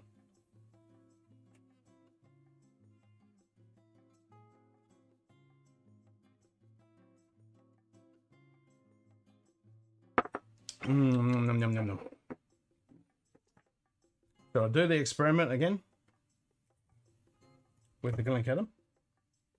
I reckon this is probably going to flock the living shithouse because this has got a really good mouthfeel.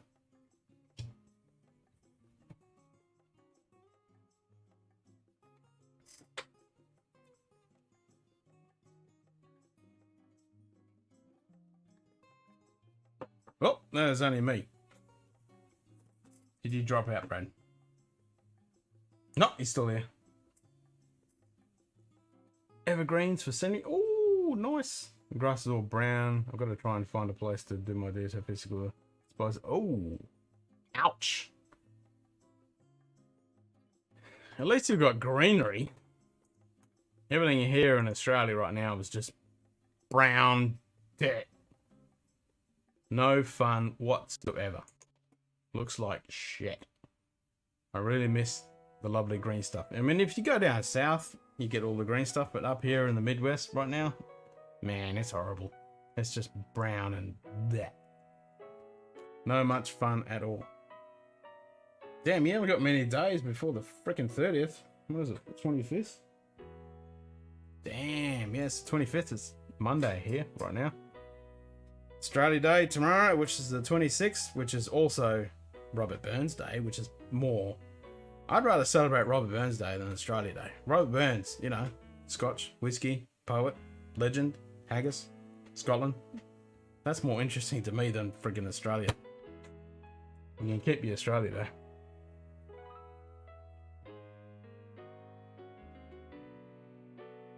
Yeah, at least you got some evergreens. Nothing's evergreen around here. It dies.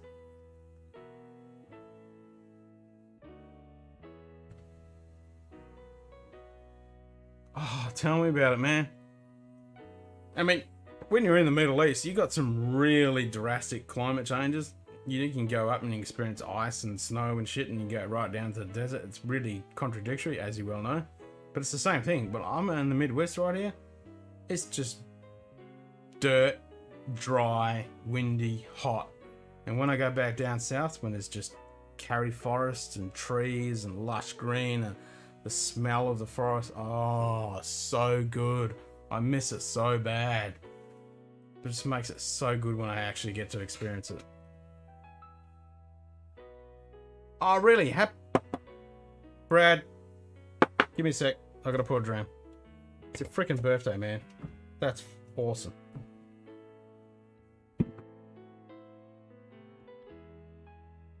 Nice. Like, I had my 45th back in November. I didn't celebrate. I didn't do anything. I didn't do anything for my 44th, my 43rd, my 42nd, my 40th. I didn't do anything. I was like, you get to our age and you're like, meh, it's just another friggin' day. But saying that, it's your fucking birthday tomorrow. We have to do a toast. Hey, is that water? Yeah, I just added that. I'm drunk. Okay, let's add some Glencairn to this awesome Glencairn glass. Make sure I don't spill that. Brad, happy birthday and many bloody awesome returns, mate. Cheers. Slunchaba.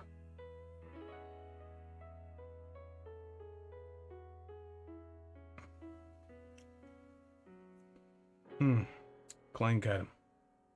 Roy, you're a bloody legend. Put me onto this. Oh, it's so good. Are you working tomorrow? I suppose you are, since you're driving up to the green apple, the big apple. I know that very well. Being self-employed, it's just another day. It's like Tuesday is a public holiday, and it's David Burns, and it's Australia Day, and it's just another day to me. I'm working. I don't give a shit.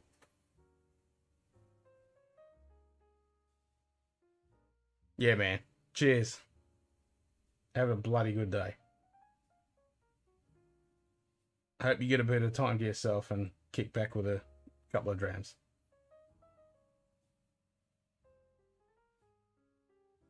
Or at least find a bloody good spot with a freaking great meal.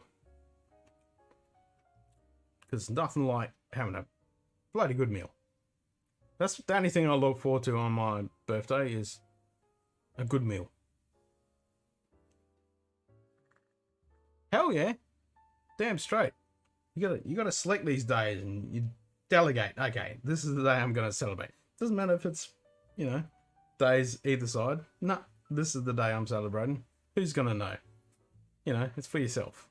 That's what it counts.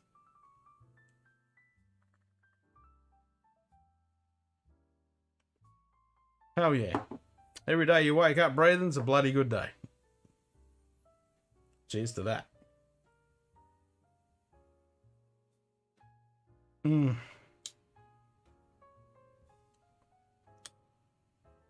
So all the ways that I know how to toast in different languages. So you got cheers in English, Prost in German, Skål, Scandinavian, and Slanchva in Gaelic. There you go. And they pretty much all mean good health. I like that. Because when it comes down to it, the health is the only thing you really need.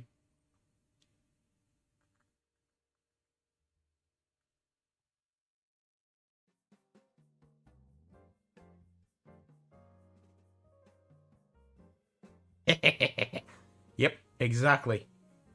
That's like my son. He really got me a bloody good... He threw the spanner into the work because I'd forgotten how old I was.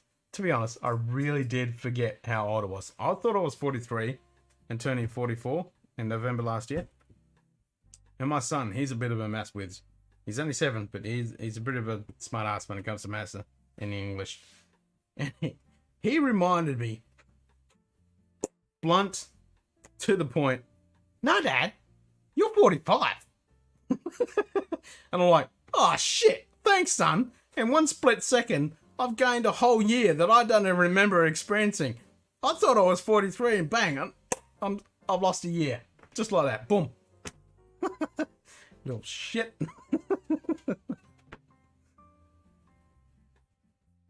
Hell yeah. Like a snail, bro. Rolls with you. That's the army way. Rolls with you. All these people that go camping, they take all this shit under the sun. Nah, if you can't carry it on your freaking back, don't want to know.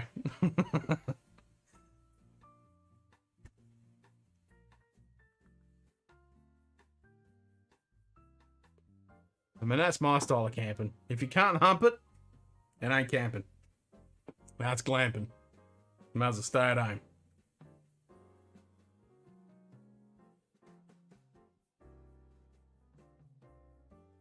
Oh, I love this Glencadam. God damn.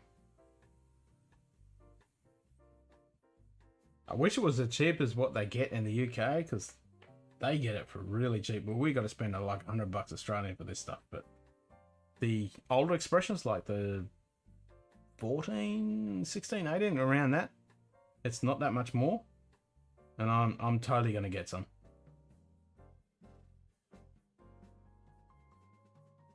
Nah, cheers, Brad. Have a bloody good birthday tomorrow, mate. And yeah, we'll catch you on the flip side. And hopefully we'll see you in the Zoomy. And we'll have a good old yarn. Cheers, mate. You have a good one, eh? Sláinte.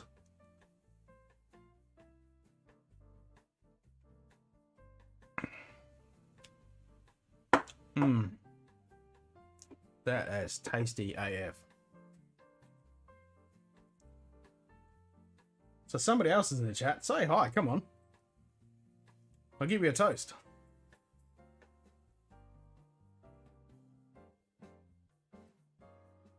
Where are you? What are you doing? Are you waking up? Are you about to go to sleep? Are you having a dram? Are you having a coffee? Are you having brekkie? Are you working? What are you up to?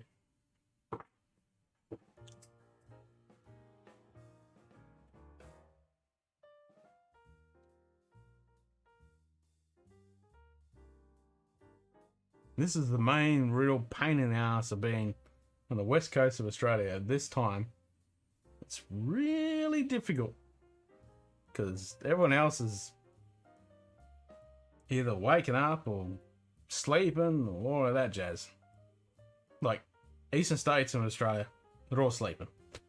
And New Zealand, well, they're way into their sleep. They're about to think about waking up. And in the States, it's a mixed bag, whether you're still asleep or you're awake or you're in the middle of the day or you're having brekkie or... Yeah, it's very, very difficult. We're in the really obscure time zone in Zulu time, which is 8 hours plus GMT. It's a real pain in the ass. But, what are you going to do?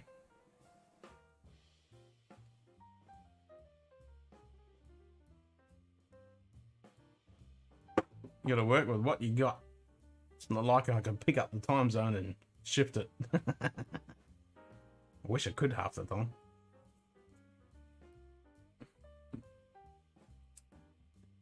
I mean, you got to be thankful for the internet. For what we're doing right now. It's pretty freaking amazing. When I was a young lad, I would have oh my god, this is science fiction. Been able to do this stuff. Talk to people all over the world. How cool is this? I mean, we could talk to people all over the world, but you have to ring up on the old telephone. And international charges. God damn, you'd have to be a rich bastard. But now, jumping on the interwebs, bang, instant communication.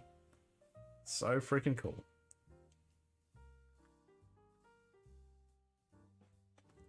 And I reckon I've got the best of both worlds, because I know what it was like when I was a young lad and not having any of this stuff. But like, I grew up without not even having a house phone. And if I wanted to visit somebody, we had to go to their house and knock on the door. If they were home, cool, we hang out. If they weren't home, that was it. When we got a house phone, same thing. You'd ring up. Did they pick up? Nope. Okay, they're not home. They picked up. Cool. And we could meet. But now, goddamn, communication's like instantaneous. What are you doing? Bang, bang, bang, bang. Constant instantaneous communications, which it's kind of a little bit detrimental, but it's kind of beneficial as well. Depends how you work with it. Whereas my son, he's a digital native. Like, he's 7. He's known nothing but this way of life. Whereas I've got to experience none of it to all of it. And I've embraced it. I love it. I appreciate it. And I use it for what it's meant for. Whereas these young ones, like, their social skills and stuff like that, when it comes to social media and stuff, yeah, there's something to be a bit desired. You look at Twitch, I mean, not Twitch, Twitter.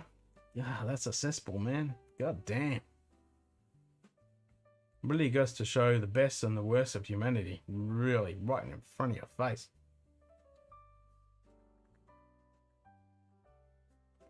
But I must say, it ain't boring.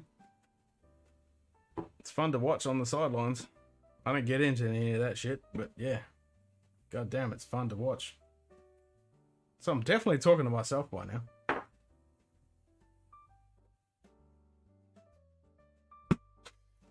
Gervin has a McKellen. Oh. What time is it for Gervin? Let's give him a thumbs up.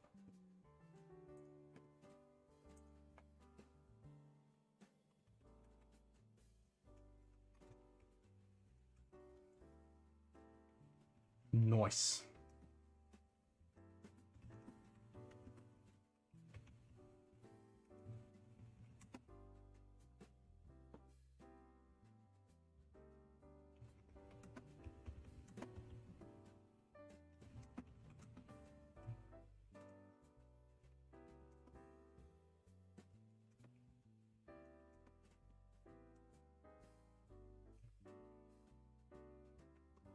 Let's share the link.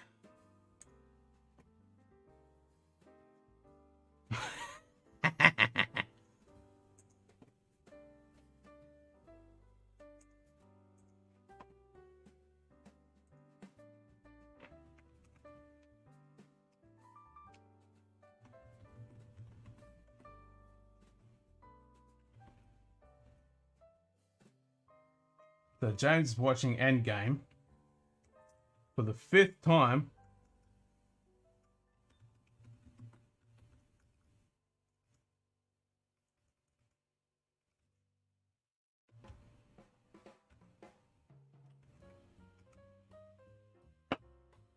Alright, I gotta find the Darth Vader impressive, most impressive GIF. To watch Endgame for the... I didn't even get through the first time, man.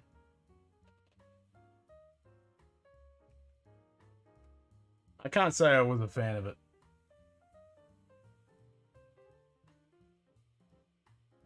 Where's Darth Vader?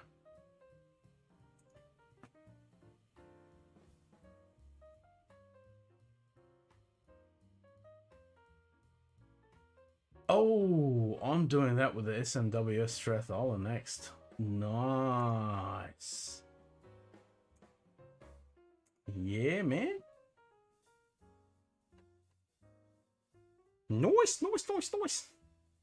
Oh, somebody's in here. Greetings and salutations. Where are you in the neck of the woods, and are you drinking, or are you waking up, or what are you doing? I'm just finishing my Glencairn, and I need to pour some more because this stuff is so good. Rory hit it on the dot when he recommended this whiskey. God damn it. I have to get more of this stuff and explore more of their range, because this stuff,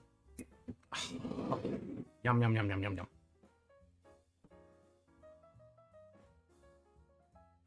I could wear this as perfume. Perfume, deodorant, aftershave, all of those terms. I want it.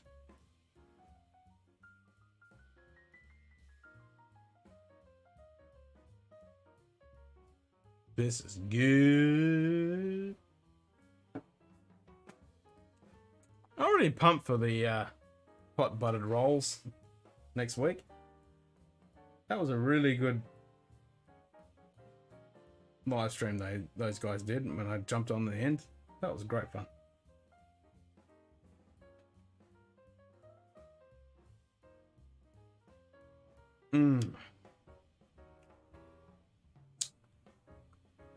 Yep, this is some good stuff.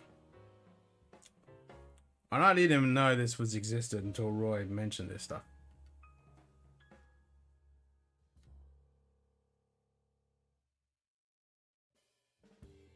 He's hit it out of the park. I mean, a lot of people would approach this and go, nah, that's light, boring, nothing in there. But it's one of those ones that you just, there's so much going on in the nose. And it's light and fleeting and floral and deep, and the palate is so rich. I mean, it ticks all the boxes. It's 46%, not chill filtered, natural colored, doesn't break the bank. I mean, god damn, this is the stuff you really want, eh? Hats off to Glencairn.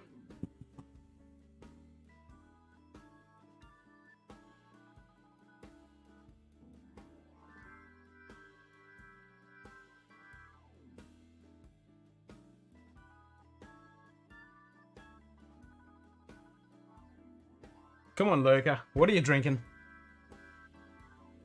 I just posted it in the Discord for the Scotch for Dummies. Are you Gerben? Are you James? Are you someone else? Come on, say hi. I won't bite. I'm just talking to myself. Dribbling shit. That's why it's called Dribble and Drams. Or Drams and Dribble. Either way. Yum, yum, yum, yum.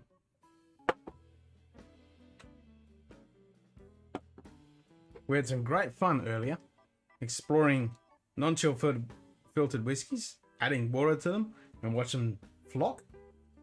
I love doing that stuff. I think still the top of the list for the most dramatic effect is the Altmore 12. You add water to that, you have a control, you add the water to the Altmore 12.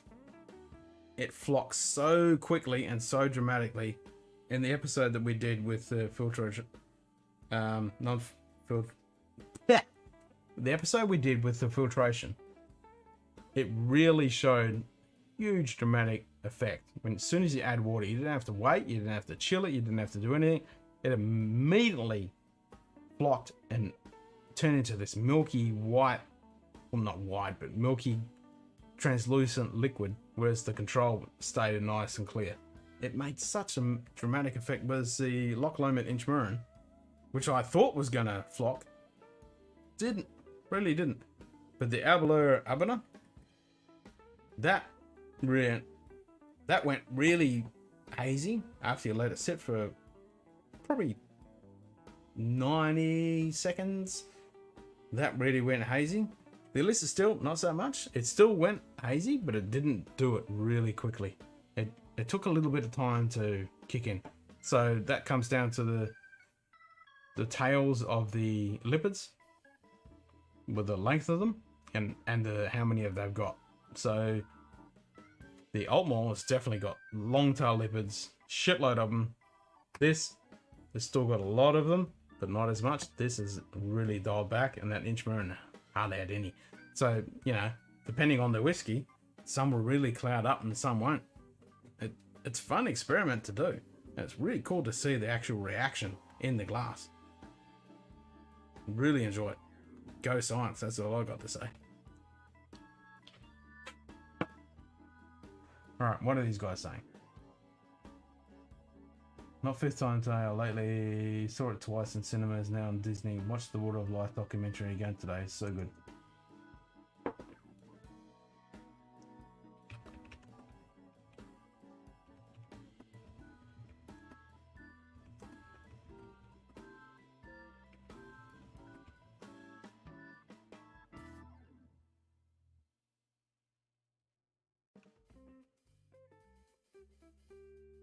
Yeah, that Water of Life documentary, I've got to watch that.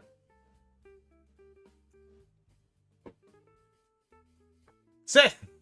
You're back! Does that mean it's like bloody, what is it, 12:30? That means it's like 3:30 in the morning for you. Man, you're a legend. You're like me. You're not out. Cheers to that. God damn. Did you actually catch up with, God damn, brain fart. Are you on the Holland Straight or the little one? Which one was it? Because your club's going to be called Little Holland. I've declared that's what the club's going to be called. Did you catch up with him? Or did you both just crash and then you come back? Man, you're hardcore, man. That's 3:30 and that's 3:30 in the morning, isn't it? That's definitely 3:30. That's when I really start to flake out and I'm about to go to sleep. That's the time when I crash. Cheers, man.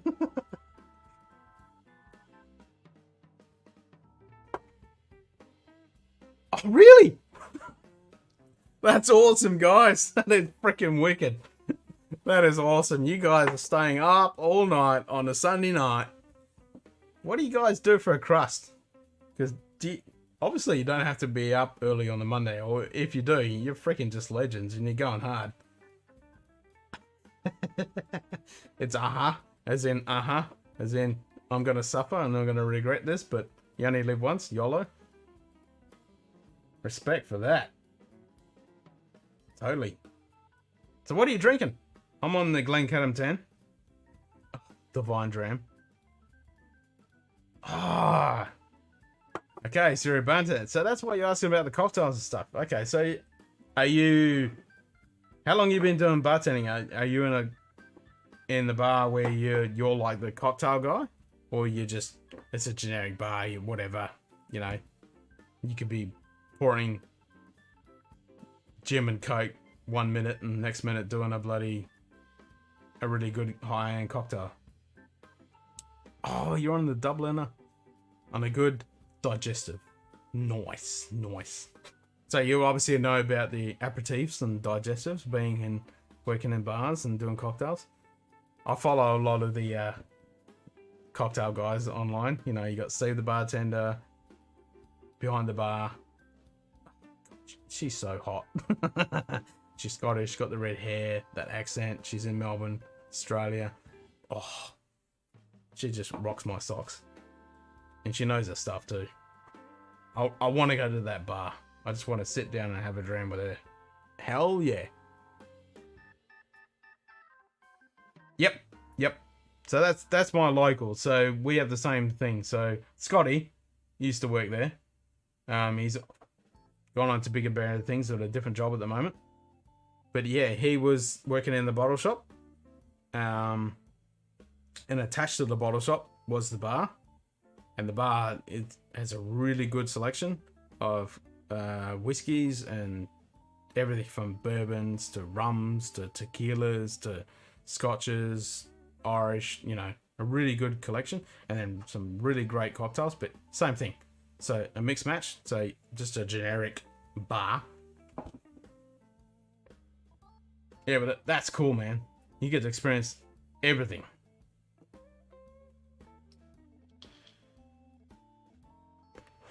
That's awesome. And just having the Dubliner liqueur. I'm going to have to go in for some more of that, because since you guys are drinking it.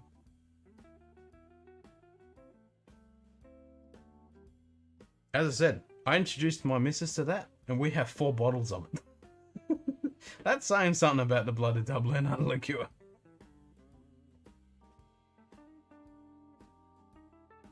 Yeah, exactly. That's exactly it. That's like the bar we go to. Yep, that's exactly it. And me and Scotty, we'd walk in there, you know, and that 1 minute we could be drinking generic beers. They might have guys come in and they pretty much run the bar with their beer selection, which is really good. Then we could be doing a cocktail night. Like we have cocktail weeks, have specials at the bar, specials at the bottle shop, and then you might have a special night where we're doing just bourbon tastings, or we might have a cigar pairing night. All different ranges. I reckon it's really cool when you get that complete different breadth. You know, you get a guy come in and he's just going to buy a bunch of chooks. The next minute, you have another guy come through and he wants a really high-end Scotch whiskey. He's going to spend, you know, $800. He wants a really good single malt. I reckon that range is freaking awesome. Which bottles? Which bottles? Are you talking about the Dubliner liqueur? You've gone through 3 bottles in 2 days. So 2.5 days, you've gone through 3 bottles of that. I must admit, that wouldn't be too hard. If me and my missus were just going nothing else but just the Dubliner, we would do that easily. When we were sat out there during winter, when we had the fire out the front, drinking whiskeys, and we go onto the Dubliner. I mean, god damn, she smashes half a bottle by herself. Not a problem at all.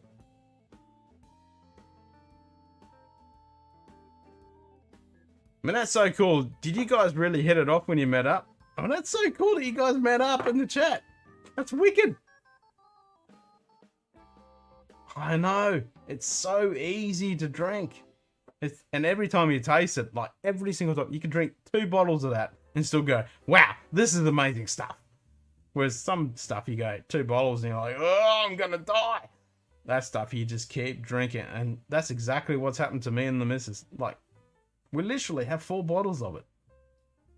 Whenever something's special, she's like, oh, I need a couple more bottles of that. She loves this stuff.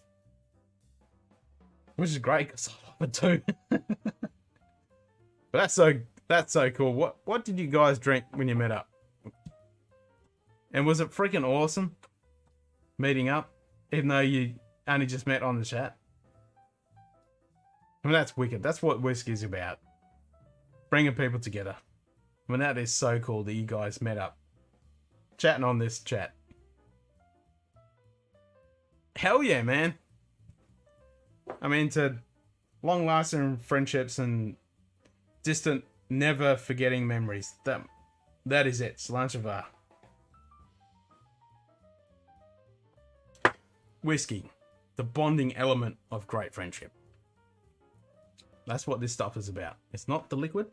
It's the people and the emotions and friendship and memories and relationships we get to build around it. That's what it's about. It's so freaking cool.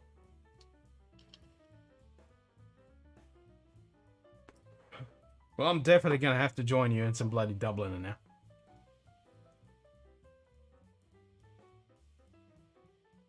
Hell yeah. Let's get the Dubliner on.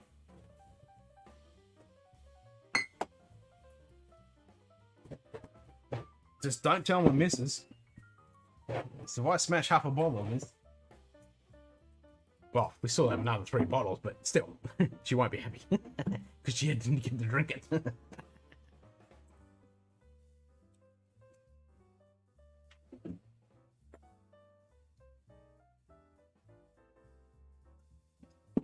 Look at that. Decent pour. Because as you well know, this stuff goes down so freaking nice. Oh, I just love the smell of it. It's so good. It's just like shoving your head into a beehive. Ah.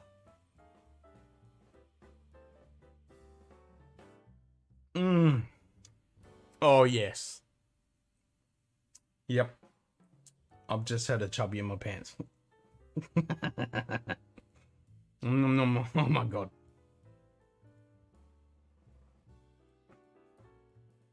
Yep. If anybody on this planet doesn't like that stuff, I don't want to know 'em.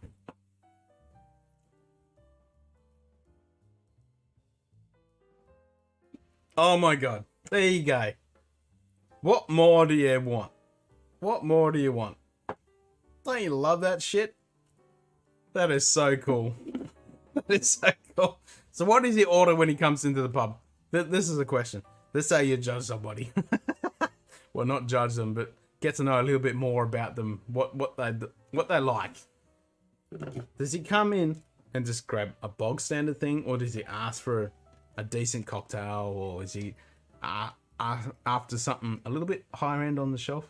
What does he ask for?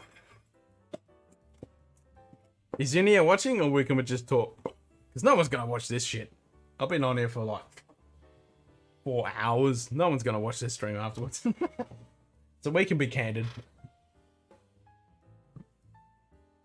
That is so cool. You guys are just like next door to each other. I love that stuff. That's like the Scotch for Dummies. Do you follow Scotch for Dummies? They live on the same street. That's what they can get together every Thursday night. And I wish Q-Ball and Scotty and myself, like, we split over where we live. It makes it really hard to actually get together, but it'd be really cool to have a bunch of guys on the same freaking street that are into whiskey and stuff, and we just, you know, get to talk about whiskey, drink whiskey, and explore it, and it'd be freaking amazing.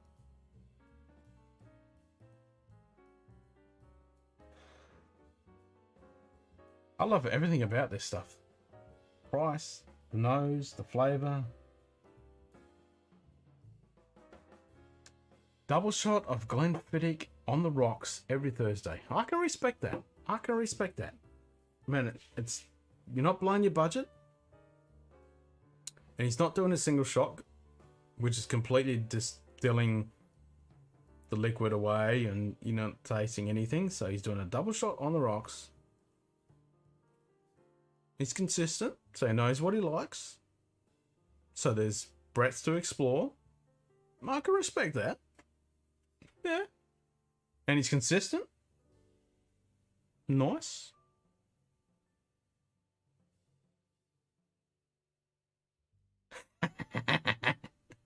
Nothing wrong with a couple of bloody schooners as well.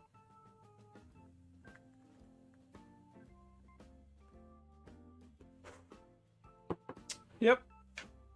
That's pretty damn cool. Comes in, grabs what he knows, grabs what he wants, hits the spot, and off he goes. Does that the next week. That's freaking awesome, man. So now you can sit down with him and really get into some whiskey. That's so cool you guys met up tonight. That's freaking wicked. Cheers to a long-lasting relationship. That's awesome. That is freaking awesome.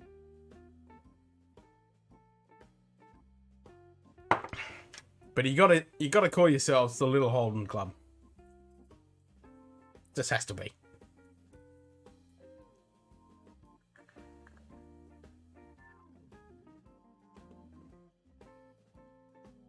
So we've got a few other people in here, but they're just lurking. They're not saying anything. So I just posted on the Scotch for Dummies Discord that was in here dribbling shit. No, those guys are chatting. I know James is having some good stuff, and Gerben's having some good stuff. Gerben's a legend. He's over in Deutschland, and when it comes to stupid hours, like he watches Roy's streams, and it's like 4 o'clock in the morning for him. It's pretty much the same for me. It's like almost 6 o'clock in the morning for me. Come on, Nightbot, you give me the shits.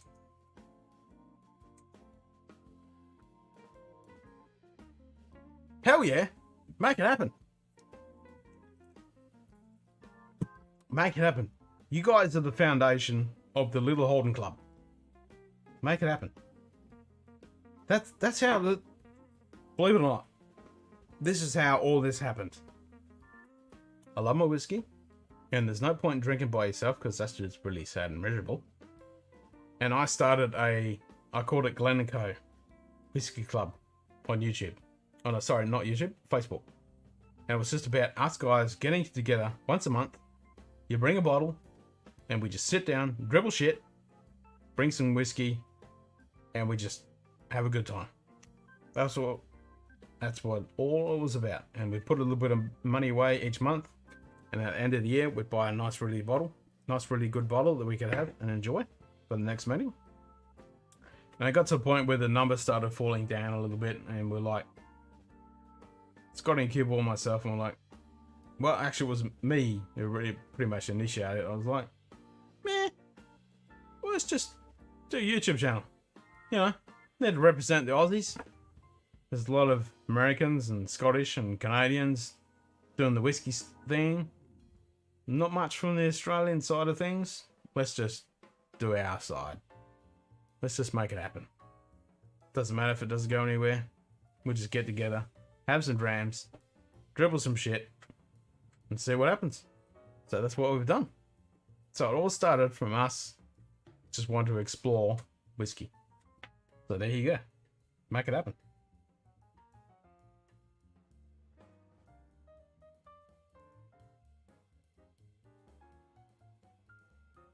That's what the cool thing about it is. You know, it needs to be shared and experienced with other people. There's no point doing this by yourself. I mean, I'm doing this by myself now, but I'm on the other side of the camera and I'm talking to you, which is the next best thing, especially in this current situation. And it's so cool. You get to do it for people all over the world, instantaneous, communicate, different experiences, different reactions, different whiskeys, different tastes, all that stuff. And you get to do it in real time. You can't beat it.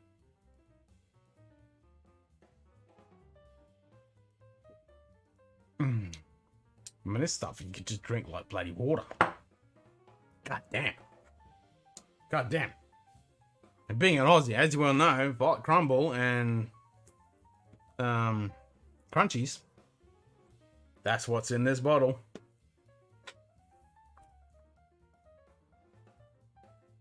I wouldn't say it's well spoken. It's very slurred and not very elegantly spoken. But yeah, I hear what you're saying. Cheers.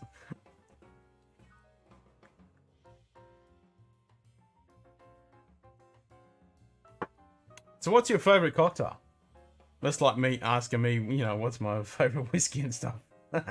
What's your favorite cocktail? I mean, me personally, oh, it's a bit hard. Yeah, that's a really hard one. It's like, what's your favorite whiskey? It's like, what's your favorite cocktail? Jesus Christ. I mean, I created my own cocktail called the Ginger Tree, which I'm quite proud of, and my missus loves it.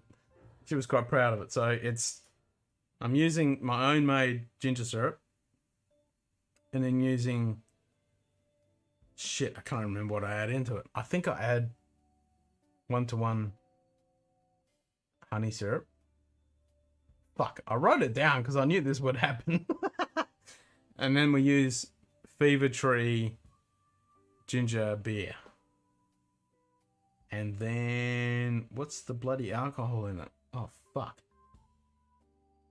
Okay, I'm way beyond trying to remember what that is. But anyway, at the moment it's Moscow Mules. We've been drinking a shitload of those. A Dirty Angel from Right Club and... Okay, you're going to have to remind me what a Dirty Angel is.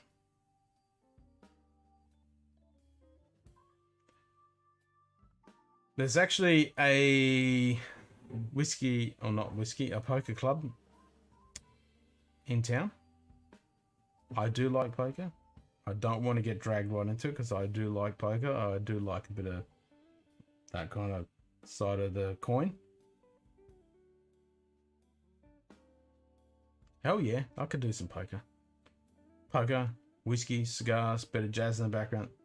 Man, I don't know whether you've seen my live streams before, but my idea of a fucking awesome bar is Victorian style with bookshelves, leather-bound seats, lounges, cigars, jazz, blues in the background, and it's a gentleman's bar. So you come in a nice attire. That's my style. Whether you rather have a whiskey or a nice cognac or whatever you like, it's all there, and you have a good cigar and you sit down and read the paper or have a chat with friends, and smooth jazz and blues in the background, smoke all throughout the room with leather-bound books everywhere, and the idea of that just I love it. It's a signature cocktail from Club because there's a memorial down the road called the Dirty Angel. Okay, so what is a Dirty Angel? So memorial as in a military memorial, because I'm ex-military. I love military history and stuff. So I'm really a big fan of that. Dirty Angel, that doesn't ring a bell. And I've been getting right into cocktails recently. But like over here, offside the camera, can't see it on camera, I've got a huge pile of stuff for doing cocktails. And I have a fat time making different cocktails. I made my fever tree and I can't remember what's in it. But it's homemade ginger syrup, and then the fever tree ginger beer. Maybe it's vodka as the base spirit. I can't remember. Maybe not. I don't think. Nah, because that's Moscow Mule is what I've been drinking. So just ignore my drunken stupor. But I have written it down. I did record it in my phone because I've got one of the cocktail apps, and I did. Let's just bring it up. Let's just do that. It is in. I've got a few cocktail apps on here. Oh shit. I have to go through them and find which one it is. Vodka triple sec pineapple. Oh, now you're talking. So like an illusions. I love me illusions. Couple other things. I just can't remember. It's been a while since I've had it. So if you're gonna do vodka triple sec, pineapple juice, and a yeah, you've already got me. Yep, I'm already like, yep, I'm with you. I'm in. Yep. War Memorial. Hell yeah. Okay, so it's not in that one. So pretty much the ginger tree come about because we didn't have one of the ingredients, and then we're just like, well, let's just add some ginger and some of this fever tree because I don't mind fever tree. They do get some pretty good stuff. I saw on a Facebook post, Fever Tree put up, they put up an advertisement for their a spiced orange stuff. What is it? Spiced orange ginger with monkey shoulder and a bit of orange. I'm like, hell yeah, sign me up. And I tried it. Hell yeah. I was like, we gotta try this. I went to the missus and went like, we gotta try this. We went to Bottle, got some of the spiced orange fever tree. Yes, very nice, very tasty. Yes, we got a couple of infinity bottles over there. The High Peaking Harmony, which I've got an empty bottle over there. I need to take the labels off and actually put some. I need to do a few infinity bottles. I want to do a whiskies Isla Smoky Peaty one, and then a lighter Highland Space ID type one. But Q-Ball's got one, so he's got an old bottle of Black Label. We've stuck some good stuff in that. And then we've got a bottle of the Toki, and we've stuck some good stuff in that. And we've been experimenting each time we meet up and do some episodes and recording. We take a little swig of that and like, okay, it's a bit lacking this way, when it's a bit overpowering this way, and we delve into it and add a bit of stuff to it and experimenting with it. And I've got a that 5 litre port barrel. Well, it's not a port barrel, but it's an American slightly charred American oak cask. I've stuck port into it. It's leaking at the moment because of the friggin' 40-degree temperatures. So I need to. I've stuck just cask goon bags of port into it, even though I've added some Stanleys and there it is, some old 20 from Dear Bromatoli Premium. This is actually not too bad stuff. Especially when you mag it. I've added that in there, 5 litres of that stuff, but it's slightly leaking at the moment since it's got over the high temperatures. It's slightly leaking, so I need to drain that out, re-soak it with water, and then season it with some more port, and then I'm going to add some cheap nasty whiskey into it and season it up. Army. Infantry. I was only in the reserves, but I went to Darwin and New Zealand and had a fat old time. I was in the cadets before that, and I've been in part of the RSL up here in Geraldton on the committee for like 12 years. One of the youngest members. We're having a big problem all across Australia at the moment trying to get younger people into the RSL, because all the older guys, they're dying off, and there's not much of the young blood coming in. I mean, I'm in the mix because I was in between East Timor. I got out before East Timor kicked off, and obviously you got Afghanistan and Iraq. They're real young guys, you know, they've got families and jobs and all that stuff. They're not going to come in.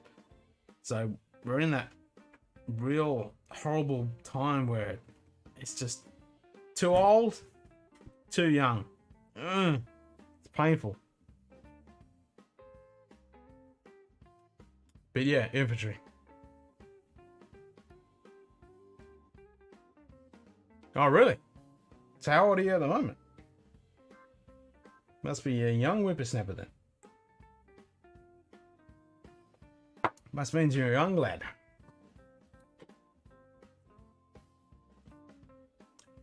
So you're going to go in as something, or just general enlistment?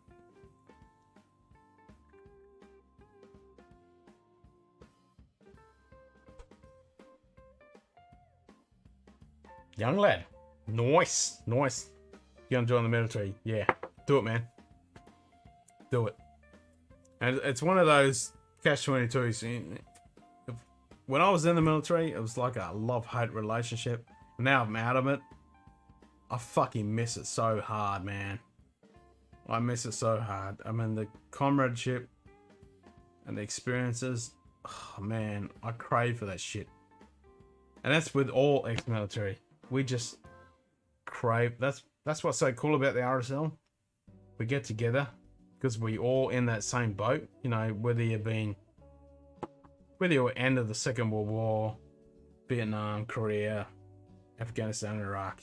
We all in that same family. We just crave that shit. Nice. Nice. If you can get in, that's the problem. If you're going in as general enlistment, good luck trying to get that posting. But if you've got that prerequisite that they're looking for to get into, definitely do it, man. If you're going to be a forward observer, that's a pretty cool gig. So it must mean you're up with your mass and all that kind of stuff, because, you know, forward observers, they need to be switched on. When the shit is a fucking fan and you're pulling an arty, you need to know whether that needs to go right in the right spot. Arty as in artillery.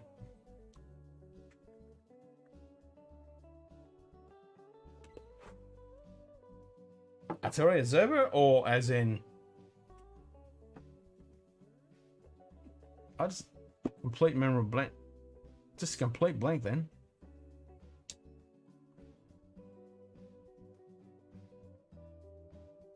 Man, that's cool. Do it, man. It's one of those things. Yeah. You definitely need a little bit of that bloody stuff when it comes into arty.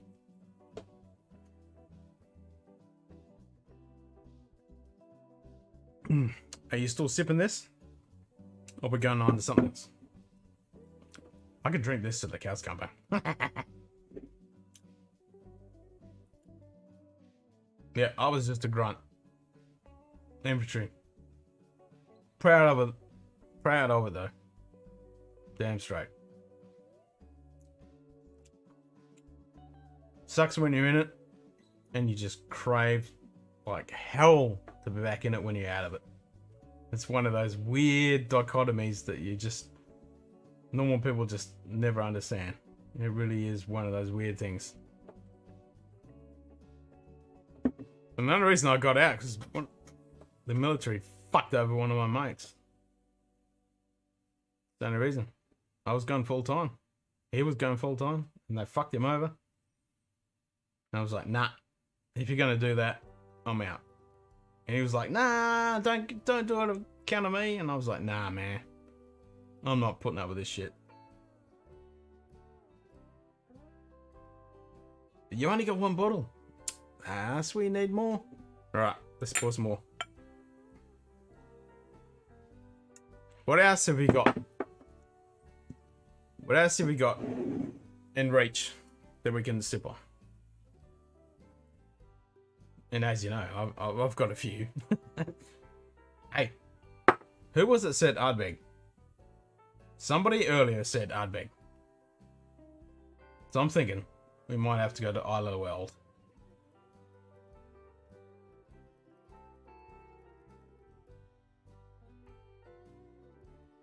Yeah, do it. It's one of those things. I mean, it's not for everyone. But the military life, I mean... Yep. I wouldn't give anything up for my experience I've had.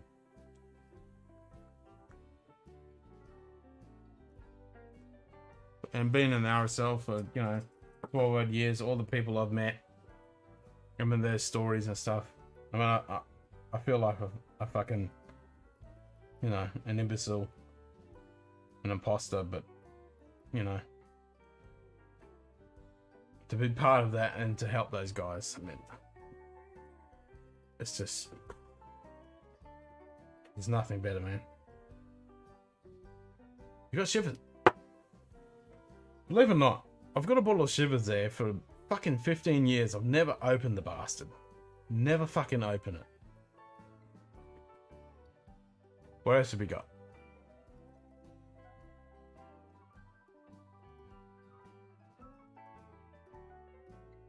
Remember, Arty Observer is a pretty fucking... That's a full-on job. I mean, we were taught in the military, like, you can lose your rifle.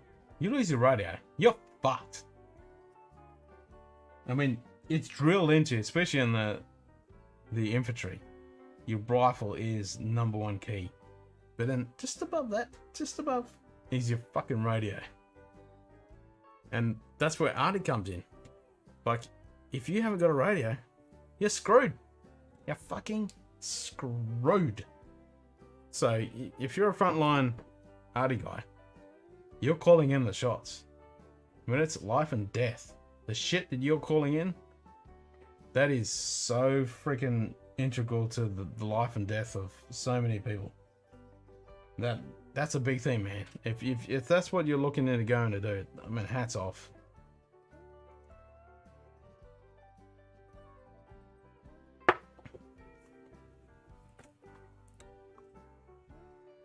That's awesome.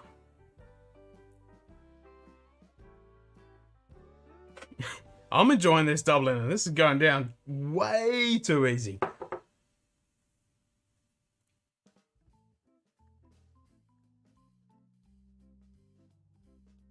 Alright, I'm going to make you suffer and type in all the stuff that you've got accessible to you right now.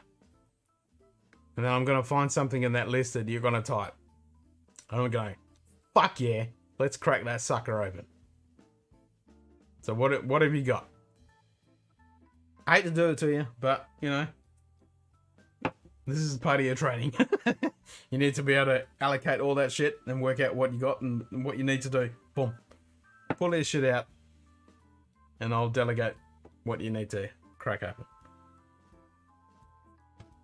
And because somebody said Ardbeg earlier, I don't know whether it was you or someone else, but yeah. I haven't gone to Isla yet, and I'm pretty keen.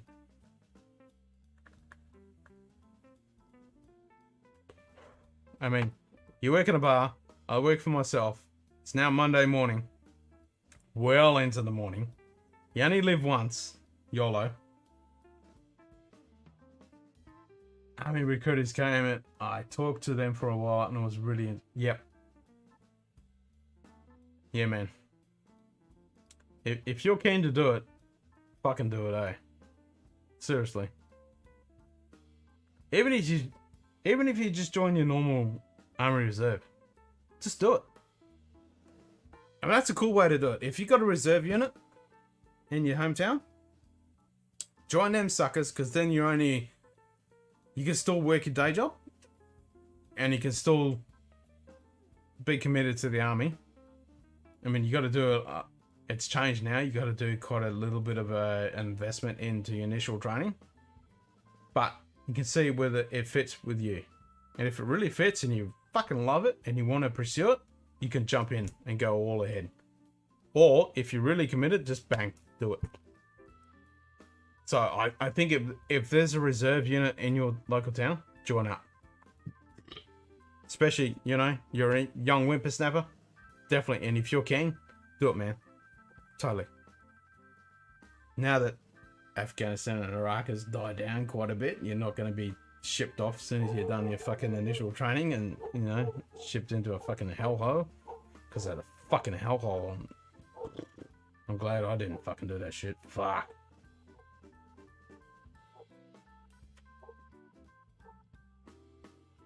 And you get to play with all the new Bang Bang sticks. I'm so jealous. Like the Bang Bang stick that I was issued with, it's a piece of crap compared to what they got now. They got some decent Bang Bang sticks.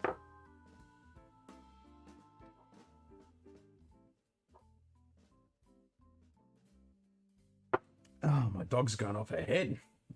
Something has really annoyed her.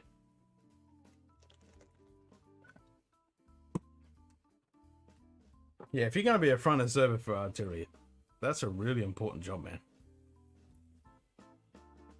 Don't ever think that everyone is ever going to say that that's not an important job, because that is a really important job. I mean, do you know much about military history and stuff? You're looking at Long Tan. If it wasn't for the arty from New Zealand and those front observers calling that arty in, our fucking poor boys and D Company shit would have been fucked. They would have been totally fucked without those fucking border observers calling that arty in from the NZ. Fucking Long Tan, man. Fuck. That's insane.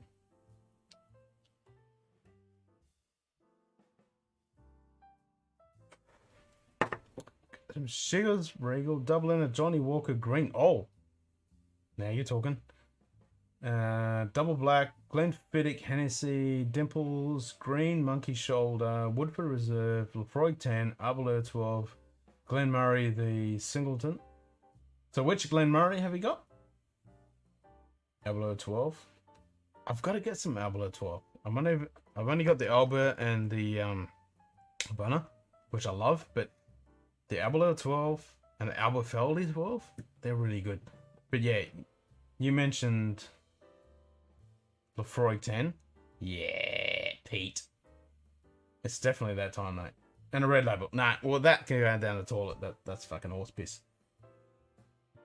So you got Dubliner, Johnny Walker Green. Yes, double Johnny Walker Green. Hell yeah, underrated whiskey. Dimples, Grants, Monkey Shoulder, Woodford Reserve. I haven't got any decent bourbons. I've got to get some bourbons. I'm thinking Lefroy 10. That's what I'm thinking. I think we need to go that world. Get some Pete. Isla. Hell yeah. Man, I've got a few Grants. I've got the Grants 10. I've got Grants 15. Grants Arborialis. Which Grants have you got? Monkey Shoulder, you can drink that till the cows come home. Glen Murray 10. They do a 10? Really? They sure? Because you got the Elgin Classic Series, which is the Chardonnay, the Peat, Sherry, Port, and the normal one. Then you got their Classic Series, which is the 10, 12, etc., etc. I didn't know there was a Glenmorangie 10. I don't have that one. Chivas Regal. No, I reckon Lefroy. Peat. Get some peat. It's this time of night we need some peat. Even though I'm really enjoying this bloody Dubliner.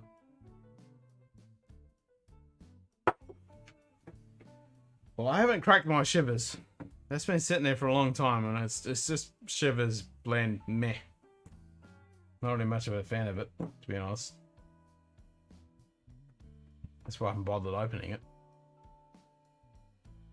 What else have we got there? Oh, you got Green Label. I'm happy to go Green Label. That's a good middle of the road. So if you're thinking Shivers, and I'm thinking Lefroy, Green Label is definitely in the one in the middle. Because you got the Talisker and the Galila with that little bit of peat, and then you got the Linkwood and the Craigamore. Hell yeah. Green Label. Best Johnny Walker around. Right. I need a bio break. That's military speak for I need a freaking piss. Back in 12 seconds. Start on what bottle you want.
No, it hasn't.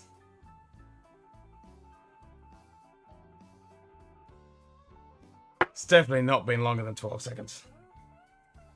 That was on the dot.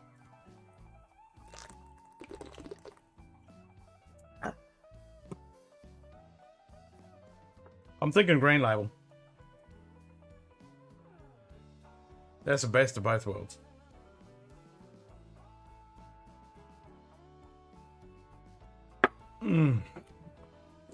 Gotta love me some Dublin.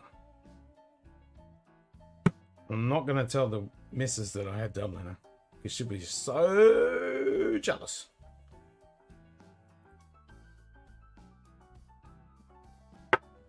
Alright, Seth.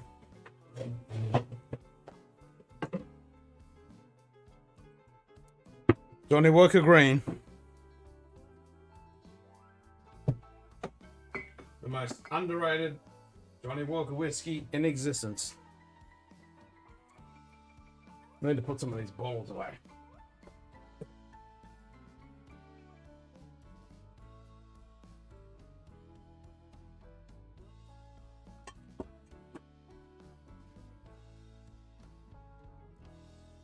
Got get them.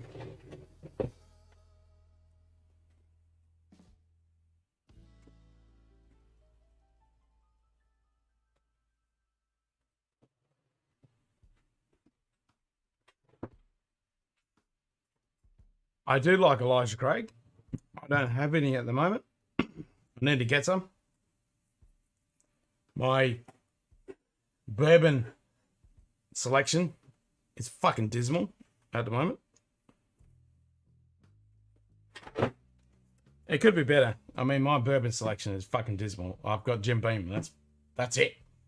I haven't got any decent ones, and there's so many good ones. I want some Valentine's. I want some Eagle Rare. I want some Makers. I want some freaking Four Roses. I want some Balcones. I want some goddamn Elijah Craig. I want some Woodford Reserve. I want some friggin'... Oh, I can't remember the name of the rye one. It's really good. Oh, the Sazerac. There's so many good ones I want. But yeah, I've just been focusing on Scotch, rums, a little bit of Japanese, Irish.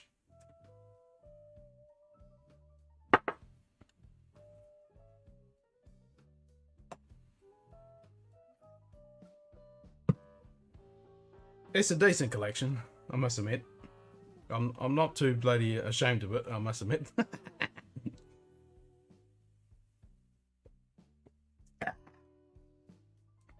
The old wallet will tell you otherwise. So, green label, we gotta go to green. Come on, it's green. Army, you gotta do it. Army. Yeah, the Jim Beam small batch is pretty good. Like the same with Jack Daniel's Jim Beam. If you get the good stuff, it's the same with Cougar and bloody fucking any of the shit we get in Australia. If you get the good stuff, it makes all the difference. It's the same as this. Like if you should talk to anybody on the street, Johnny Walker Red Label is all they think of. But this is the good one. Same with Glenfiddich. You know, the 15 Solera cask is the really good one. Glenlivet. I think the 18 is one of the best one expressions, not the normal 12. It depends on what you're actually talking about. Hell yeah, it's green. We're talking military, army. This is it. And it's got peat. I mean, this has got Kalila, Talisker, Craggamore, and Linkwood. See how my memory is. Talisker, Linkwood, Craggamore, and Kalila. And I have all of those on my bar now. I finally got, the only one I was missing was the Linkwood. And I haven't even popped that bastard yet. I've got a bottle of the Linkwood and I haven't cracked it. And I'm not going to do it right now because my palate is completely destroyed. But it's like I must have opened 8 bottles in the last few streams. I need to crack the Linkwood. That is one that's lagging behind. The Linkwood is right here. Linkwood 12. And even when we did our episode, I could pick up all the expressions because I've got the Craggamore, I've got the Talisker, I've got the Kalilas, and I love all of those. But this is the only one I've never tried by itself. So I finally got a bottle of this, the Linkwood 12, and I'm itching to try this. So next stream, I'm going to crack this on a fresh palate.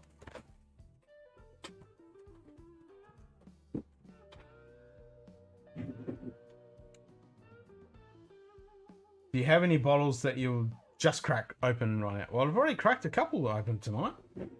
I cracked the Craig Gulliker 13. Haven't popped that one. Cracked that one on this stream. And the Abana Alba. I cracked that one tonight. And I think there might have been something else I cracked tonight. So yeah, every stream, the last few streams I've done, I've cracked 2 or 3 bottles, which has been freaking awesome. But I'm not going to crack that Linkwood because I know that's slightly lighter and I need a fresh palate to actually dive into that. I don't want to do it on a smash palate right now because I'm half cut. But I'm definitely keen to smash into some degree label because this is like before what we were talking about. This is a really bottle that goes way under the radar. Everyone talks about Johnny Walker. Nah, fuck Johnny Walker. This is the only one you should be looking at. This is a blended Scotch whiskey, not a blended malt. Oh, sorry, this is a blended malt, not a blended Scotch whiskey. It's got no grain in it. This is single malt whiskey, 4 of them blended together in a vat, and it comes across. This is the best thing. And it's got a cork. Not that bottle. Top shit. Twisty cork shit. But I don't think I've got too many that needs to be cracked. there's fuck all that needs to be cracked, to be honest. The open 14, I've had that before, but that's not cracked yet. What else needs to be cracked? So it looks ski. Actually, the Mortluck. That's a independent bottling from Gordon MacPhail. That hasn't been cracked yet. I was thinking about cracking that tonight. And the Blood Knock 15 Adela, I've already had that, but that needs to be cracked. The Undo 12, that needs to be cracked. The Long Road, the Halsburn, they need to be cracked. So actually, yeah, there is a few I need to crack. Yes, there is a few. But I'm not going to crack them now because I'm way beyond trying to get anything out of the bottles. I want to experience them kind of freshish.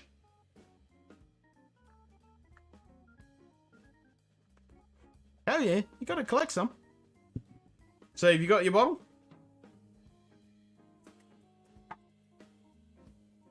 Look at that.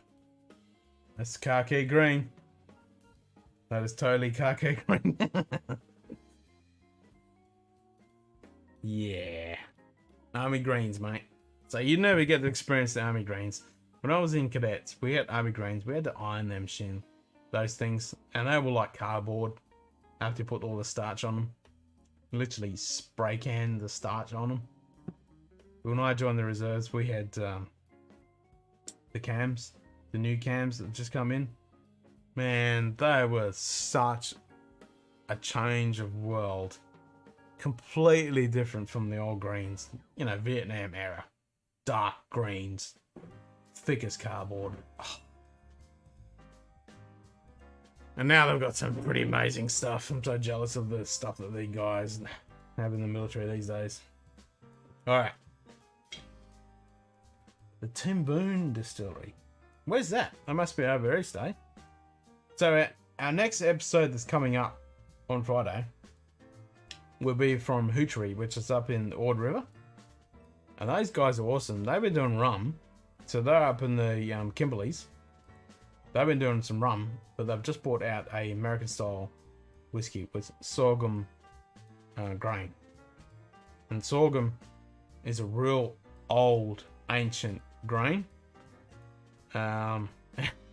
It's amazing. The flavor of that stuff. Wow. So good. So we're going to do an episode on that. I haven't heard of Tim Boone. What do those guys do? You got me intrigued. I want to know. And the cool thing about Hoochery, like normally when a distillery establishes itself, doesn't matter where it is in the world, the first thing they need to do is gin, because that's the easiest thing. You just get some whiskey. Well, not whiskey. You get your malted barley. Spit out some bloody beer. You distill it. You've got some distillate. Okay, what do I need to do with this? I need to have it for a freaking long time before I can actually sell it. Or I just add some botanicals in either in the distillate or after the distillate. Bang, you got some gin. I can make some money. So 99.9% of new distilleries, that's what they do. They spit out some gin. Nah, these guys, they decided not to do that. They decided to do, I'm actually mixing Larg Distillery, which is Arran, with Hoochery. I think I am. They've been doing rums. Now they're doing American. But in Larg, on the Isle of Arran, they decided, nah, we're not going to do gins. They've got a whole pile of apples that they planted, and they're going to do apple cider and apple brandy. That's completely outside of the norm. Normally you just spit out gin. These guys are not. So in my drunken stupor, I completely mixed the Australian Hoochery Distillery with Isle of Arran. Okay, so Arran is doing that. They're doing the apple brandy and the apple cider. But yeah, in Hoochery, they started with rum and then they went to American bourbon style with the sorghum.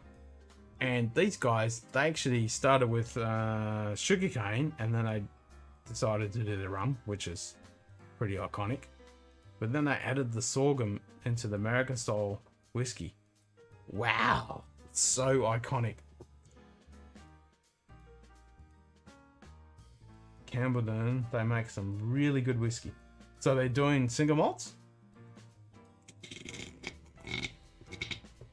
Oh man, that cork is nice and tight. Listen to that. Let's do it again. That sounded really good. White like a toy. Yeah, boy. The pop was a bit disappointing, but that cork squeak. Woo. That's some good shit, eh?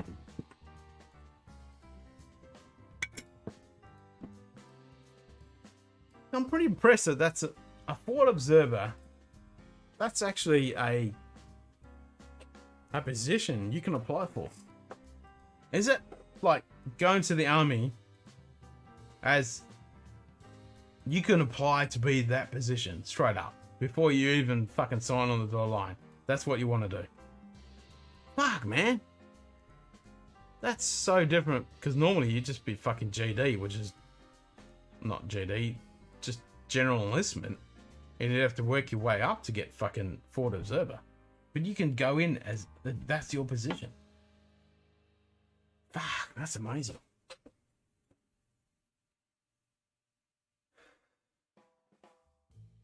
Yeah, we need to explore a lot more. When we're called Scotch Down Under, we need to explore a lot more of the stuff that's coming out of Australia, and there's some amazing stuff. So we want to go down to Perth and visit Snapper. Fuck. Snapper something or other. Got to visit those guys. They do some amazing stuff. And then go down to Margaret River with University, and then Lime Burners and the Pronger Ups with Tiger Snake, and now the new Jew Guyot. Got to just explore those guys, and then obviously, yeah, the Hoochery up north. And then, yeah, eventually get over east. All the guys in Melbourne. Those new guys you just mentioned. Then go to Tassie. So much stuff we need to explore.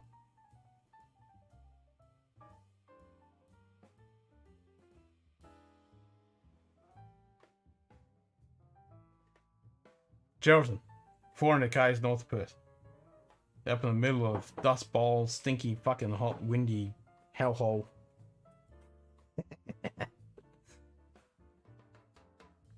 I wish it was Bunbury. At least you got fucking trees down there. Ain't got shit up here.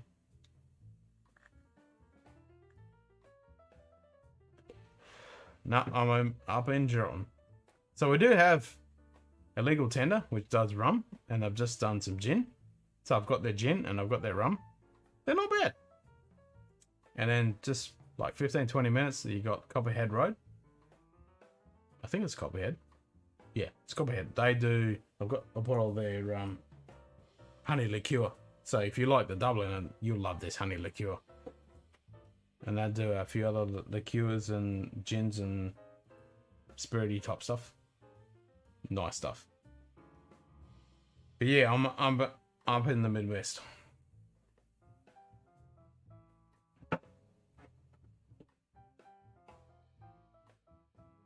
I wish it was down Bunbury way. God damn. Be home close to the God's country down there with trees. There's no trees up here. That's what bums me out, man. There's no trees up here. I miss trees. I really do. Every time I go, like I'm from Albany originally, there's trees. Excuse. You got forest, you got trees, you got hills, you got really dynamic coastline there. RAF. RAFF. Air Force, they train all across that coastline because it's the best coastline to train across. And the infantry, they all, you know, it's the best bloody area down there. But here, there's just nothing. It's just flat, grey, or not grey, but brown, dirt, wind blasted, sand blasted, heat blasted. Yeah. It's good during winter. Oh, ideally, want to spend 6 months of summer down in the south, and then the winter up here. Best of both worlds. Couldn't beat it.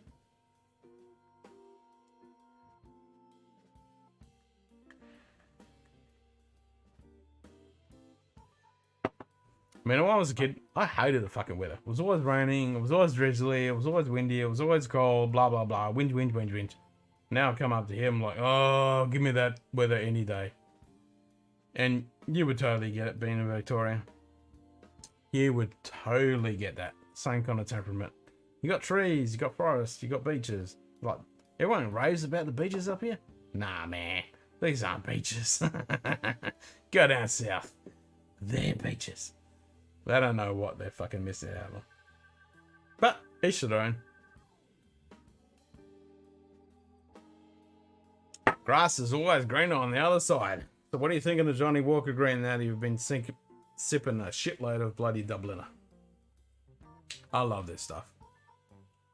It's the only Johnny Walker that anyone should ever fucking talk about. All the other stuff is fucking horse piss. This is the shit.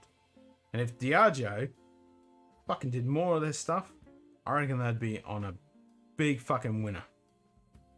Even if they just keep their normal releases that they're bringing out now for the bog standard dumb fucks who just drink crap at the bar. If they brought out more of this kind of stuff, us whiskey geeks would so jump on board, and they would increase their single malt whiskey range and the respect for Diageo, because, you know, when it comes to Johnny Walker, their stuff is just shit. Except this is the only freaking one. Well, except the travel only exclusive Island Green, which you can't fucking get. But if they did just a couple more bottles like this, oh my god, that would pay so much more respect to us geeks, and they would get such a bigger following without diminishing their existing market. They seriously need to fucking just do that.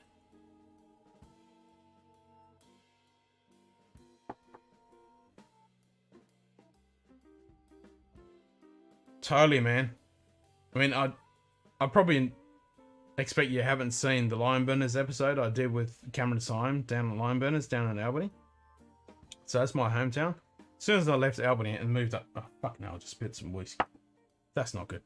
As soon as I moved up here, they established the distillery down in Albany with the Lime Burners, and I've been down there a couple times. And last time I went down in March last year, I got to sit down with Cameron Syme and talk about his ethos and his company and his distillation and everything. Friggin' amazing. I was like an hour-long chat we had with him. So cool. And yeah, it is so cool. I really want to get over to where you are and explore that region with all the good stuff that you guys... I know! Totally can't spill it. That just means I'm totally drunk, but there's still some in the glass. So that means I'm not maggoted. I'm just a bit pissed at myself that I actually did spill some whiskey.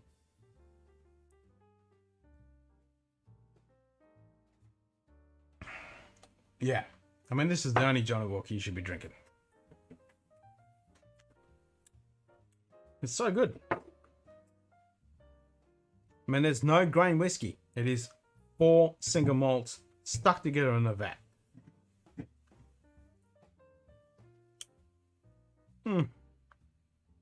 So, do you know about the 4 different classifications with the Single Malt Whisky Society? The Scotch Whisky Association, SWA.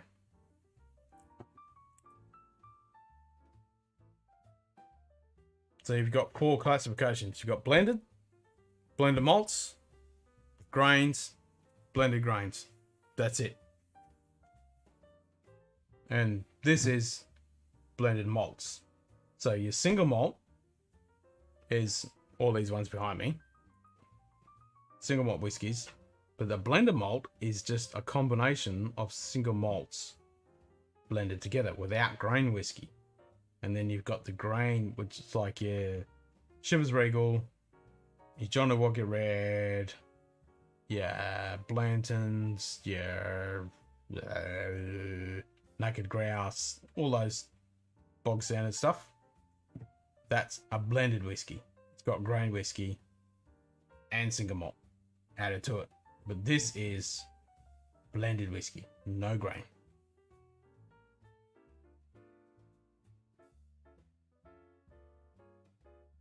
Yeah, there's 5. Sorry, not 4. Because you got single malt, blended whiskey, blended malt, grain, blended grain. That's the 5.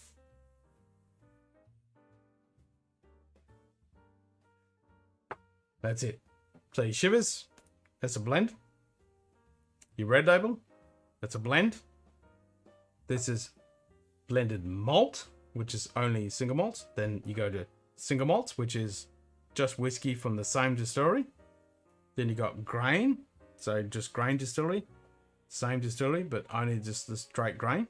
Then you got blended grain, which is combination of grains blended from different distilleries. That's it. That's all there is. Then you got the different regions of Scotland, of course. And there's only... Is it 4? On the SWA? Because you've got Highlands, Lowlands, Highlands, and Speyside. That's it. There's the 4. Whereas... No, sorry. Highlands not counted. It's Speyside, Highlands, Scotland, Lowlands. That's it. And then Islands is another category, even though it isn't categorized officially on the SWA. It's pretty much its own. Oh no, that's not it. You got Campbelltown. Fucking hell. It really doesn't help trying to explain this shit when you have fucking cuts. So you got Campbelltown, Highlands, Speyside, Isla. What am I missing? Lowlands. That's it, the 5.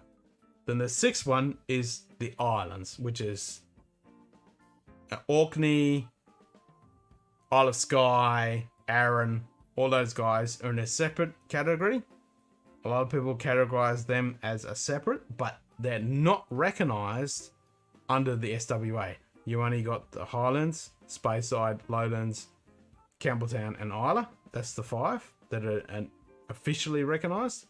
But Talisker, Arran, and all those guys are not officially recognized, even though they are completely different with the characteristics. Now, hopefully, SWA recognizes those guys and actually separates that into a new category, which red tape is going to be a while before that happens. Yeah, totally. Every day. Every day, all day, you learn something new.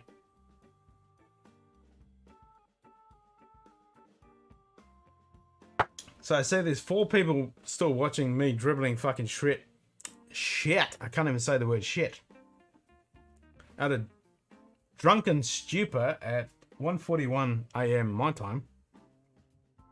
So you need to say hi. What are you drinking? Well, where are you in the world? And what are you up to? Are you having a coffee? Are you having lunch? Are you having a dram? What are you up to? Because me and Seth, we're hardcore. Because we're in some stupid hour in the morning on the other side of Australia drinking Johnny Walker Green Label, which, yeah, man, I couldn't think of anything better right now to be doing. Fuck sleep. You only live once. And if you're going to join the military, get used to not having sleep. Hurry up and wait. You will, and mushroom, yeah. Those 3 things you will learn very quickly. Hurry up and wait. Mushroom, and what's the other one? I'm fucking drunk, aren't I? Hurry up and wait. Mushroom, and yeah, no such thing as fucking sleep. Damn straight. You will learn those very quickly. God, this is so good. Why can't Diageo and Johnny Walker bring out this shit instead of bringing out all that crap? Still bring out the crap, just give us a few more expressions of decent stuff. That's what all these other distilleries are doing. They recognize, like, believe it or not, blends occupy the whole world. Blends make the most amount of product and the most amount of money throughout the world, single malts are, I think it's like 12%. It's a ridiculous small amount. For us whiskey geeks, single malt is a fucking tiny percentage of the actual amount of stuff that is spit out of Scotland and actually makes money. But it is a huge growing region. Well, not region, but a sector. And it needs to be acknowledged because we are very finicky. If you fucking, throw some shitters, we will poo-poo you and jump very quickly. So I think Diageo, for a company that is the biggest freaking whiskey alcohol company in the world, these guys need to step up and bring out some decent expressions, because most of the stuff is shit. They need to bring out some decent stuff, just paying respect to the single malt good whiskey connoisseurs that's still keeping their staple shit where they can make some profit. G'day, Amy. Hey! I saw you in the stream. You're a freaking legend. That was freaking awesome. I mean, is that a lot of work looking after those guys? I mean, they are some pretty good guys. It's like Australia, Texas. We're like brothers, It's pretty cool. I mean, respect to you, Amy, for looking after those guys. That's awesome. It's great to see you. Johnny Walker Green's what we're drinking right now. I've been going for 5 hours and 6 minutes. I've had quite a few drams tonight, and I've had a freaking great time. Yeah, I have.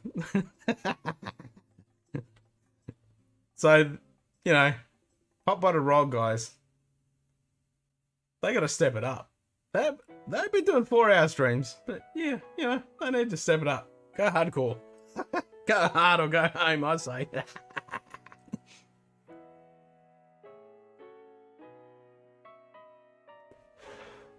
So what time is it here? It's like some stupid hour. So where are you in the neck of the woods? I've had some really good drams tonight. I cracked my Craig Galley 13. I've had that before. Everyone knows that dram. I mean, you obviously know bourbons, which I really need to get some decent bourbons. It's one of those things I've been really wanting to get, but every time I walk into the bottle shop, it's like, I've only got a certain amount of money. It's like Scotch, bourbon, Scotch, bourbon. Scotch wins, but bourbon's always niggling at me like, get some Blantons, get some Eagle Rare, get some Four Roses. Come on, you want that stuff. You know you need it. 1 in the afternoon. Hey, that's drinking time. So that's one afternoon in Sunday. Whereas me and Seth, we're currently way into the really late early mornings of a Monday. And it's a good thing I'm self-employed and Seth works in hospitality, so we're all good. So 1 in the afternoon, Sunday drinking time, that's when I started drinking. Cheers to that. I'm looking forward to the stream next Sunday. Saturday your time, Sunday my time. I've already looked at some bourbons I need to get, because I've only got that 1 litre bottle of Jim Beam. That I can't have that. Can't have that. Gotta have some good stuff. Gotta get some Balcones. My local bottle got 3 bottles of different Balcones in, and I've been itching to get some. I just got to delegate the budget to the bourbons instead of my scotches. Yeah.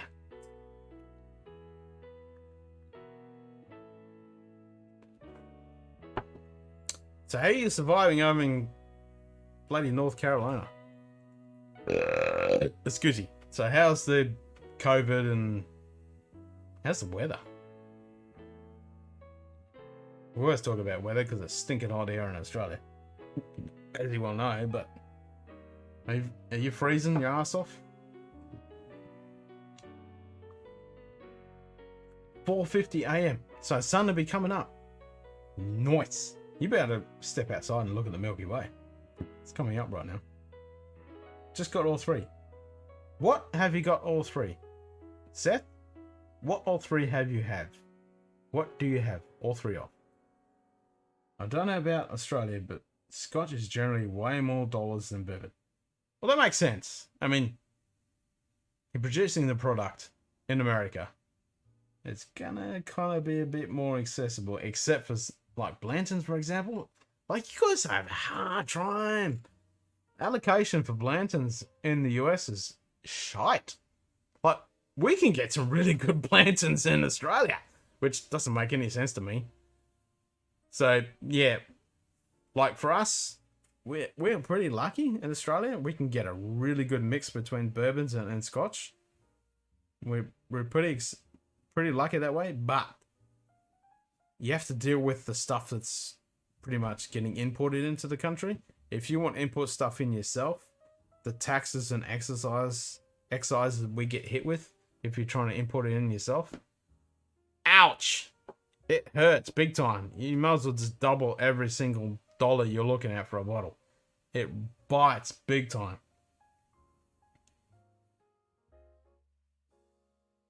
You got all three of the bourbons from the lager bottler. Which bourbons?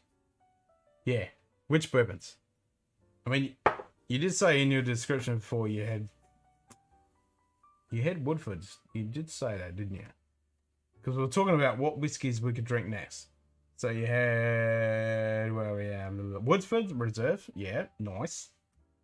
And you had some, so you got Shivers, Double N, Johnny Walker, Green, Double Black, Glenfiddich, Hennessy, Dimples, Grant's, Monkey Shoulder, Woodford Reserve. So anyone saying is Woodford's, which I won't sneeze at. Give me the Woodford Reserve. I'll fucking drink that shit till the cows come home. There's nothing wrong with that. Sexy bottle too.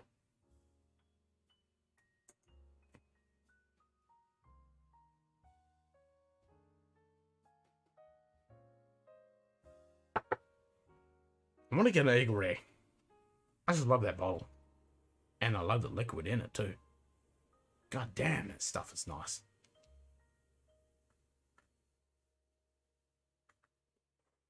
But if you're going to talk bottles, I love Blanton's. I mean, that bottle. I mean, that bottle cap.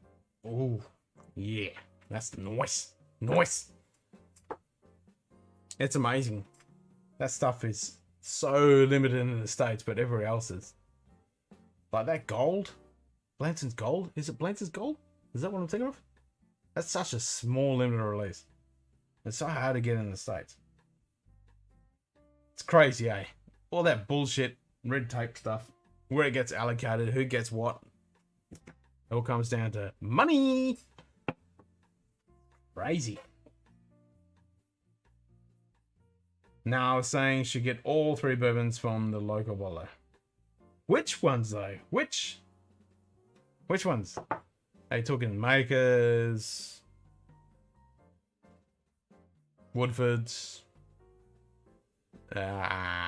What's another one that's bog standard? I'm only thinking of decent stuff.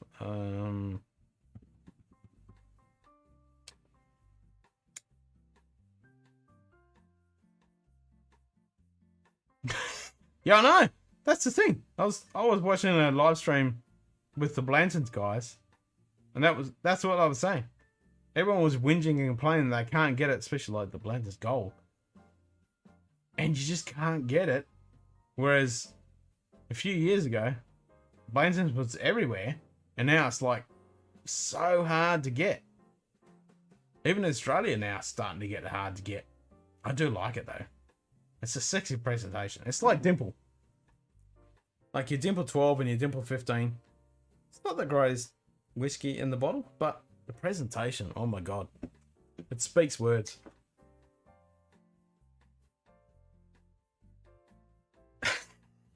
Okay, starts with B. Okay, so you got Blanton's. Booker's. Valentine's is a Scotch. Where am I going with B's in American style? At this time in the morning, The ones you were talking about before the one you starts with B. Oh shit. Now you're pushing it. For an old fart like me, half drunk.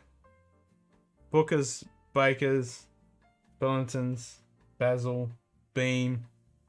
I mean, you got to get a decent Beam, not just the bog standard stuff. You want to get the single barrel type stuff. And I'm keen to try that, like Jim Beam and Jack Daniels, single barrel type stuff. Yep, sign me up. The bog standard stuff, we get ripped. Don't want that shit. Like what he's saying, Amy. Without Jim Beam, it's fucking 37%. 1 litre bottle, 37%. What the hell? Ripped. Ripped. It's probably the Blansons, yeah. Nothing wrong with Booker's Reserves, though. Yeah, I want Booker's. I want Eagle Rare. I want Four Roses.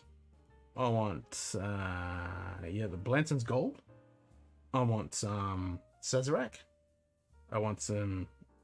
Oh, God damn, the ryes. I'm trying to think of the couple of ryes I've tried that are fucking amazing. I mean, Pappy, good luck. Stag. That's good stuff. I know, that's what I've heard. Jack Daniels single barrel. If you can get that shit, yes, get it. So, this week, I'm going to go into my bottle and I'm going to see what I got. I'm going to get some of those Balcones, because I've heard nothing but freaking great things about Balcones. Got to get me some. And if I can find a JD single barrel, I'm going to get some. Because I'm in for that. Normal JDs, nah, fuck off. But yeah, single barrel, that's where it's at. Totally.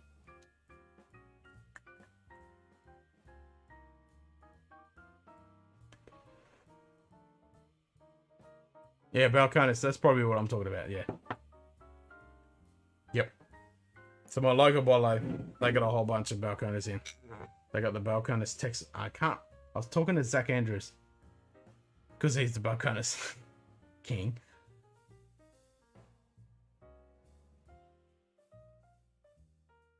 Yep, definitely. Yeah, I've got some sources to find which Balcones to get. Yeah, I've got to go in there and find. I couldn't find the post because the guy I'm really good friends with at the bottle, he posted the 3 bottles of the Balcones they got in, and it was only a few weeks ago.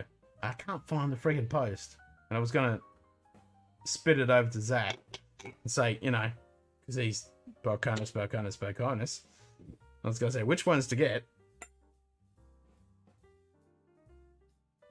And when I went in there the other day, a couple of days ago, by something, yeah, I think it was, and I was looking at the Balcones Texas. I can't remember which one it was. I was like, ooh, didn't have the price on it. I was like, yeah, that's, and it was the single malt. It was the Balcones Texas single malt because it was in the single malt collection with all the other scotches, which threw me off. I'm like, dude, this is American bourbon with all the single malts, Scotch whiskey, you know, just doesn't fit. Should be over with the Bergen carrier. And he's like, nah, it's a single malt. Should be over there. I'm like, okay, yeah, I get that. On the top of the shelf it says single malts, doesn't say Scotch. So yeah, it fits.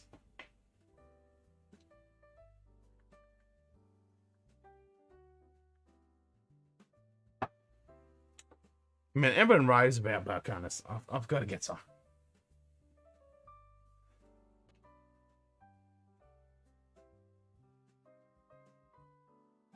Hell yeah, I'm definitely be on Saturday night. Sunday my time. Most definitely, Amy. Cheers for your help and support. Absolutely appreciate it. And yes, I'll definitely be on. And in November this year, I'm going to watch Guns N' Roses live. So Axl's going to be there. Duff is going to be there. Slash is going to be there. I grew up in the 80s with the Gunners and the early 90s. I can't freaking wait. It's not going to be the iconic Guns N' Roses, but I mean, this is an Illusion, Use Illusion shirt. You know, it's kind of Appetite for Destruction is the best, but you know, it's still good. I can't wait though. November this year, Gunners. Hell yeah! So, cheers to that, and have a good one. Cheers, Amy.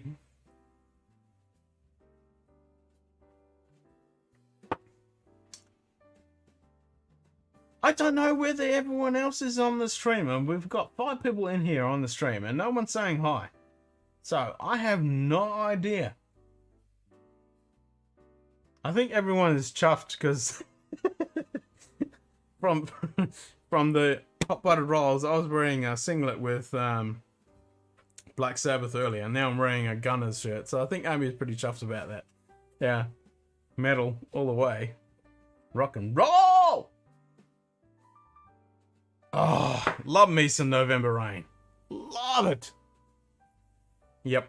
I mean, that's the thing. Like, you talk about appetite for destruction. And when you're 19 and you appreciate November Rain, oh, cheers to that. Cheers to that, mate. I mean, that was my youth. So yeah, November Rain. That was Use Your Illusion.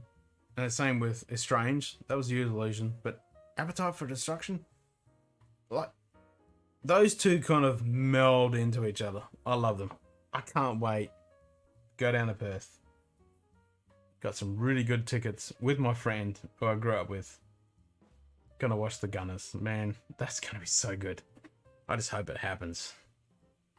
I just hope that spanner doesn't get thrown in the works. I mean, Axel is not what he used to be. He's not the man that I grew up with, but I just hope he doesn't.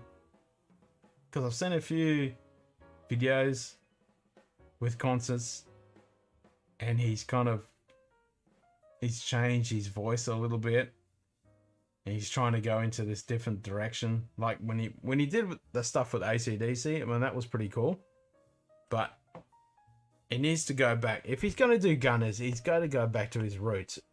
Don't try to imprint that new stuff and that new impression that he's trying to put on. Just go back to the roots. I'm just hoping that he does that. That he doesn't just try and infuse that new shit, because it just doesn't. It grinds my gears. It hurts when I watch it. Jenny, you're back. You're sitting over in the dark, just lurking in the background. Good to have you here. It's good to see you fucking night owls joining in with me. Night owls, unite! God damn, I want to listen to Gunners November Rain now. And when that slash just kicks in with that riff, oh my god, it's so good. Yep. My missus bought me this shirt. I was so chuffed when she bought this home. I'm like, oh, you know the good spots. I wish I could, mate. I wish I could, but I'll get fucking kicked off big time. I wish I could. It's going in my head right now. I mean, I love old school Gunners. You know, Patience from Appetite. Oh my god, that's so good. But then, yeah, Use Your Illusion 1 or 2. Even a couple of songs from the stuff afterwards. Still good. I mean, yeah, Welcome to the Jungle. You know, all those ones. They're just classics. Absolute classics. So good. I'm looking forward to the concert. I just hope Axel doesn't. He needs to go back to his roots. Go back to the cool stuff. If he sounds like shit, which I expect him to sound like, I'm just going to stare at Slash, just riffing that guitar in the middle of those songs. Was iconic Slash moments. I'm just going to be like, you've just taken 30 years of my life. Thank you, Slash. Hell yeah. Yeah. I mean, every time you guys type something in, there's Gunners, and you're writing those songs, it's going through my head. And I'm just remembering the days when we're just drinking some cheap, nasty whiskey with or without mixers, having gunners blaring out, and we're all just yelling the fucking words because we're just smashed off our tits. Good times. Good times. So good. And that's what I'm going to remember when I go watch the Gunners in November. I mean, Paradise City, Live and Let Die, Night Train, Brownstone, Strange, November Rain. My memory is pretty shit because I'm an old fart, but just pump out some more. Pump out some more. And I'll go, yep. Hell yeah.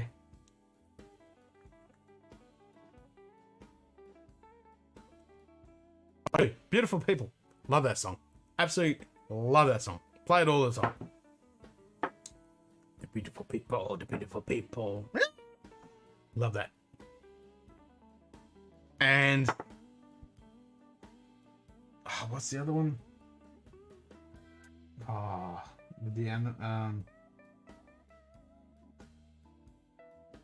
It's not Manson. It's Closer to God. That's not Manson, is it? Old fart. Forgive me. Is that Manson? Fuck. I have a real eclectic range.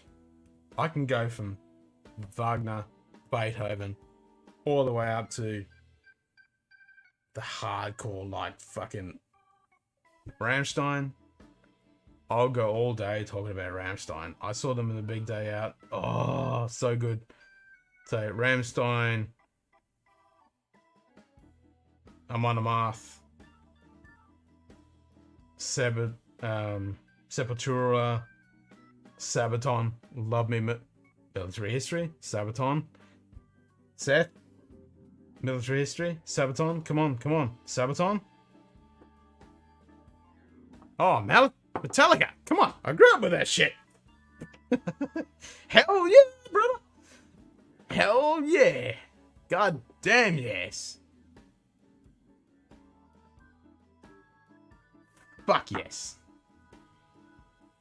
Crank that Metallica. I mean, there's not many bands when I listen to my stuff with my huge fucking library of music on the radio.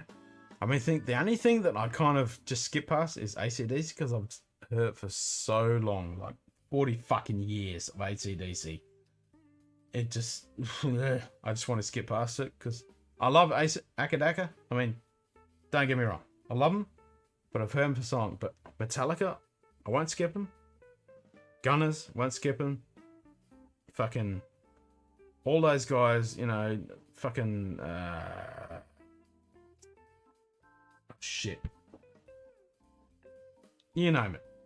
I love that stuff.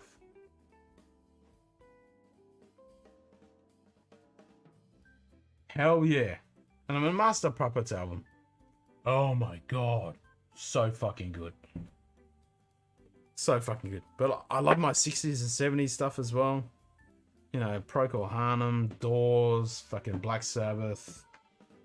And I love all that stuff as well. I have a really awesome broad range of music. Except for country shit. A little bit. I mean, if you're gonna talk fucking country, you gotta talk some Aussie country.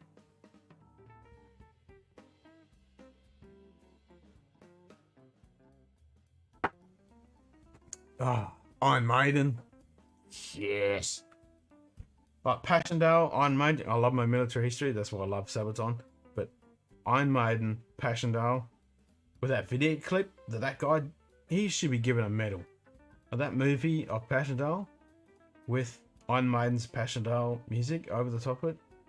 Oh my god. It gets me. It puts chills right through my entire soul every time I watch that thing. It is so undescribable. You need to watch that. Oh, War Pigs. Fucking Iron Man. Oh, Sabaton, man. Hell yeah. I mean, you rattle off any song of Sabaton. Have you watched Sabaton history? I mean, they've pretty much slowed down now. They've stopped now. But Sabaton history on YouTube.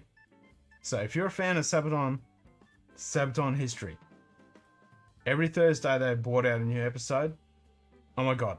I'm a history buff, a military buff, love Sabaton. It ticks all the boxes. Fat, happy man watching Sabaton history.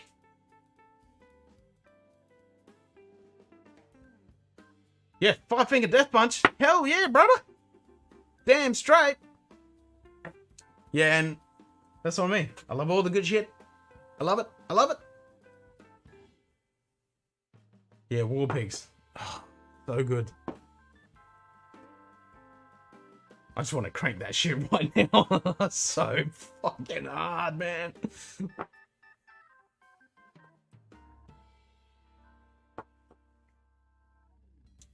Oh, I love Lost Battalion. Love it. Put it this way. I have a Jeep Wrangler. That's my daily drive. Missus have a BMW.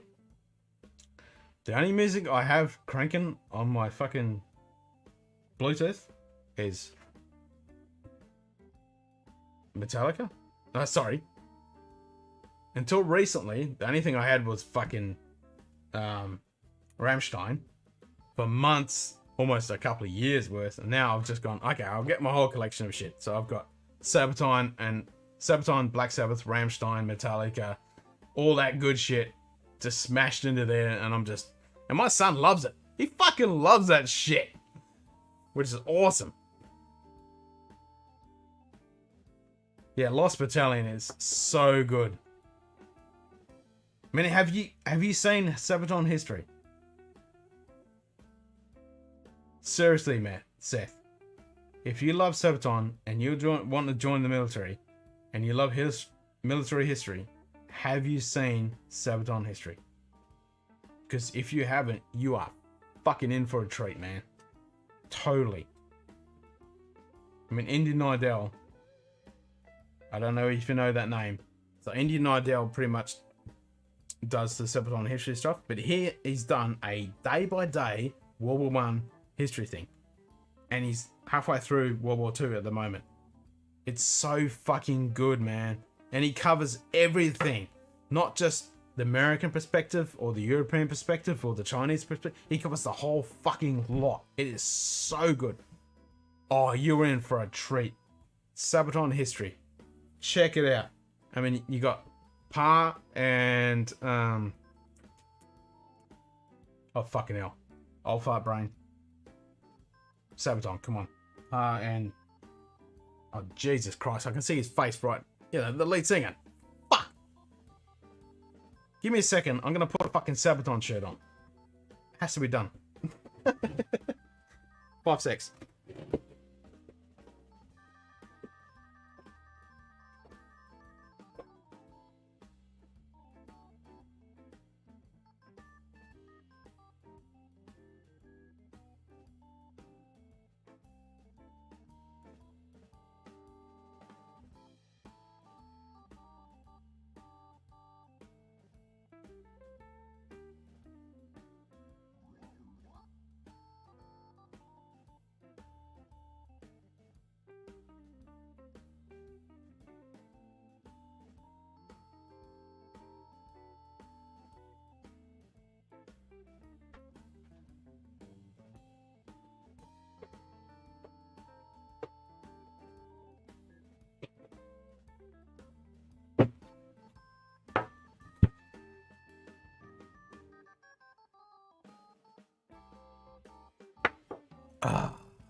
Sabaton, represent. And I've got Knock On Beer. Mother shit.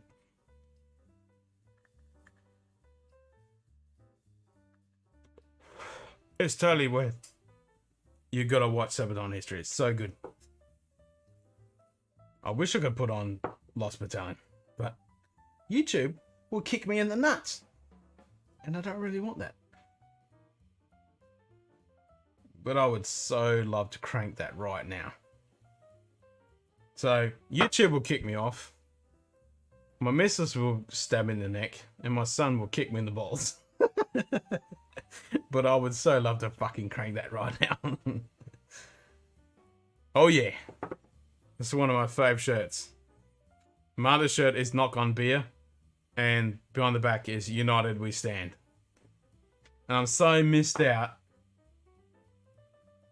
at fucking end of last year that Aromatherapy and Sabaton were playing together at one of the fucking metal festivals. To the day I die, I'm gonna fucking kick myself in the nuts that I didn't fucking go to that concert, man. Fuck. Aromatherapy and Sabaton. I would have lost my shit. Because Milner, Ring, I'm a medieval reenactor. Viking era is my thing. My missus, Viking heritage. My son looks like a fucking Viking. I would have so fucking loved to have gone to St. Aromatherapy. I mean, Raise Your Horns. Oh, that just gets to my core. And to see... Hell yeah, bro. Hell yeah. Goddamn, Raise Your Horns, We're Vikings, all of those goddamn songs. And then Sabaton as well. I would have just chubbied up the whole fucking time. I would have been like this. It's gonna happen. Because I watch like Rammstein, Sabaton, and Aromatherapy. I follow the guys fucking religiously. And whatever they're doing, wherever they are, I'm up to fucking scratch. So I know exactly where they're gonna be.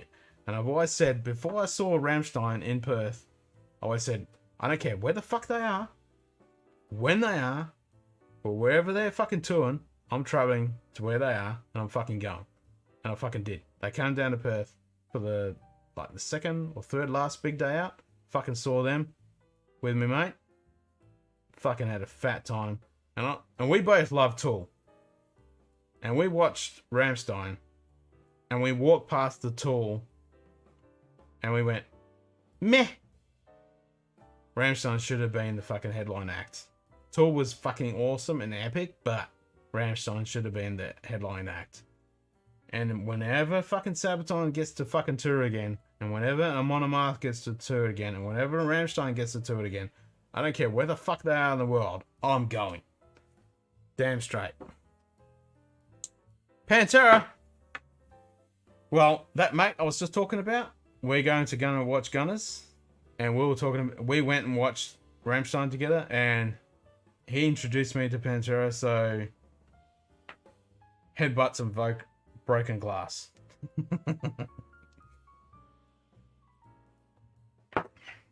And if you know that lyric, you're definitely a Pantera fan. Headbutts and broken fucking glass.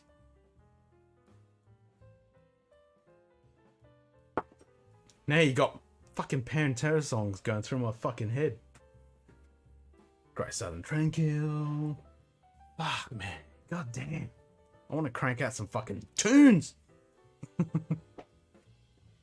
Yes, I don't mind some Green Day as well. That's what I mean. I've got a big wide range of fucking music. I've been on this planet for 45 years and I love my tunes.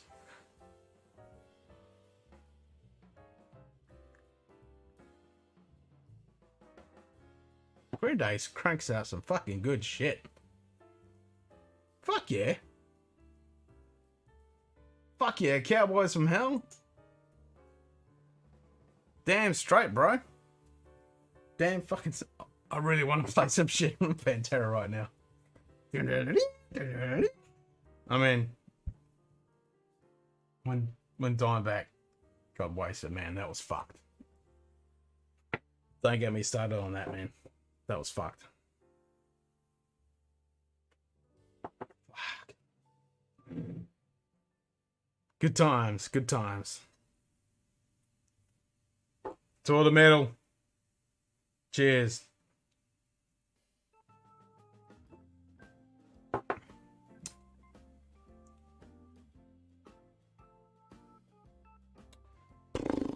It's like whiskey. What time of the day? What day of the week? I mean, there's so many. That's why it's called whiskey and dribble. Because we just dribble on or whatever we want to talk about. It's like hot buttered rolls. They were talking about fucking awesome cars. We just talk about whatever the fuck we want while we're having some whiskey. Hell yeah. Nah, damn straight. Let me ask you a question. What is your... Okay, from the 60s, iconic 60s, what is your first 5 great songs from the 60s?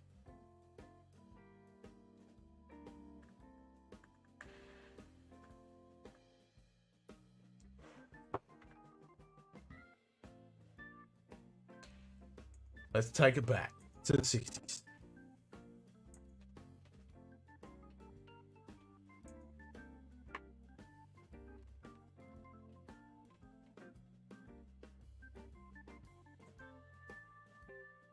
What's your favorite 60s songs?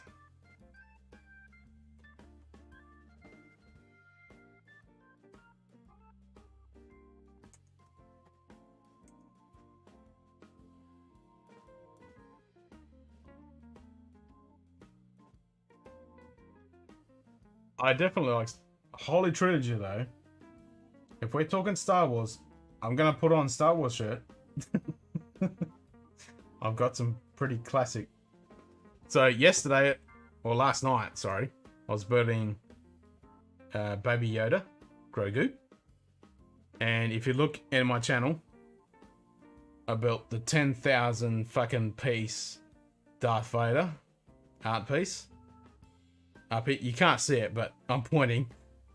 I've got BB-8. I've got an R2-D2 over there. And I've got a fucking AT-AT sitting up there. Star Wars. Love me some fucking Star Wars. Star Wars and Star Trek. That's why you can see the Star Trek here. But I'm talking true Star Trek and true Star Wars. Don't get me started on this fucking new age shit. Fuck off with that crap. True Star Trek, true Star Wars.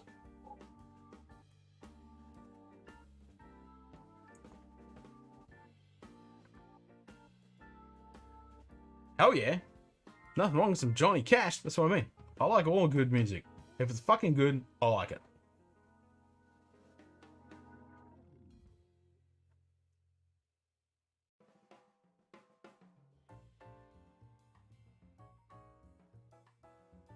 I mean, if you're talking Green Day, When I Come Around is fucking iconic classic. I mean, it depends what mood I'm in. I'll go from fucking everything. Fucking 60s up to the fucking heavy metal, fucking classics, you know. You name it. Tell me about it. So that's what I'm building Grogu right now. And my missus wants the fucking ship. You know, I just said to her last night, it fucking blew up. I don't have to buy you now. And Luke came back. I mean, it was shitty SFX, but Luke came back. I haven't seen... I mean, don't get me started on the sequels and prequels. There is only the Holy Trilogy, and there is the last bit of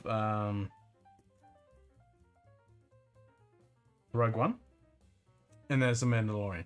All the other shit, fuck off. That's pure Star Trek to me. I mean, Star Wars. When it comes to Star Trek, original series, Next Gen, DS9, Voyager, Enterprise. And after that, no, fuck off. That Discovery and that Picard, no. Fuck off. That is not Star Trek. Okay, what do you like in the 70s? So now you're talking 70s. Okay, there's so much good stuff in the 70s. So you still got the Doors. You still got Rolling Stones. Highway to Heaven style.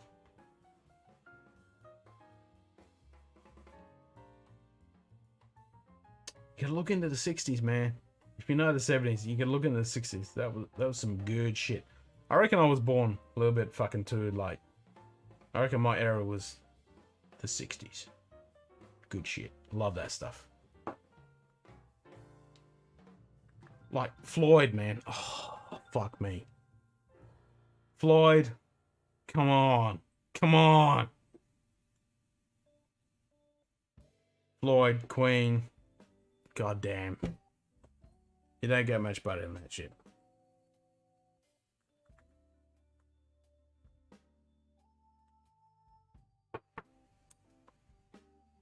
If you look at some of our episodes, Jenny, you'll see in the side angles, and I'm a science nut, so I've got a Saturn V just up here, a Saturn V fucking rocket, Lego, fucking love that set. And then I've got ISS, International Space Station, and I've got to get the lunar module fucking set. Love that shit. I'm an astro nut, science nut, history nut, whiskey nut, music nut, fucking all of it.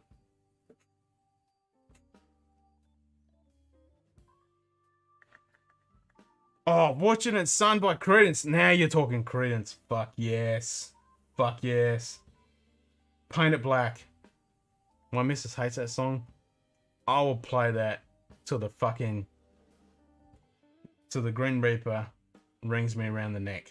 Paint It Black, man. Fuck yes. Paint It fucking black. I love that song. So hardcore. House of the Rising Sun. Yes. But it's got to be the fucking Eagles' House of the Rising Sun. And Bohemian Rhapsody, of course. Another one bites the dust. Yep. Now you're talking, Seth. Now you talk. Fuck yeah, bro. Fuck yeah. I'll give you a cheers to that, bro. Oh, fuck yes.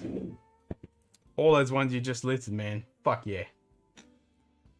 I mean, I love nothing better when I'm fucking bored shitless, just sitting back on YouTube and just, like, I'll go, Eagles, House of Rising Sun. Well, not Eagles, fucking... Fuck, brain fart. If we're talking Eagles, we're gonna go Hotel California, of course. Animals, Housing Rising Sun. Yes, sorry, Animals. Yes! Yes! I fucking love, like, Hilltop Hoods were coming to Gerald. They got fucking cancelled because of the fucking beer bug. So derroed. So fucking derroed. But I'm still keeping the ticket. We got an option to either get a refund or keep the ticket. No, I'm fucking keeping the ticket because they said when they can, they're going to come back and we're going to watch fucking Hilltop Hoods live. That's going to be fucking sick. And I love, the Frio band down at Albany. Down in Frio. I saw them live up here in Jero. San Francisco. Love those guys. Fucking love their stuff. Yep, I love the Hilltop Hoods. And there's one band, I don't know the fucking name of them. I've heard them on the radio heaps of fucking times. I can't remember the fucking name, and it's driving me up the fucking wall because I love it's more like spoken word. But what he speaks is so fucking good. And I need to get his shit. But the other one is Ilya. Like the one with the boat and the video song where she's fucking shooting at him and he's in the boat fucking trying to row him.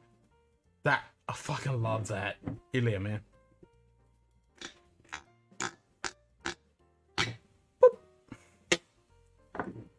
I can't say I know any WA rappers, but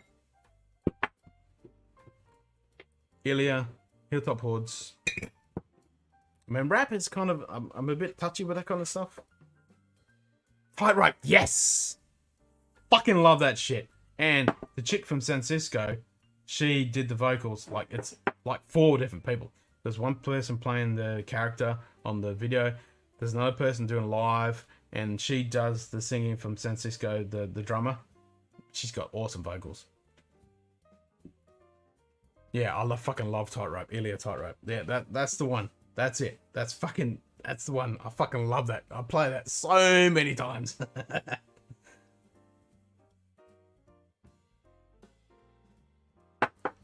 I fucking love that song. It's so good. Everything about it.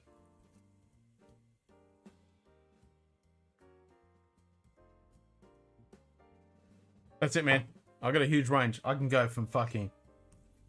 Like, when I went to Germany, I went to some... Oh, fucking... Old fart brand again. Not Sebastian Strauss. Fucking... Not Wagner. Bach. I went to Bach. Where he grew up.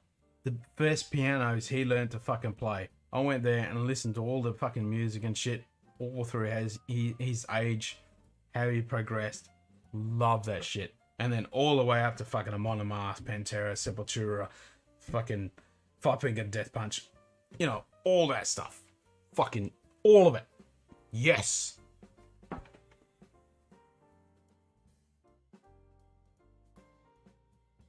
Totally. Draft. No, I don't know that one. Here's one for you. I fucking love. They're from the Ukraine. Pisces. Oh, what's the name of the band? If you watched on YouTube, you've seen the reactions to Pisces. What's the name of the band? Fuck.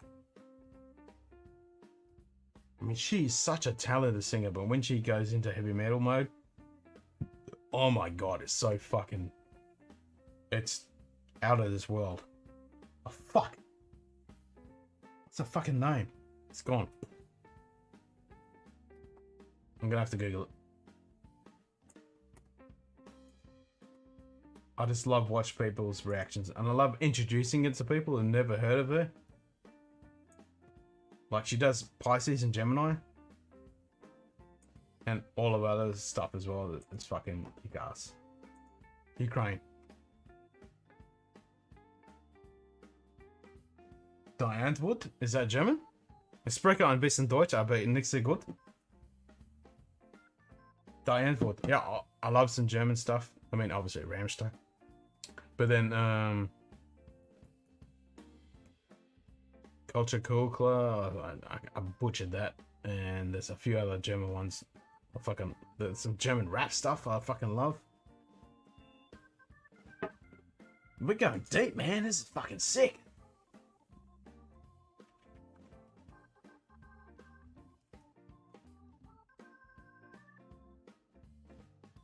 Oh, South African. Okay, so they're Dutch. So it's coming from the Dutch. Because die is D. Die der das in German. But yeah, Dutch is very similar. Oh, fuck.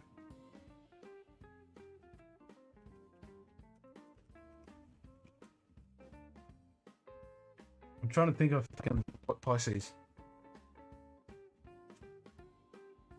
Draft fucking rings a bell, man. It seriously rings a fucking bell. Yeah, Ginger. You know Ginger. You gotta fucking know Ginger.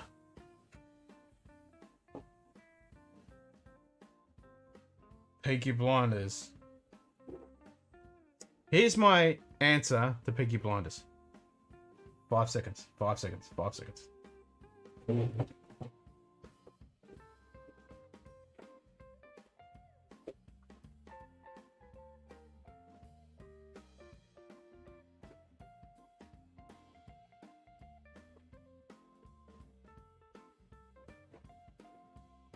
Peaky fucking Blinders.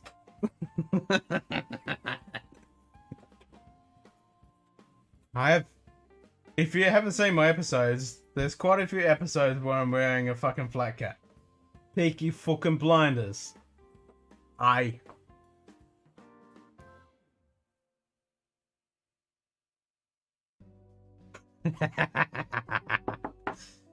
the best thing about this hat, this is from Kanga. Kangol, sorry. So Kangol, these guys. Awesome history about this guy. He was a Polish guy at the end of the war. and it was in England, and he established this. Anyway, this stuff is fucking. I don't know whether you can see that. It's actually see-through. So, unlike a normal flat cap that you get from England, which is in Australia, it would bore your fucking head and you explode and fucking impact. This thing breathes, which is so fucking awesome. It's perfect. On a hot day, I can still wear this fucking hat. And I love this dark navy blue color. I've got a black one and another one and another one. I've got a few. And that was before Peaky Blinders, by the way. But yeah, I fucking love Peaky Blinders. But when it comes to Peaky Blinders, all that shit, they have razor caps, razor fucking things in their hats. That's all bullshit. That's just made up for the movie, of the series. They didn't actually have that shit. Those gangs were pretty much street gangs. They were just odd bodge guys getting together. It's nothing like the fucking series if you look at the actual history. But it's fucking sick series, and I fucking love it, and I can't wait for the next fucking release. No, it doesn't. It's all just made up shit with the razor blade, but it's fucking cool. It's fucking awesome. And I totally pay respect to it, but yeah, it's just made up shit.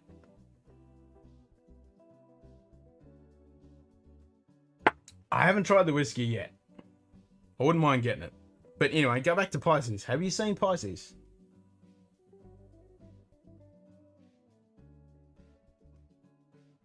Like, have you seen Pisces Ginger? Oh, sorry. Ginger Pisces. So Ginger is the band, Pisces is the song. If you haven't fucking seen it, please pause this fucking stream or just mute it and go and just type in Ginger, Jinjer, Pisces, and fucking watch that video and then come back to me. Please, if you have not seen it, fucking watch it.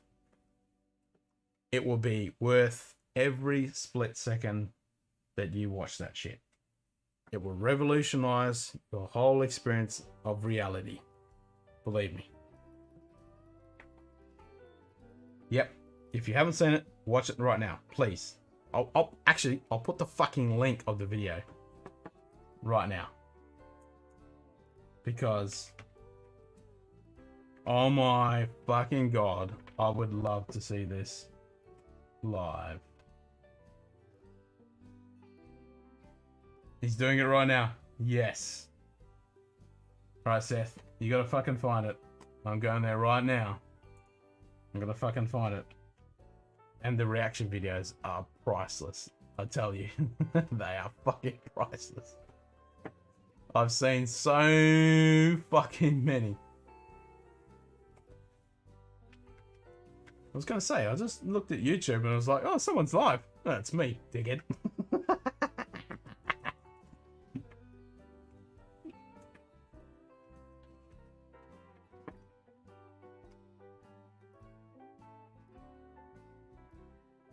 Oh, this is so good. Napalm Records. They are the shit. Here we go. Right here. Just mute this video and go watch that fucking song and come back to me. Please. Do me a favor and fucking do it. You will not regret it.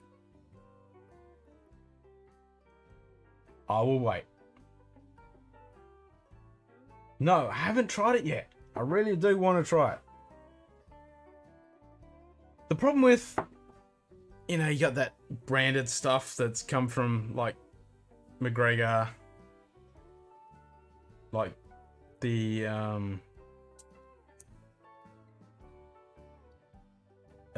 fuck, the American guy, fucking, old fart brain again. Oh, Jesus Christ. Oh, fuck me. Not fucking, bourbon, turkey. Him. You know who I'm talking about. Him. Like, his expression, his isn't too bad. But McGregor's Irish is fucking horseshit. But the Pogues Irish whiskey, the band, their whiskey's fucking great.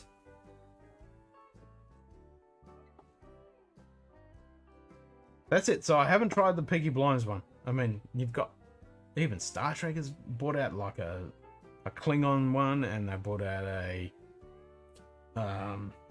Andorian, no, not Dorian, a Romulan ale. You know, all those kind of stuff. It's usually shit. Like the Pogues one is fucking good. That is a really good Irish whiskey, a good Irish blend.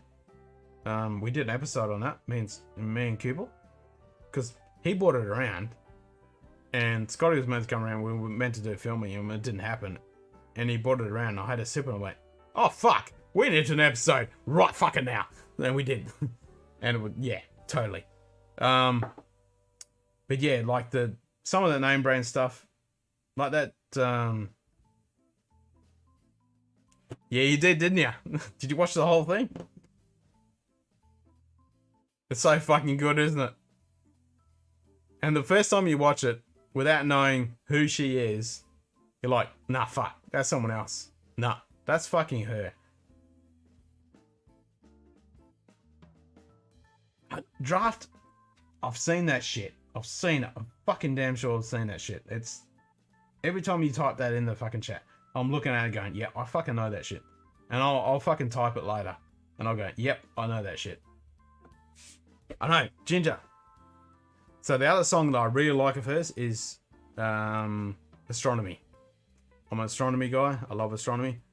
And that song is so good. And she switches between the heavy metal, deep fucking voice and to the normal voice. But that Pisces, it's so fucking good because she has such a lovely voice.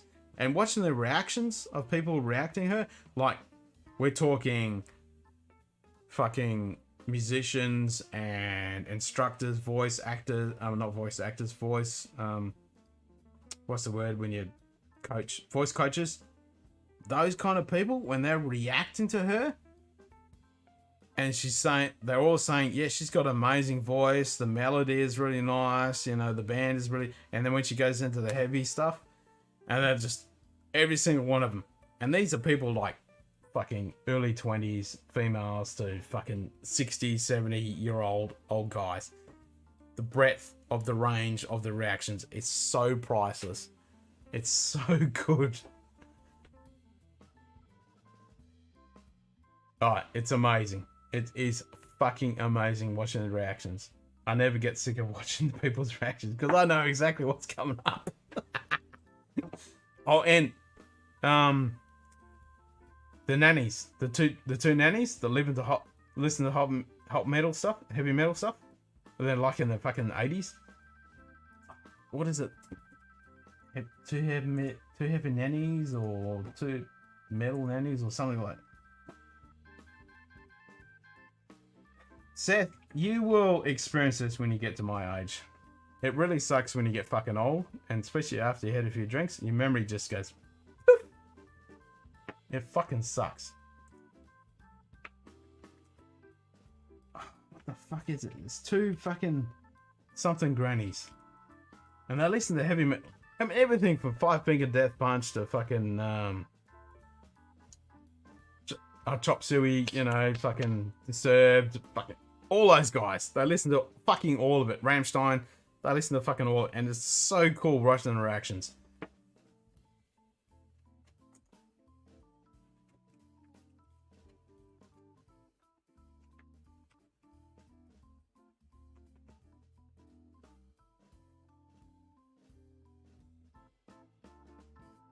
Another good WR rapper that I really like is called Complete.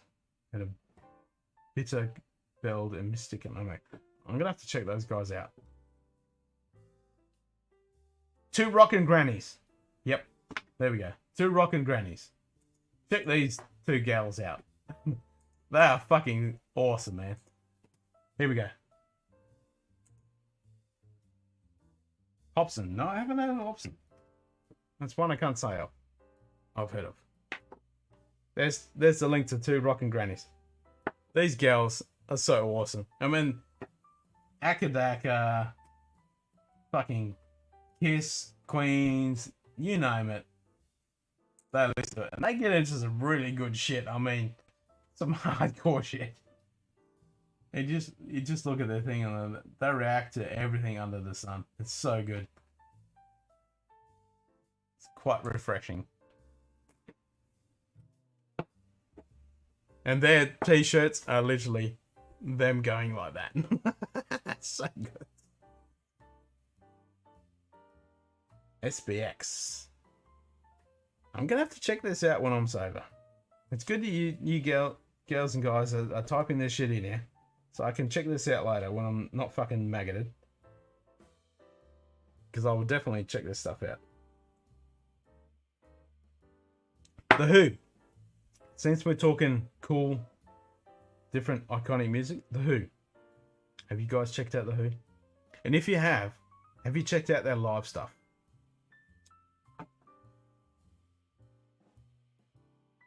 If you don't know what I'm talking about when I say The Who, THE space HU.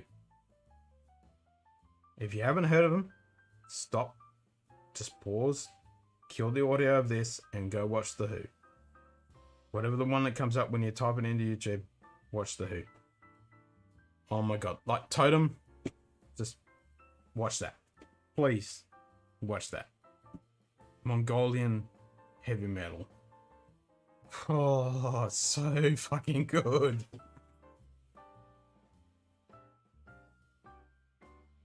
Come on, tell me you've heard of The Who. I'm surprised so many people with The Who. I'm like, have you checked this out?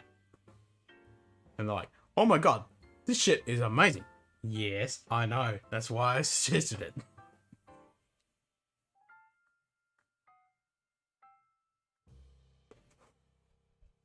I'm going for 6 hours. Seth, is it daylight now? We should just keep going. I mean, YOLO. I'm 45, you're 19. You can keep going. I'm happy to keep going. I'm a crazy old bastard. I'll keep going.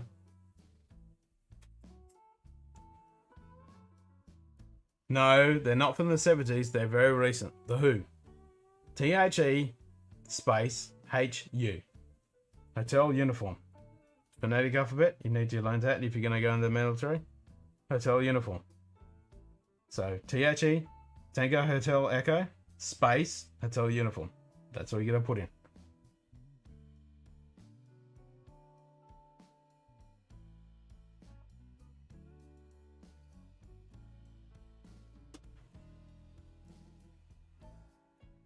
Seth wishes.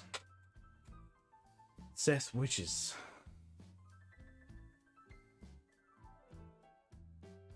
My old man, drunken stupid brain, is not getting that right now. And you're going to type it in, and you're going to tell me what it is, and I'm going to go, duh. Do that. So I can get that duh moment. Do it. I was trying to cover all the bases, you know.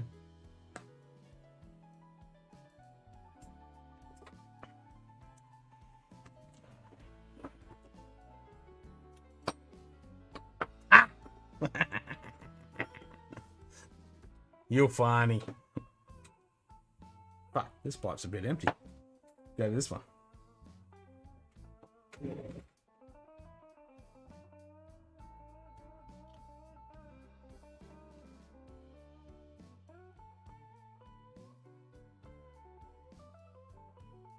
I'm gonna keep fucking going. Not yet. It's no.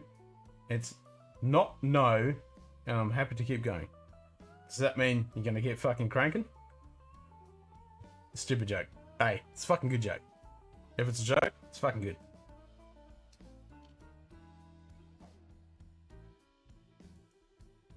So have you guys watched The Who yet? Come on. Alright, I'll put in the best. You gotta watch this video. But don't judge it on just this one. You gotta watch the other ones, not just Totem. I love The Who, man. Mongolian heavy metal. Oh, this is so fucking good. You will thank me. You will totally thank me. And when you fall down the rabbit hole, watch some of their live stuff. These guys are so fun. And the instruments. Oh, okay, I'll say no more. Just watch this video. Please. You will thank me.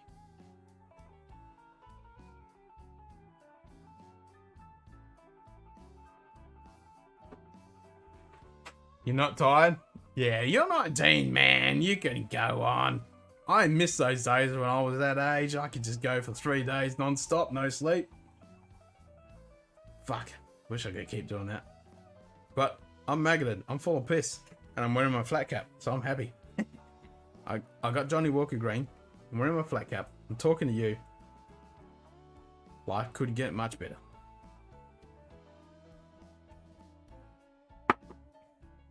I'll just keep going. Nothing to stop me. I'm self-employed. It's all good. I haven't got anything booked for Monday. Mondays I find are one of those days that can be an absolute fucking Charlie Uniform November Tango. Check that out. Or a complete cruise where you just don't have to do anything and you just put your feet up and you just watch videos. On the days when the Charlie Uniform November Tango, it really sucks. Like old Garfield days, you know. I hate Mondays. Those are the Charlie Uniform November Tango days. But when they're cruisy days, but you can never tell. You can never predict it. It is so rando. So I'm gonna presume that tomorrow is gonna be casual, but it could be a complete Charlie Uniform November Tango day. So I have no idea.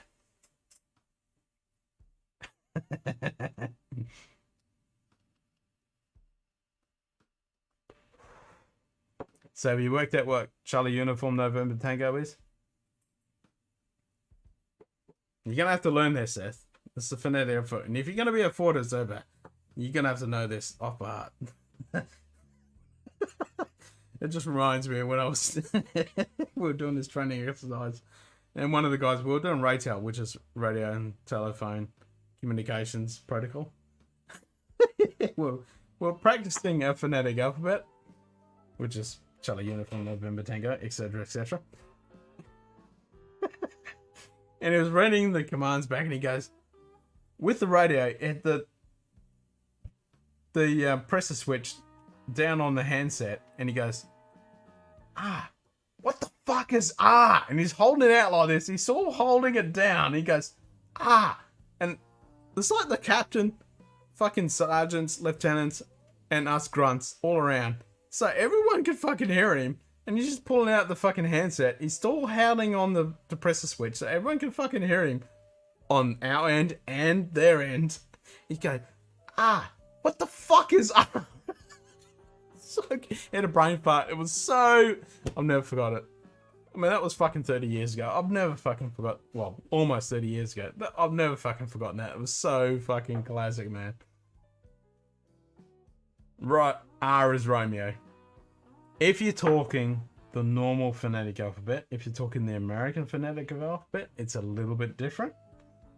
Some of the characters are a little bit different, which I don't get. It's got to be under the NATO umbrella. It should all be all the fucking same. But yeah.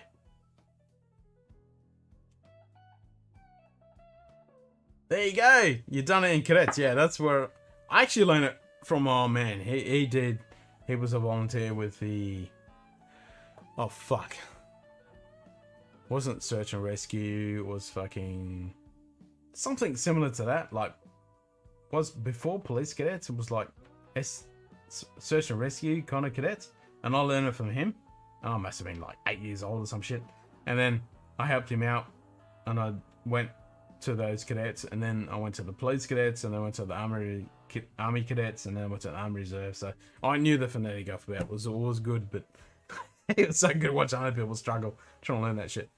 I didn't get the fucking Morse code down pat though. I never got that. That just didn't gel with my brain set. So you definitely know Charlie Uniform November Tango. Or Fubar, Craft. All those good ones. It was so good when I was in cadets. We had fucking army cadets with the ANPRC 77 radio sets. These were Vietnam era. We could tune into the TV if you got the right you punch in the right frequency, and these radio sets, if we're on a picket somewhere in the middle of fucking bush out somewhere, you could tune in the fucking TV, and especially on a Friday or Saturday night when we do bivouacs. Yeah, fucking rave, which was like the music channel. Oh my god, so fucking good. You just sit there and fucking listen to the rave with all the fucking music and cranking. Just sitting there fucking listen to it and shit. So fucking good. Unless someone fucking come in for a fucking sit rep and you were like, uh-oh, sorry, I was listening to Rage. Didn't get that sit rep. The radio was out, you know? Tell me about it. The amount of times I would spend all night just fucking leaning on a fucking couch just watching rave.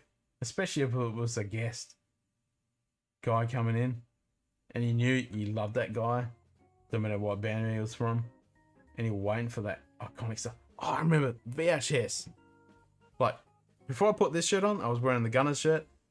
Like, when Use Your Illusion 1 would come out, and like Estranged or November Rain, I'd be sitting there with a VHS at 3 o'clock in the morning on rave, like Saturday morning, you know, 3 o'clock in the morning on a Saturday, waiting for Estranged or November Rain or fucking Paradise City or any of those songs to come on just to press record so I could record that fucking song onto my VHS so I could watch it later. Oh my god, you're bringing back memories!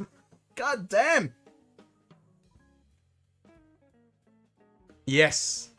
So you listen to Wolf Totem. I told you. Did I tell you? Did I tell you? Are you glad that I told you? Jenny? Did you watch it? The Who? Wolf Totem? Did you watch it?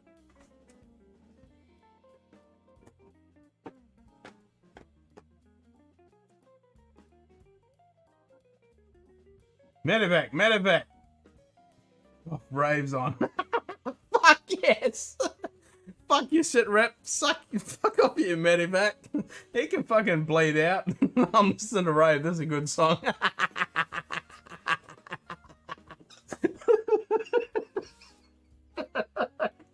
Oh my god, that's so good. Cheers to that. Oh, you made my fucking night. That's so good. Medevac, Medevac. Now fuck off.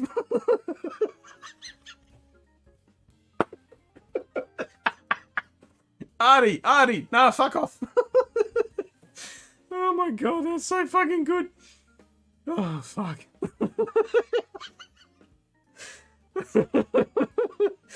Oh my god. Oh. That's so fucking... And our twisted ass motherfucking ex-military fuckers will get that shit. Oh, fuck. That's so fucking... Oh, that's so good. Okay, I'm back to reality. Thank you for that. That was fucking brilliant. Yeah, it was fucking good. Oh.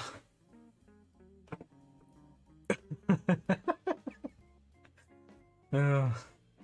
Fuck off, Brave's all on. Oh. So, Jenny, did you watch The Who? Totem Pole? You gotta watch The Who. Fuck, it's hot. I'm so glad I can win. Like, you guys can't see this, but there it is. There it is. You can see the, yeah, there you go. The light is shining through it. So this, like a flat cap, if you get from fucking England. If I put this on right now, I'd passed out just from heat exhaustion. But this sucker, it's so good. I got a black one, same as this. There's actually two different designs. So it's a little bit wider and a little bit, this one's a little bit narrow in foot. I actually like this one. I like the color and I like the look of this one. But there's another one, which is the black one, which is a little bit more rounded in the front. And that's one of these breathable ones as well. But now I've got a traditional, it's actually an American brand. Just like the English ones. You gotta wear that in winter. I mean, You know, if it's 30 degrees Fahrenheit, yeah, you can wear that. But 110 Fahrenheit in Australia? Nah. Not gonna happen. You're gonna die. Literally, you're gonna fucking die. Yep, you gotta watch it. Click on the link and watch The Who Wolf Totem. Oh my god, it is so good. Just the contradiction from the Mongols. I'll stop. I'll let you watch it. Seth has watched it. I'll let you watch it. And then you come back and then we can talk about it. And their other stuff, oh, you have to watch it. I'm so glad that you guys have been introduced to The Who, because it's fucking good. What do you reckon, Seth? Is it fucking awesome or what?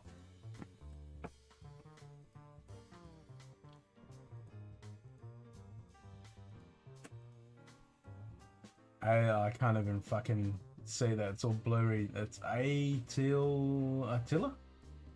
Sounds like Attila the Hun.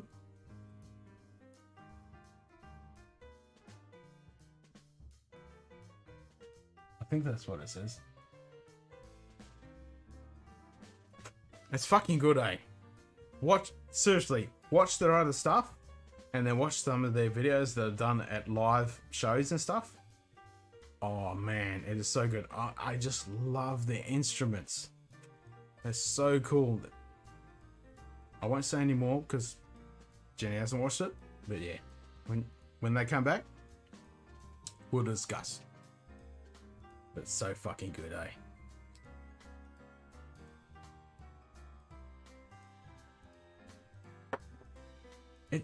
It fucking sounds familiar, Attila. It definitely sounds familiar. Man, I so want to crank the Sabaton and the Monomask right now. And some Pantera, Gunners, all of it.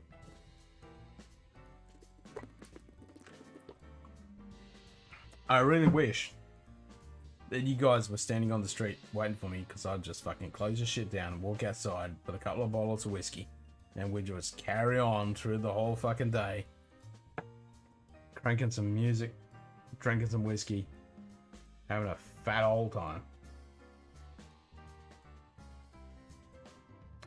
I wish. Okay, I've had about 4 drams of the green label.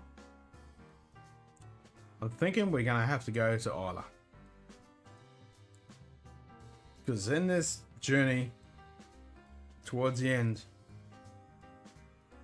when I've had a few drams, I always end up at Isla. So I'm thinking we're gonna have to go there. Now, you guys need to decide where I'm gonna head to.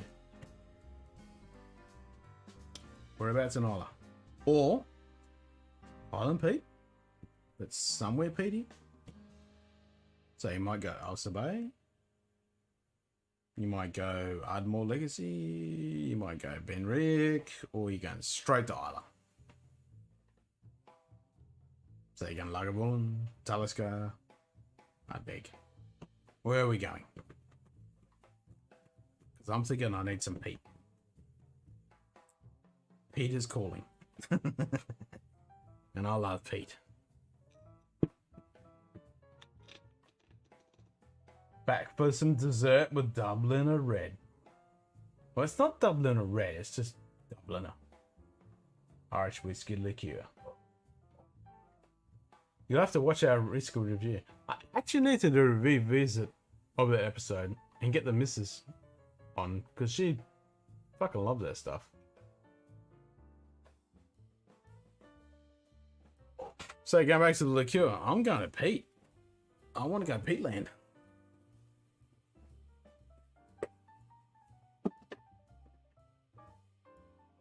That's what I'm thinking.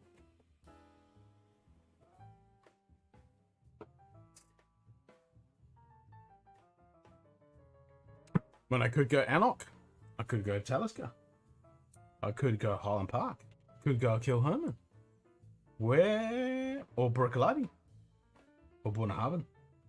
Where am I gonna go for Peatland? You guys are gonna have to tell me.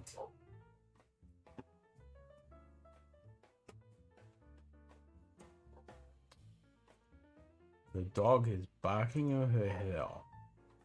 He's barking at something. I'm clicking back on this browser tab. Get back to the whiskey website that had all those awesome cognacs. Spirits of France. That's the one. I'm keeping that. Don't want to lose that. Talisker. I had Talisker earlier. When we're on the live stream with hot buttery rolls, I had Talisker. I can definitely go back to Talisker. There's nothing wrong with Talisker. I like Talisker.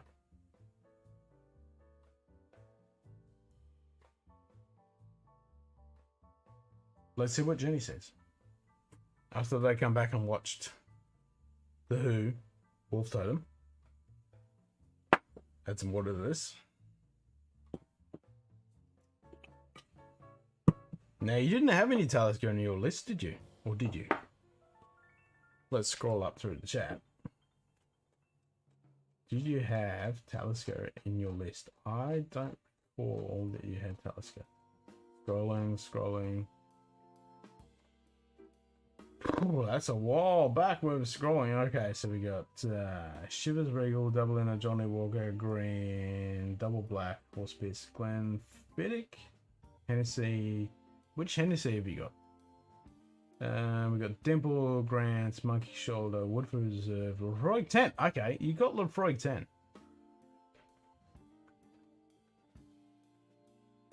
So I'm thinking, Seth, you want to see the bottle? So this is the repeat. When I was on the live stream earlier. At like, what time is it now? 3 AM in the morning. That would be 8 hours ago, 9 hours ago. No shit, that's more than that. It was a fucking long time ago. Somebody said, "Do you like Talisker?" And I went, "Yeah." So I grabbed my bottle of Talisker, or one of my bottles of Talisker.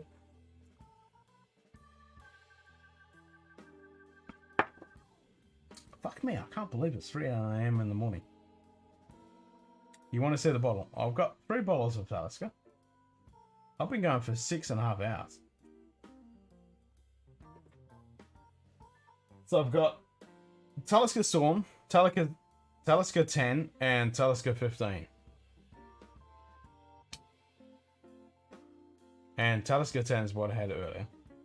That's when I showed the even earlier in this stream, I showed off the hip flask of the Talisker.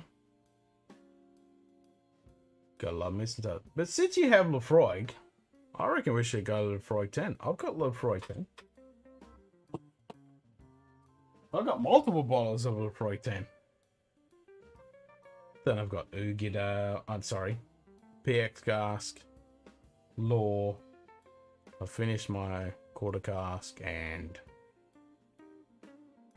Escuzzi.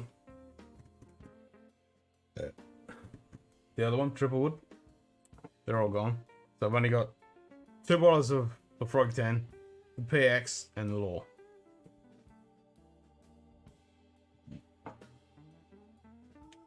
The coolest looking bottle is Talisker 10, you reckon? It's a cool looking bottle, but I wouldn't say it's the coolest. That's like picking your best whiskey. I'll change that every 5 minutes. It is good looking bottle. It's good whiskey. When that Isle of Skye characteristic.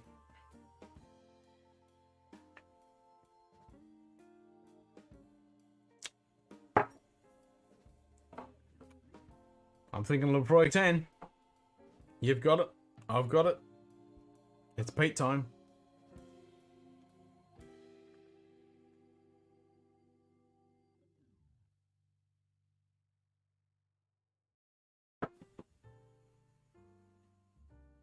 What don't I like about the Blue Devil? Other than it's Johnny Walker, it's completely overpriced. And it's shit. There's nothing really distinctive about it. Like if you had that in a blind tasting with some single malts, that'd be down low in the list.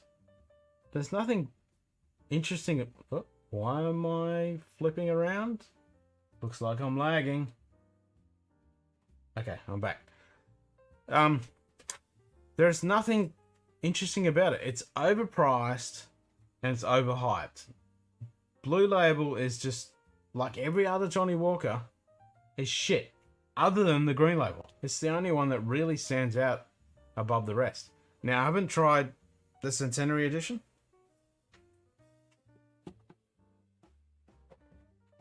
This fucker right here, which comes in this awesome presentation box. Look at that. Sexy AF.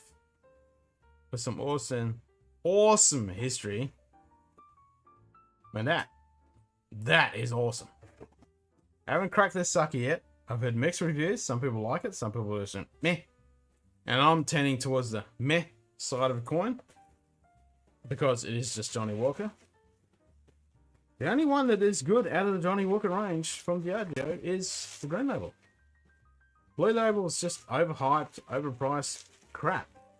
And people that don't know any better just buy that stuff up and lap it up and think it's the greatest thing since sliced bread because they don't know any better. It's like Macallan. It's like Delmore. They're just shit. It's not till you actually learn a little bit more about whiskey that you realise, no, that stuff is shit.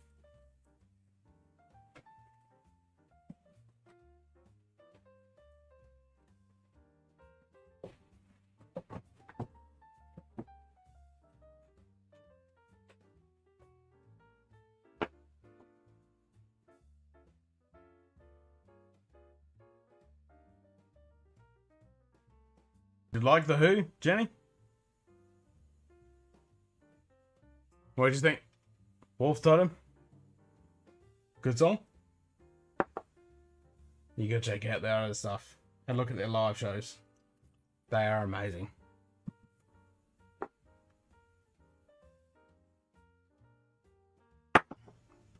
So, Seth has the Frog 10 because I want to go to Peatland.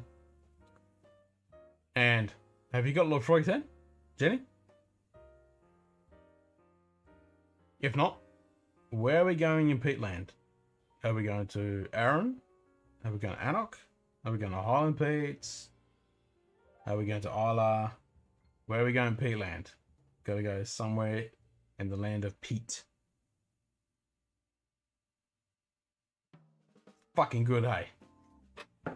That Mongolian sound with the throat singing and the old instruments mixed in with the modern day instruments. Oh my god, it's so good. Yeah. So fucking good. I can take this off. My head's cooking. Whew.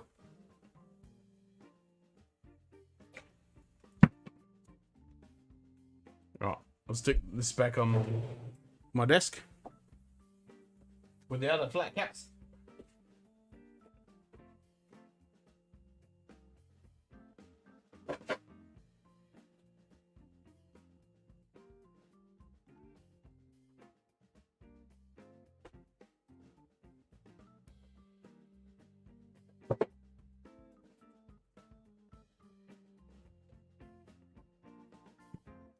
So I've been streaming for over 6.5 hours. Hell yeah. And hopefully Monday isn't a Charlie Uniform November Tango and I can sleep in a bit. Because I had a shit night's sleep last night. God damn, tossed and turned. Hot, humid, cold, warm. Couldn't make up my mind. Horrible night's sleep. There we go. You got the Lefroy 10. And I know that Seth has the Lefroy 10. And I've got 2 bottles of Lefroy 10. So it is Lefroy 10 time. This one up here, they're on display. This, I had to buy this one because, as you know, with Lefroy, did you know? Here's a little tidbit of information that you might find interesting or might not. Do you guys like Makers? Makers 46, Makers Mark 42, any of the other expressions? Makers is pretty good. I like Makers. Do you guys like Makers?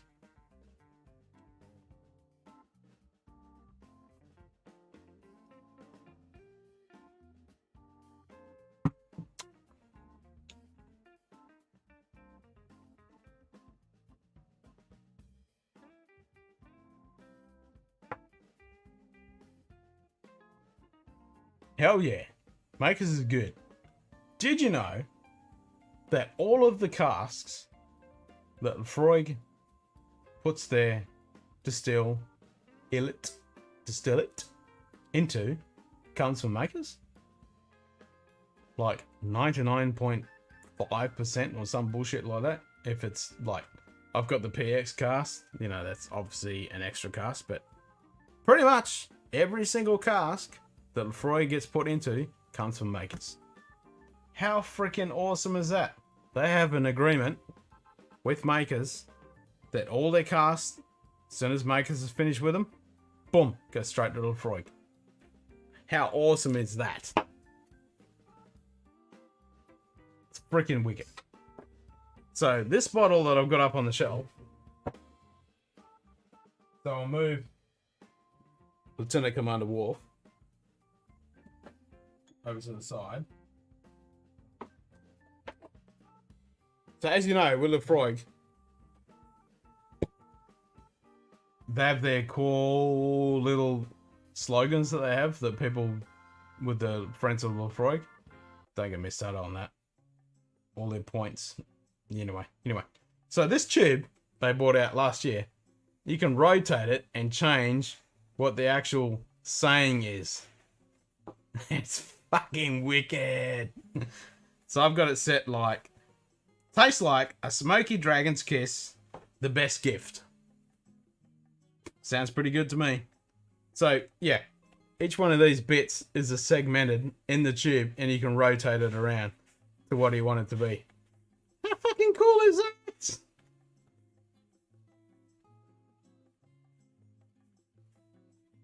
So I'll change it around. How about I just make it? Yeah, we'll go back to tastes like a smoky dragon's kiss, the best gift. So when I saw this at my local bottle, I just had to have one. I'm like, yes, that is so cool.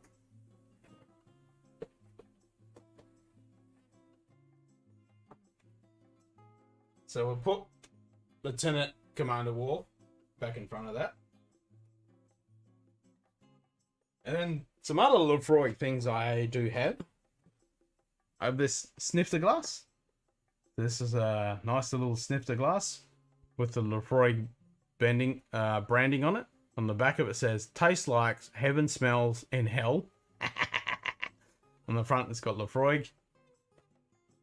And this is a iconic sniffing glass, so you pull in that and you just sniff the living shit out of it. And then you got to have a little bottle from the distillery of the Lefroy 10. So this is a full, like the big brother, Lefroy 10 bottle in the actual tube. I fucking love this. And I can understand why there's people that around the world that collect these miniatures, because they are so freaking awesome.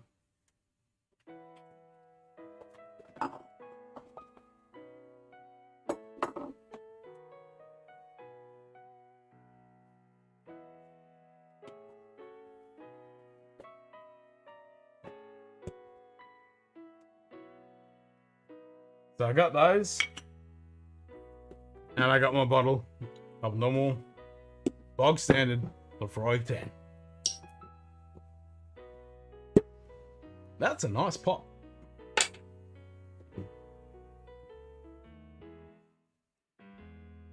Hell yeah. It's never a bad moment when you pour a Lefroy 10. Oh, yes. Yes. Slash of a.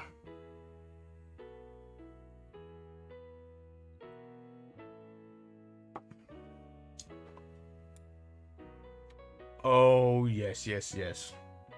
That is the shiz.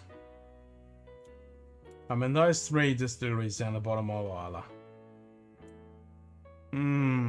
I was going to go in March last year. I renewed my passport. I was looking at flights, accommodation. I was looking at planning everything out to go over there.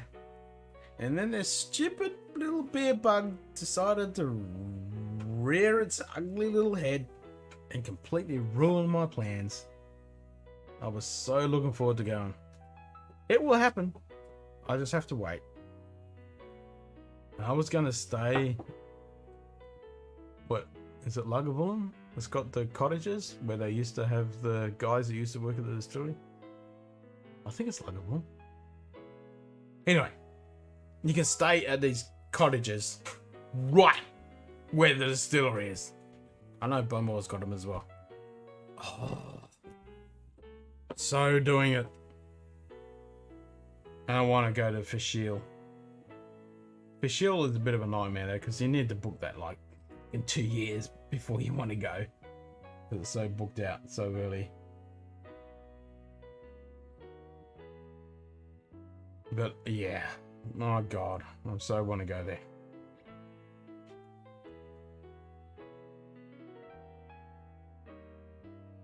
Isla. I love Isla.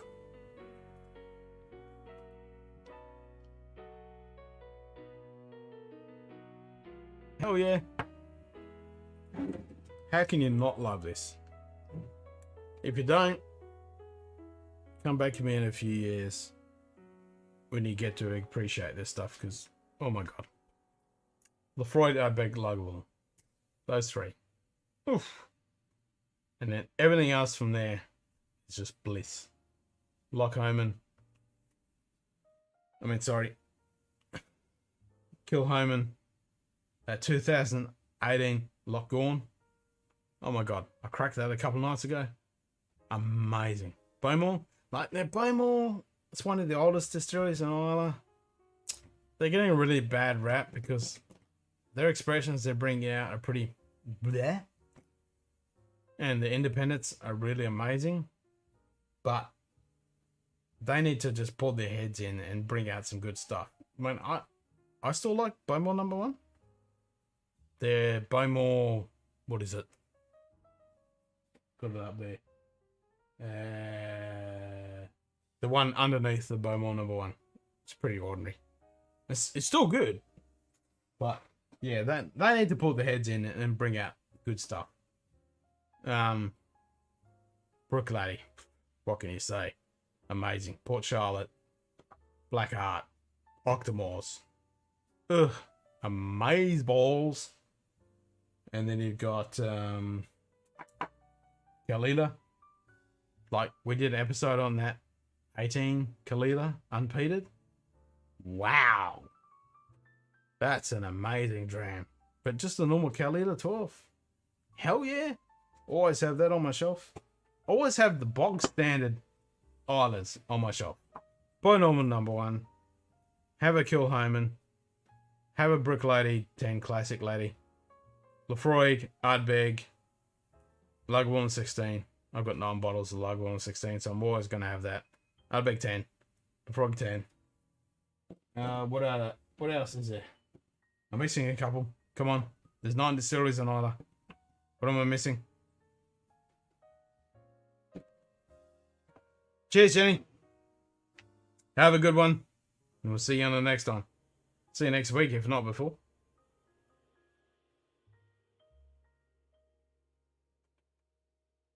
Nom nom nom nom nom nom nom. So good.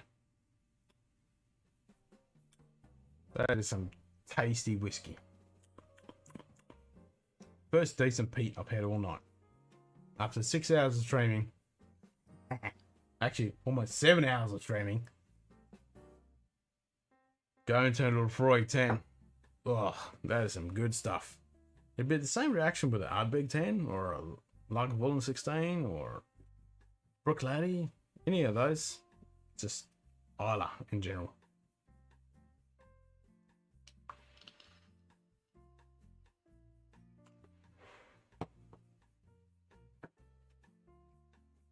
So good.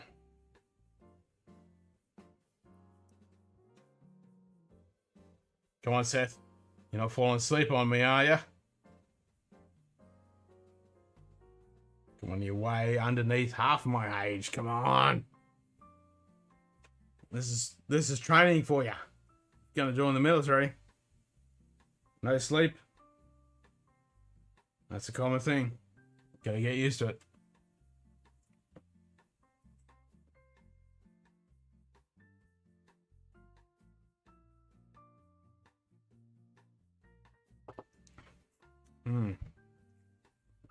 That is a good dram.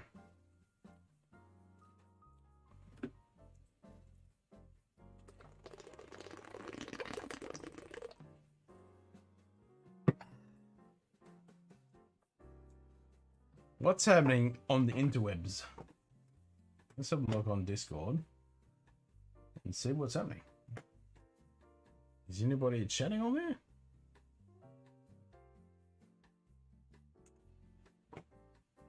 Yes, there is a few people chatting on there. I can't read it because it's really small text and it's kind of blurry at the moment. Yeah, I can't read that shit. I need glasses. I'm old.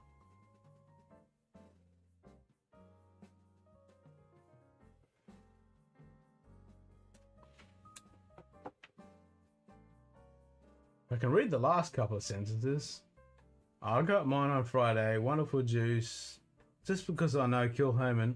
I was just talking about that. And I liked a green box. So no investigation. Just a hand move. Yep. Kilhoman. Yep, all over that. Respect that.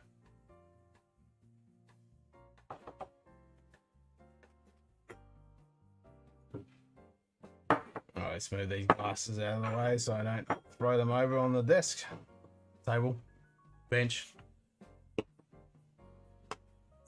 horizontal table device thingy.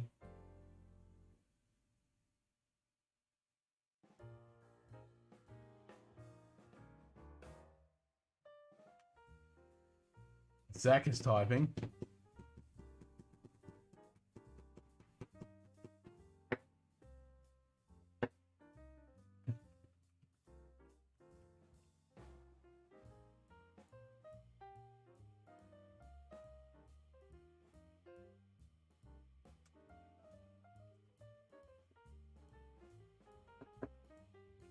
I'm just typing. Almost 7 hours streaming and I can still see. LOL. For you young folks.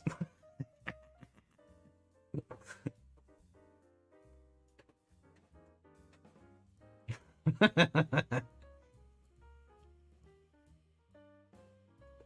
you still with me, Seth?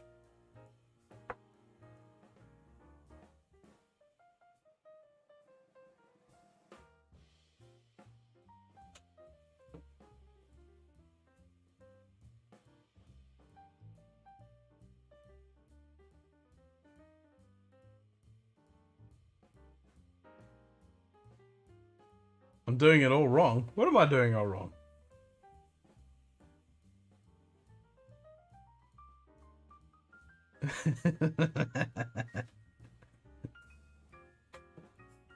Come on, Zach. It's practice. That's what it is. I've never had a sherry nor port as a drink. My bad. I'm hooked on whiskey, which carries either of them.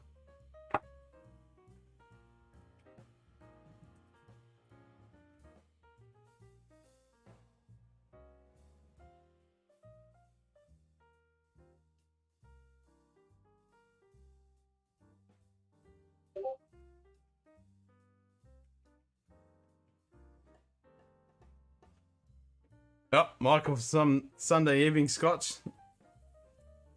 He just said, wow. Come on in, boys. Come on in. Have a yarn with this drunken idiot.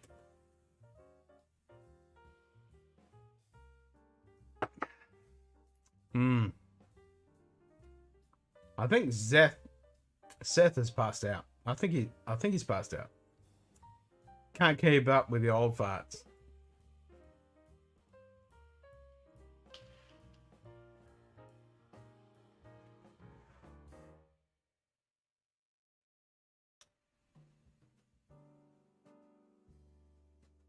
Nice.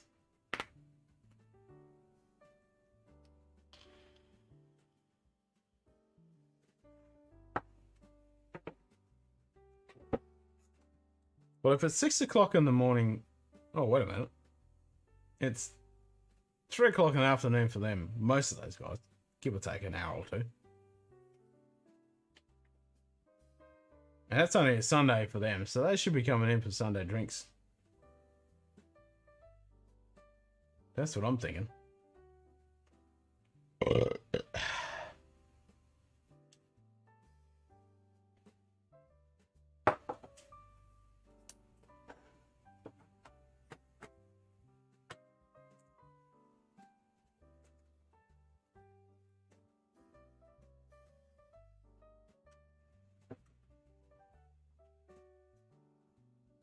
Can't even type.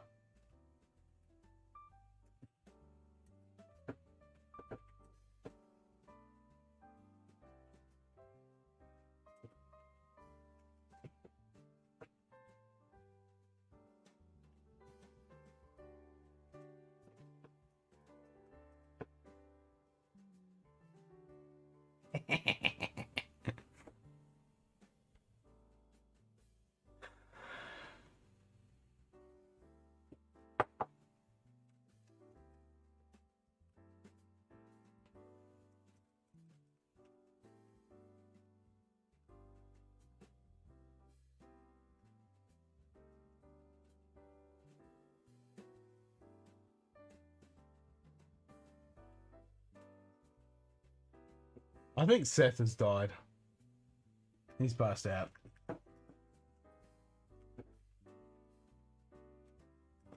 One for the old farts.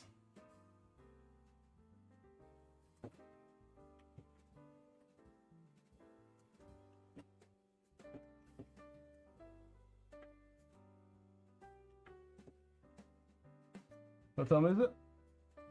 Yeah, it's 3:30 in the morning. Yep.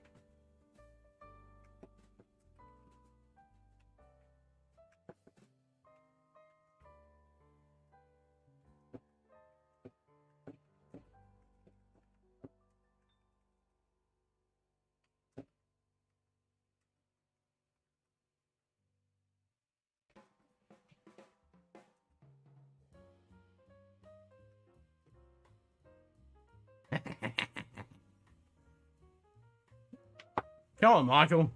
Join in.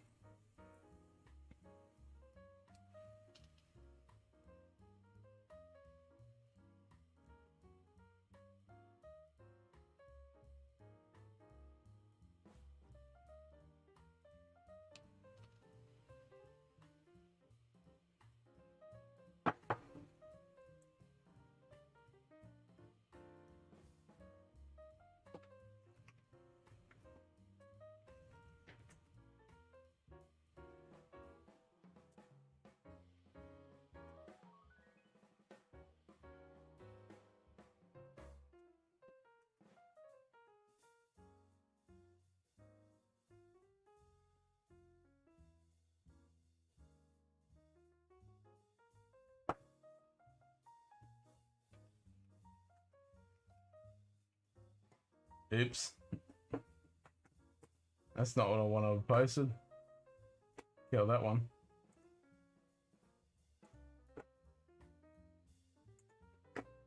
Get the right one. Copy.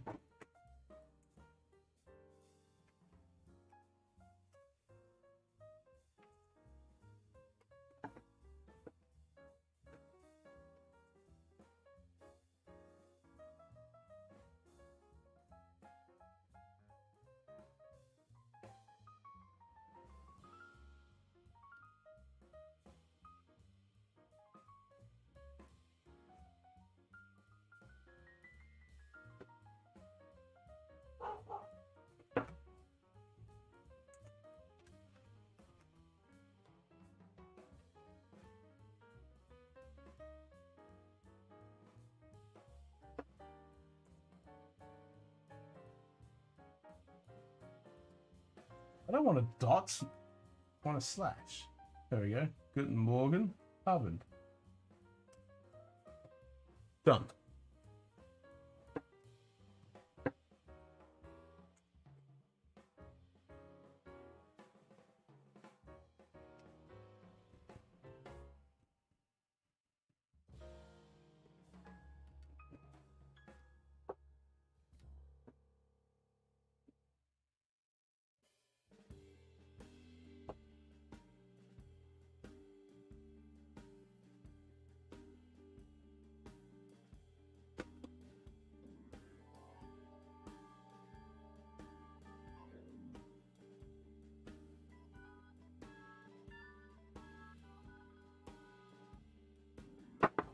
Num num num.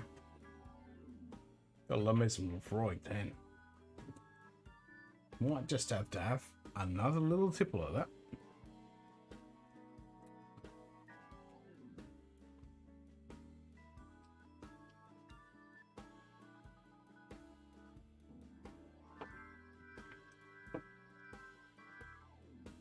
Guten Abend, Freund. Alles gut mit dir?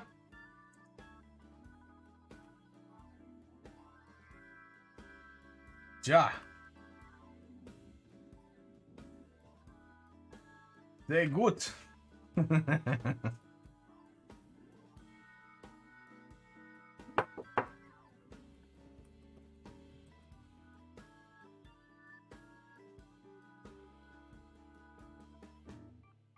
Ich habe Whisky. Alles ist gut.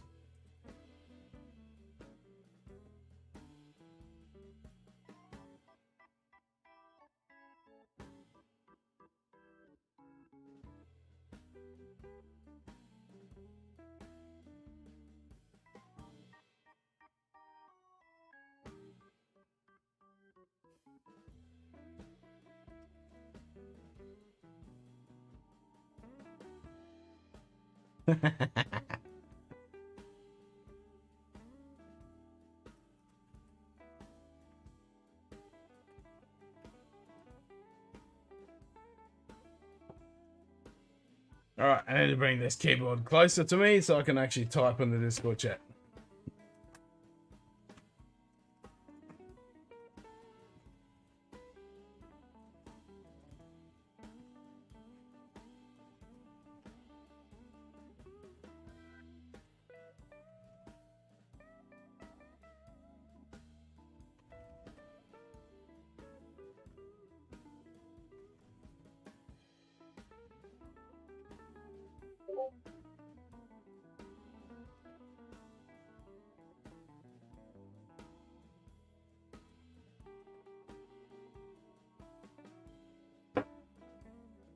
That's some bad typing. Das ist der beste. Whisky trinken mit Freunden ist der beste der Woche.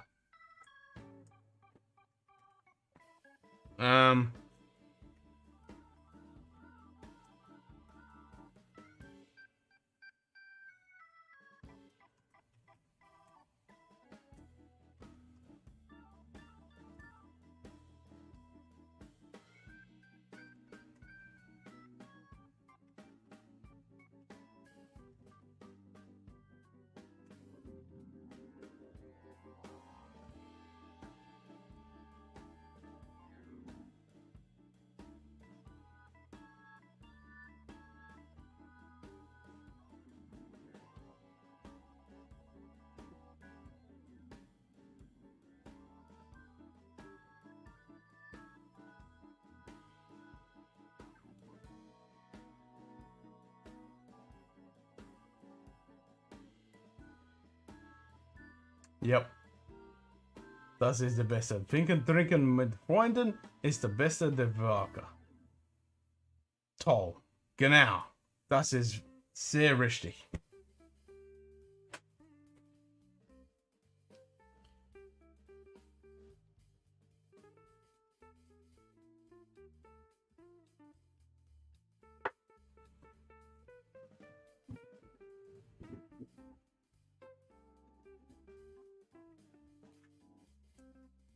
I want to speak German now.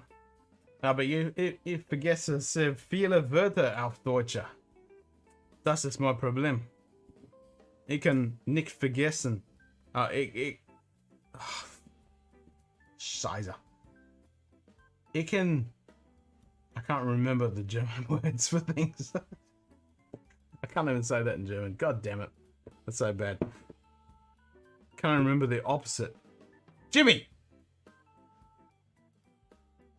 Oh, that was Jenny. My vision is completely blurred. That's what you get for drinking whiskey for over 6.5 hours. 7 hours now. 7 hours.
Bit hard to type now.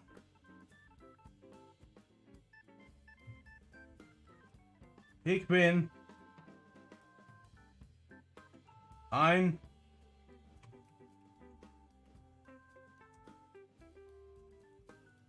I can't even remember how to spell vision. Blau. LOL.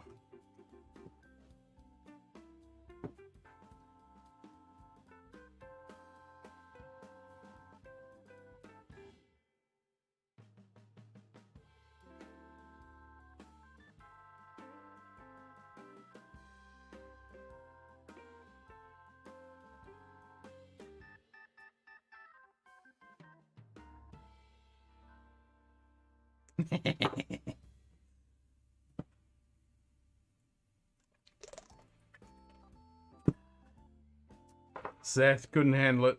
He passed out.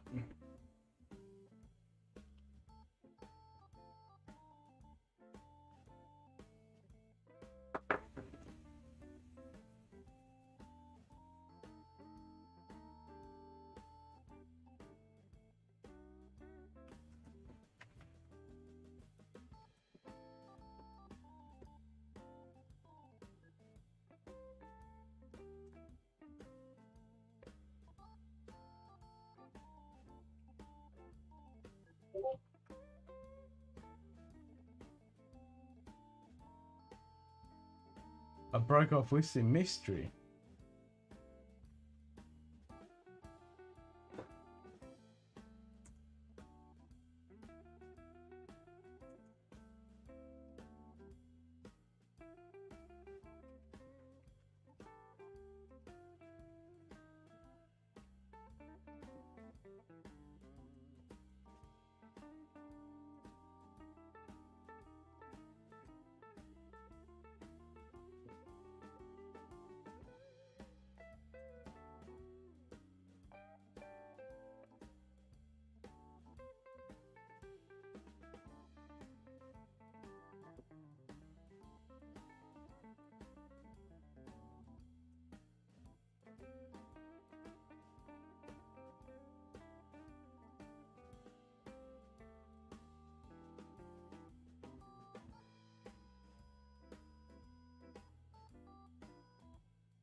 I'm talking to myself, ATM, as the young ones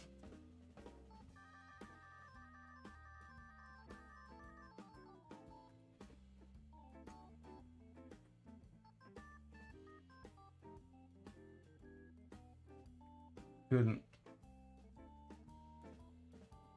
hack it. Lol.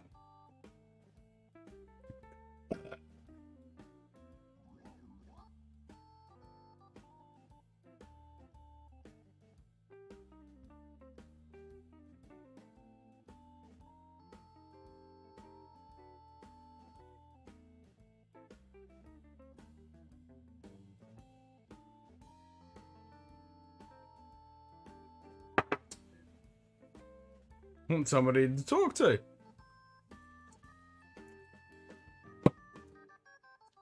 Going for 7 hours. I don't want to fucking knock the stream off now. It's no fun.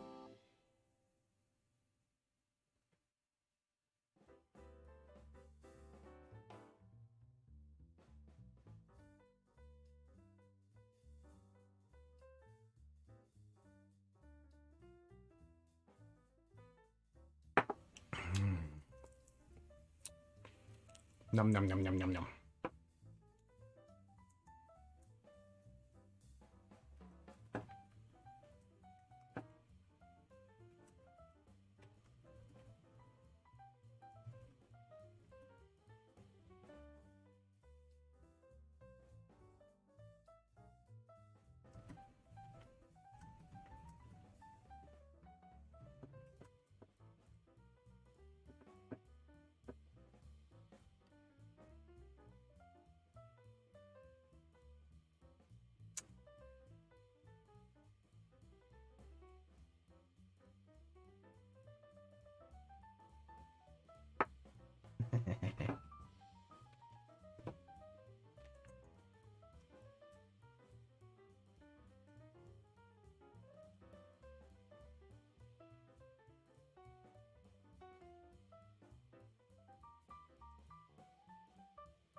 Hey, Michael, there you go, mate.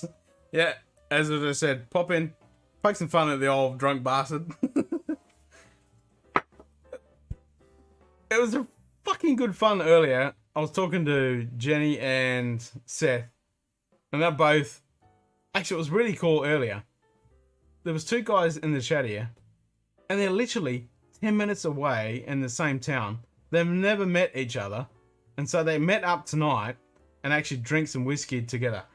How freaking awesome is that? I mean, that's what all this community is about. That is so freaking cool.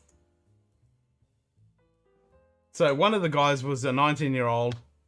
He works in a bar. So he's in hospitality, works at night time. He was 19, and he's, I know, it's so fucking awesome. And one of them lives on Holland Street, and one of them lives on Little Street. And I said, well, you got to call your whiskey club Little Holland. And I was like, you got to tell me how that goes. Little Holland Street Whiskey Club? Hell yeah. Definitely. Anyway, so Seth was one of them. He's 19. He wants to join the military and be a Fort Observer. So we're talking about military history and bands and all that stuff. That was so cool, man. And then we're talking about, okay, what's the whiskeys you've got in your collection right now? And we've been drinking for quite a few hours. He ducked out, met with the other person, come back, and blah, blah, blah. And I said, okay, we got to go to Peatland. So we started drinking some Lefroy, because he had that in his collection. I said, okay, I'll mash that, and we'll drink some Lefroy. It just disappeared. 19-year-old just can't keep up. Just can't keep up. I don't know. Us old farts. We got the experience. We can keep going. I was like, I'm talking to myself. This is no fun. So cheers, Michael. It's good to see you pop in for 5 seconds, even if just say hi. I know. All these young ones, they've just got a lot to learn, you know.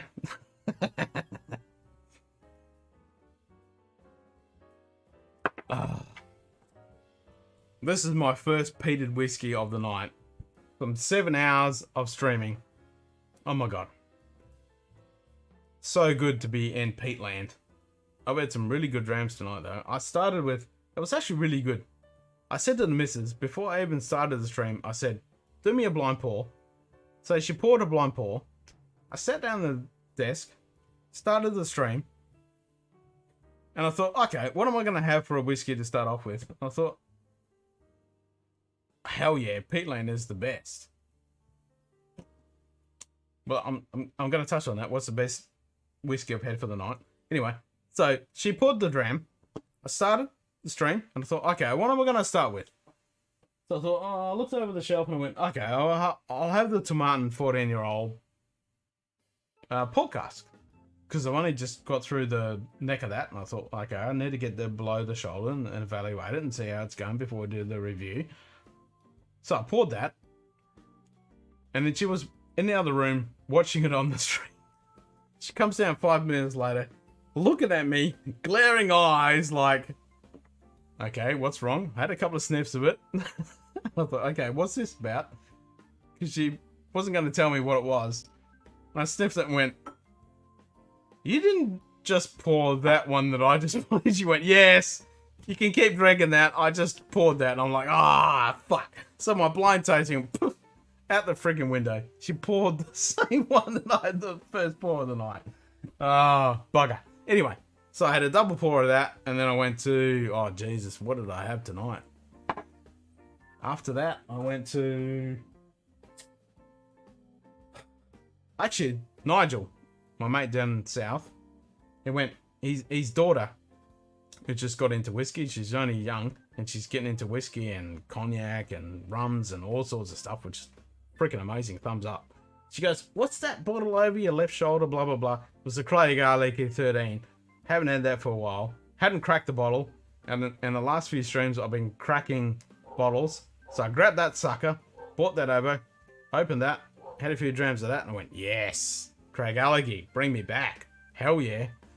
Then after that, oh my god, we went to all sorts. Jameson. Oh, and then I experimented with grabbing non-chill filtered whiskey and adding water and comparing. So I had the two glasses, comparing them,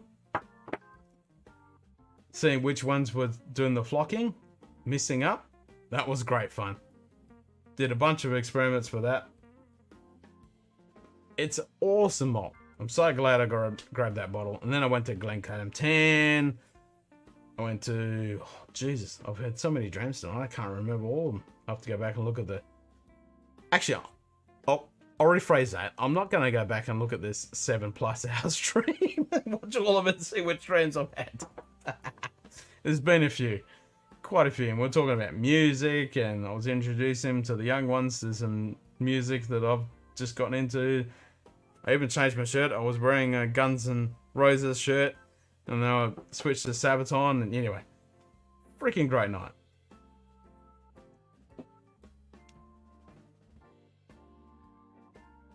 Yep, so 7 hours and 14 minutes, and I'm still going. I'm thinking, okay, it's 4 o'clock in the morning.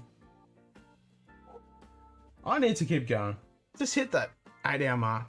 Favorite number. Just hit that. Definitely. Even with a hat. I even put the hat because we're talking about Peaky Blinders. So like, have you tried the Peaky Blinders whiskey? And I went, hold on. 5 seconds. Grab my flat cap.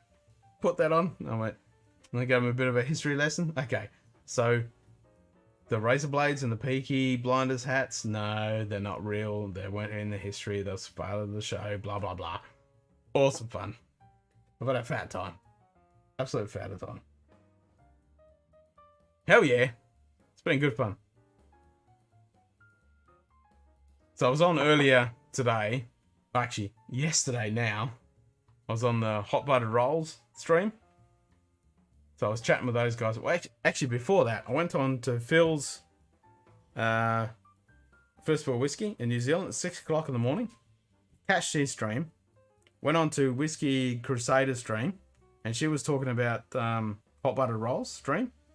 That was coming on later on. I haven't heard of those guys. So I jumped on these guys. They're 2 guys from Texas. Awesome guys. So I jumped on their stream. And then I went in on their actual stream. And they were pretty... they were pretty amazed of having an Aussie guy in a singlet with a Black Sabbath shirt. They freaking loved that. And so I'm going to be on their stream on Saturday their time. Sunday my time. So I'm going to be on from their stream from start to finish. That's going to be freaking awesome.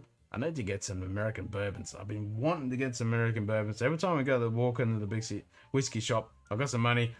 I'm going straight to the Scotch. Even though every single time I'm looking at the American bourbons, I'm like, I need to get some of that, some of that, some of that, some of that, some of that. So many great American bourbons I need to get, but money only can stretch so far, as you all know. So yeah, I'm going to be on their stream. And I thought, oh, I'm going to do a stream tonight. So 4 hours later, I decided to kick off the stream. And yeah, I've been going for almost 7.5 hours now. Loving it. It's great to see you, Michael, mate.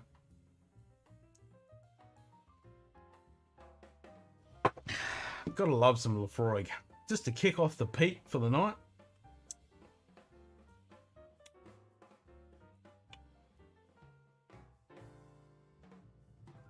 Yeah, I've got a few bourbons that I'm pretty passionate. Like my local bottler has got some Balcones, as Zach would froth over. So some of the single malt Balcones Texan. And there's a couple other bottles. I need to check out what they've actually got. But they've got some Woodford Reserves. They've got some Eagle Rare. They've got some shitload of stuff. So I need to go and explore and see what they've got. And grab some really nice, tasty little bottles to explore. It's just something I need to kind of say, okay, no more Scotch. Let's go to some American bourbons and just put some money into that. Because I've got everything else under the sun, but it's something I've been putting off for way too long. Because I love a good bourbon. I really do. I mean, Scotch is my heart, but I love a good bourbon. Must admit. Okay, so that's the Lafroig 10. Shall we go to an Ardbeg or Lagavulin or anywhere else on Isla? Which lime burners? Which lime burners are you going to try? That is the problem. And they're pretty hard to get. Like in the States, they're really hard to get. You can get them in some of the countries in Europe, like Germany and stuff. Like Gerben, he'd probably be able to pick up some lime burners, but they're not the easiest to get in the States. Small distilleries, small batch releases, etc., etc. Sherry Infinity. Ooh, that is a nice one. That is very nice. Oh, you got the Phil. Got the Phil and Deeper Expression. I was so excited when I watched that live stream, and when Phil popped out the Infinity bottle of lime burners, I went, oh my god, oh my god, oh my god, oh my god. It's lime burners. That's my hometown. I had a moment. I really did. It was so awesome to see Phil and Deeper just have that lime burners right there. I'm like, oh my god, that is so amazing. That's my hometown. That's where I grew up. As soon as I left there, they just started that distillery, which still bugs me to this day. But it's so good to go home and visit that distillery. Oh, it's so good. I mean, I love Australian whiskey, but lime burners, for me personally, like Starwood and Iniquity and all those guys that are in Melbourne, Tassie and all that stuff, this stuff is amazing. Like, it's really good stuff, but lime burners, I just can't step past it. I really can't. Those guys just are really good stuff. Yeah. I didn't actually see where they actually got it from. But if they come over to Australia, I think the only problem, I mean, 99% of the people, the whole friggin' planet over, go to the eastern states. They don't come over to the stupid island of the west, because we're in the arse end of the world. But yeah, that lime burners stuff, god damn. I don't know if you've seen the lime burners episode I did, and some of the reviews we did, but that lime burners Darkest Winter, 59.5% ABV, last year's batch. Oh, Master Distiller gave me a whole bottle of it. Oh, I'm so grateful. It's so good. So good. Oh, it's amazing. Yeah, they would have been over Sydney, Alwyn, Adelaide, Melbourne, you know, Brisbane. I love Brisbane. Because Perth is the major capital over in Western Australia, and that's it. You pretty much, you got, you know, a bit of Busselton and everything down the south and a tiny bit up the north, but pretty much WA is a desert island. It's just like the middle of Canada. There's nothing. Totally. Yeah, Scotty picked the sherry cask, the normal release, because they do American oak, sherry, and a port. Yeah, they're the standard releases. They're 43% ABV, about $140 Australian. They're the staple releases, and then they do the extra ones on top of that. And yeah, Scotty said his top 10 of 2020 number one was the sherry cask, which I don't blame him. And the American oak, oh, that is some damn good stuff. It's so iconic. You gotta run. Housework done. I hear. I totally hear. 3 p.m. Sunday here. Well, that's Sunday over drinking time. That's when I started. Yeah, I've been hitting the water. Most definitely. Last thing I want to do, especially at my age, is waking up with a freaking dying hangover. Cheers, Michael. You're a legend, mate. Thanks, mate. I'll catch you on the flip side, eh? I'm trying to decide where I'm going to go in Isla next. Oh, it's a hard decision.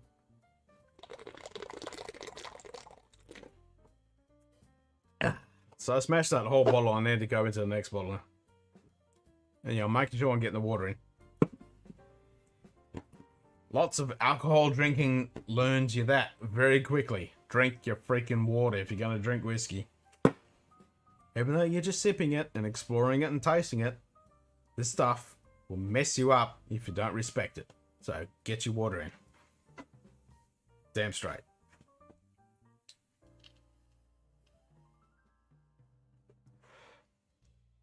Couple of hours. I could keep going for a couple of hours. I could definitely keep going. Put it this way. If you're going to be in here in a couple of hours, I'll keep going. I won't drop out. If you're going to guarantee you're going to be in there for a couple of hours, let's do it. Let's keep going. Let's crack the 10. I mean, Monday, like I said earlier with Seth and stuff, Mondays for me, because I'm self-employed. So Mondays can be a really cruisy day, or they can be a really Charlie Uniform November Tango. So it's really a mixed match, and you can't predict it. There's no predicting of what that day is going to turn into. So I'm hoping there's going to be a really cruisy day, but it could turn into a complete Charlie Uniform November Tango, and I'll have to handle that. That's fine. That's what I do. But I'm happy to keep cruising.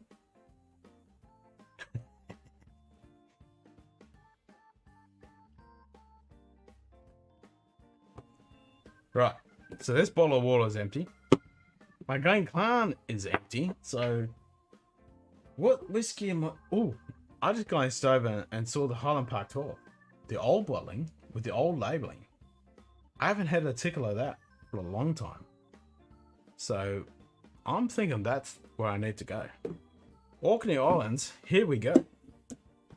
Let's jump up from Isla and go to the Orkney Islands. I think that's a win-win.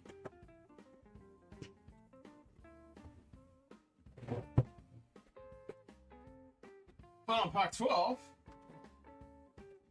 Here we come. More water.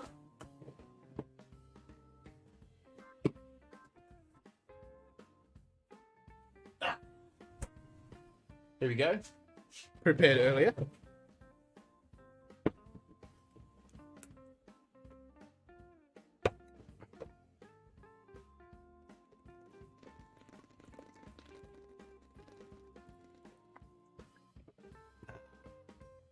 This is rainwater, by the way. Not some tap shit. That's H2O from the sky. The good stuff.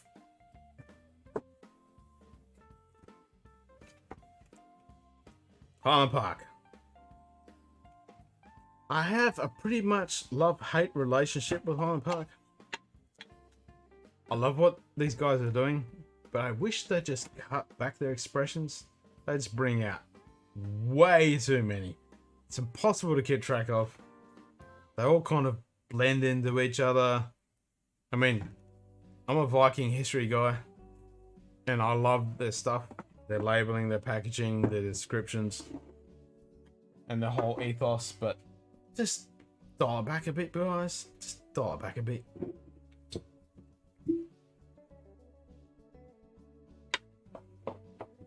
As you can tell, I've been sitting on this bottle for a while because it is the original. And I know Scotty loves the 15. Which you can't get anymore.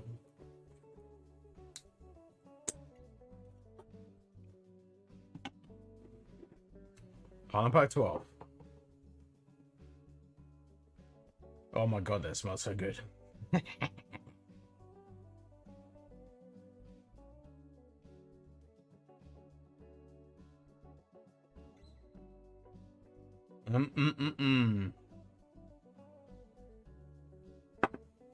Let that open up a little bit. I'm kind of divided because I love the Viking history stuff. Their new packaging is really amazing, but I like the simplicity and the colors and the fonts that they've got with their old bottlings. So yeah, I like both, which is a good thing because last thing you want is like, yeah, I don't like the new like the Glenlivet new packaging. Yeah, I'm not a fan, except for the 18 Glenlivet 18. Excuse me, Glenlivet 18 packaging. I don't mind it. It's actually quite good. I like the old Glenlivet 18 packaging, which I've got right there, and the new one I saw in the bottle shop the other day. Yeah, I do like the look of that, but the new stuff for the 12 and the other expressions, yeah, it's kind of it's going to take a while to grow on me for that one.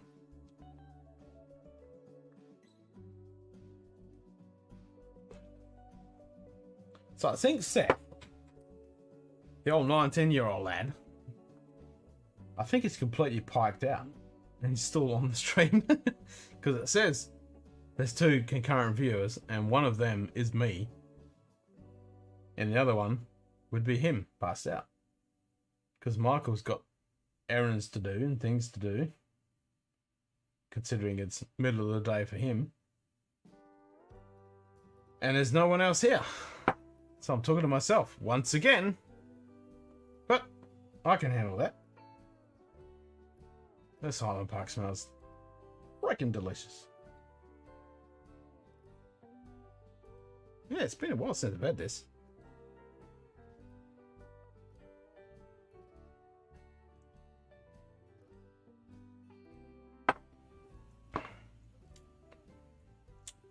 That is a good whiskey.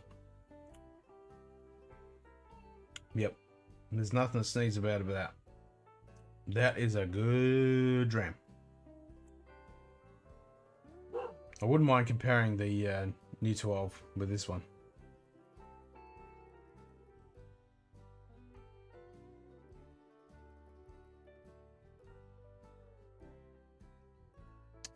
That's yummy. Very nice on the nose, very nice on the palate. It's all around a good dram. even after 7 hours of streaming and drinking tons of whiskey. Oh, we had someone in here for a split second. It said, third viewer. But they just went, boop, your shit, goodbye. Hey, I respect that.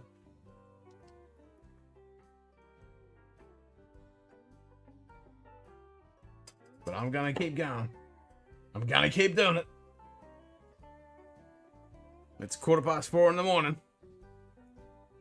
Can't quit now.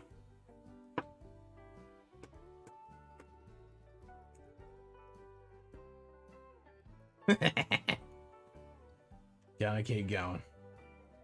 What the hell? You only live once. YOLO, as the young ones say.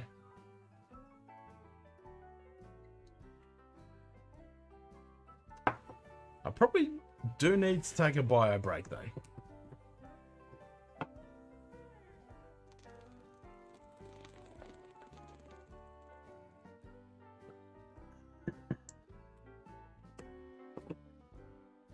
Let's have a look at the old telling bone.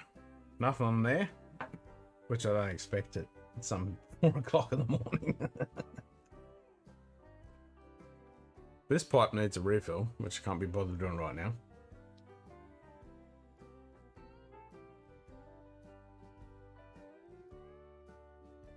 I'm really looking forward to catching up with the guys on hot buttery rolls. I like a good hot buttery roll. Those guys are awesome. Texas and Australia and Canada. And those states and countries, man, they're just so similar to Australia. I mean, Canada, still part of the Commonwealth. Big, vast land. Similar to Australia. Yep. Totally get that. But Texas, they're all down to earth. You know. No bullshit. Their comedy, the humour, similar to us in Australia. I mean, a lot of the American humour, don't get me wrong, just doesn't gel with Australian humour. We're kind of similar to the British humour, what we have in Australia. But the Texans, yeah, they don't fuck about. I like that.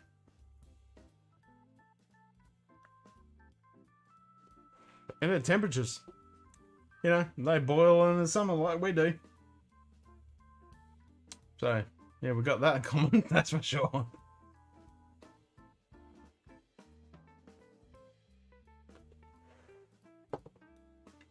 I wasn't going to keep this stream going. As in, just make it, delete it on the channel, you know. Don't keep it on there. I think I will. No one's going to watch it afterwards. Who wants to watch 10 hours of me just dribbling the shit? But, meh. Never know. If you do, like, if you watch this on the replay, and you sit here for the God knows how long I'm going to go, and watch this whole stream, mad props to you, bro. Seriously. Mad props. And if you do, and legitly do, watch the whole freaking thing, not just skip through, but you watch the whole freaking thing, oh my God. You are a fucking legend. And hats off to you. I mean, I could see myself doing it. You know, when I'm working, being self-employed, just sit in front of the computer, having this in the background, just running for 10 hours straight. Yep, I could do that. I could definitely see myself doing that. But we're a very, very little finite minute. Yeah, can't even say minority of the population of Earth that would actually sit there and do that. All right, so I think I definitely need to have a bio break. I don't really want to cut this stream, even though I'm talking to myself. I want to keep going. Just because I can, you know? YOLO. What the hell? I could wake up dead, you know? Just keep going. There is only now. There's no yesterday. There's no tomorrow. Just keep doing it. There is only now.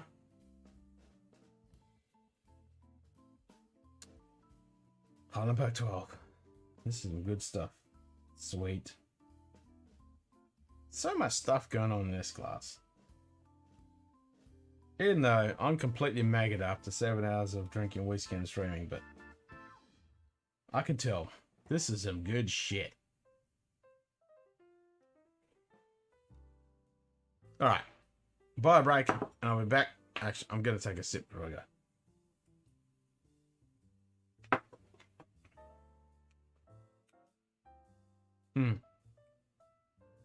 That's a good dram. Tasty. Alright. Back in 15 seconds? I'll say 15. Count them down. See how many I go.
Alright, I'll give you... That wasn't 15 seconds. That was 25 seconds, at least.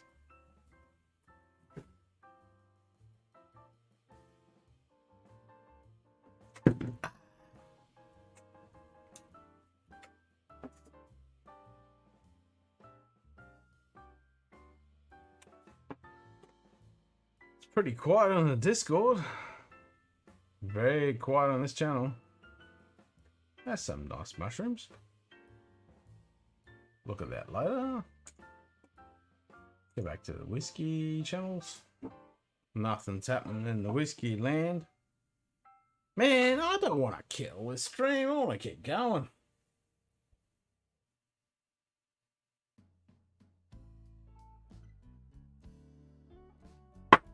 I'm having fun. I don't want to go to bed. That's boring.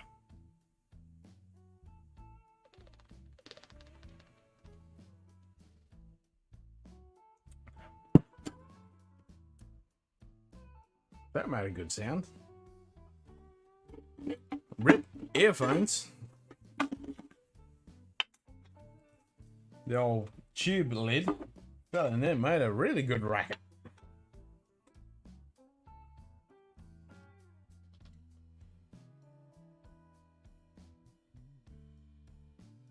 So I'm definitely talking to myself because there's nobody here, is there?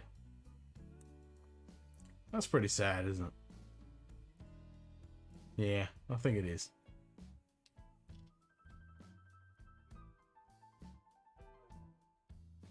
Hey, what are you gonna do?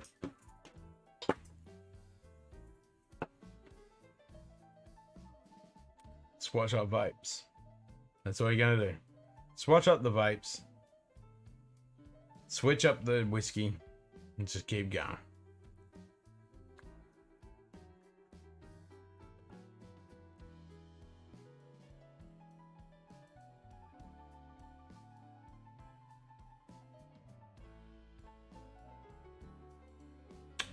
Nom nom nom nom nom.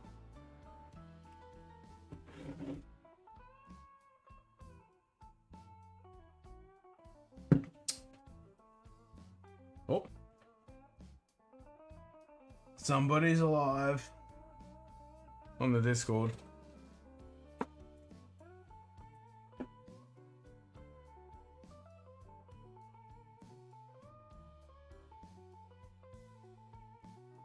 I can't even read that.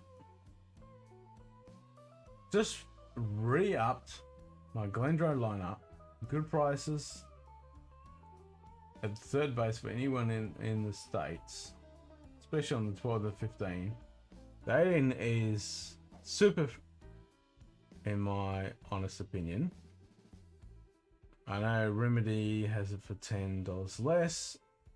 I wanted to get it all in one shipment. Yes, agreed. Raymaster said, lovely bottles. Do you know where the 18 was bottled? When? They mean. Okay. So when was the 18 bottled? I haven't had the 18. I love the 15. The new one.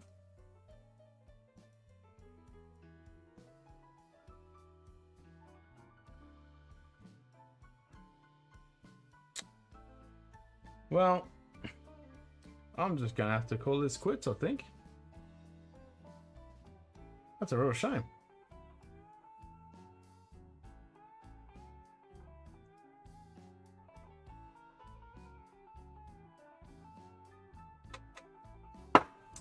Because I'm happy to keep going, but I'm not much of a fan of talking to myself.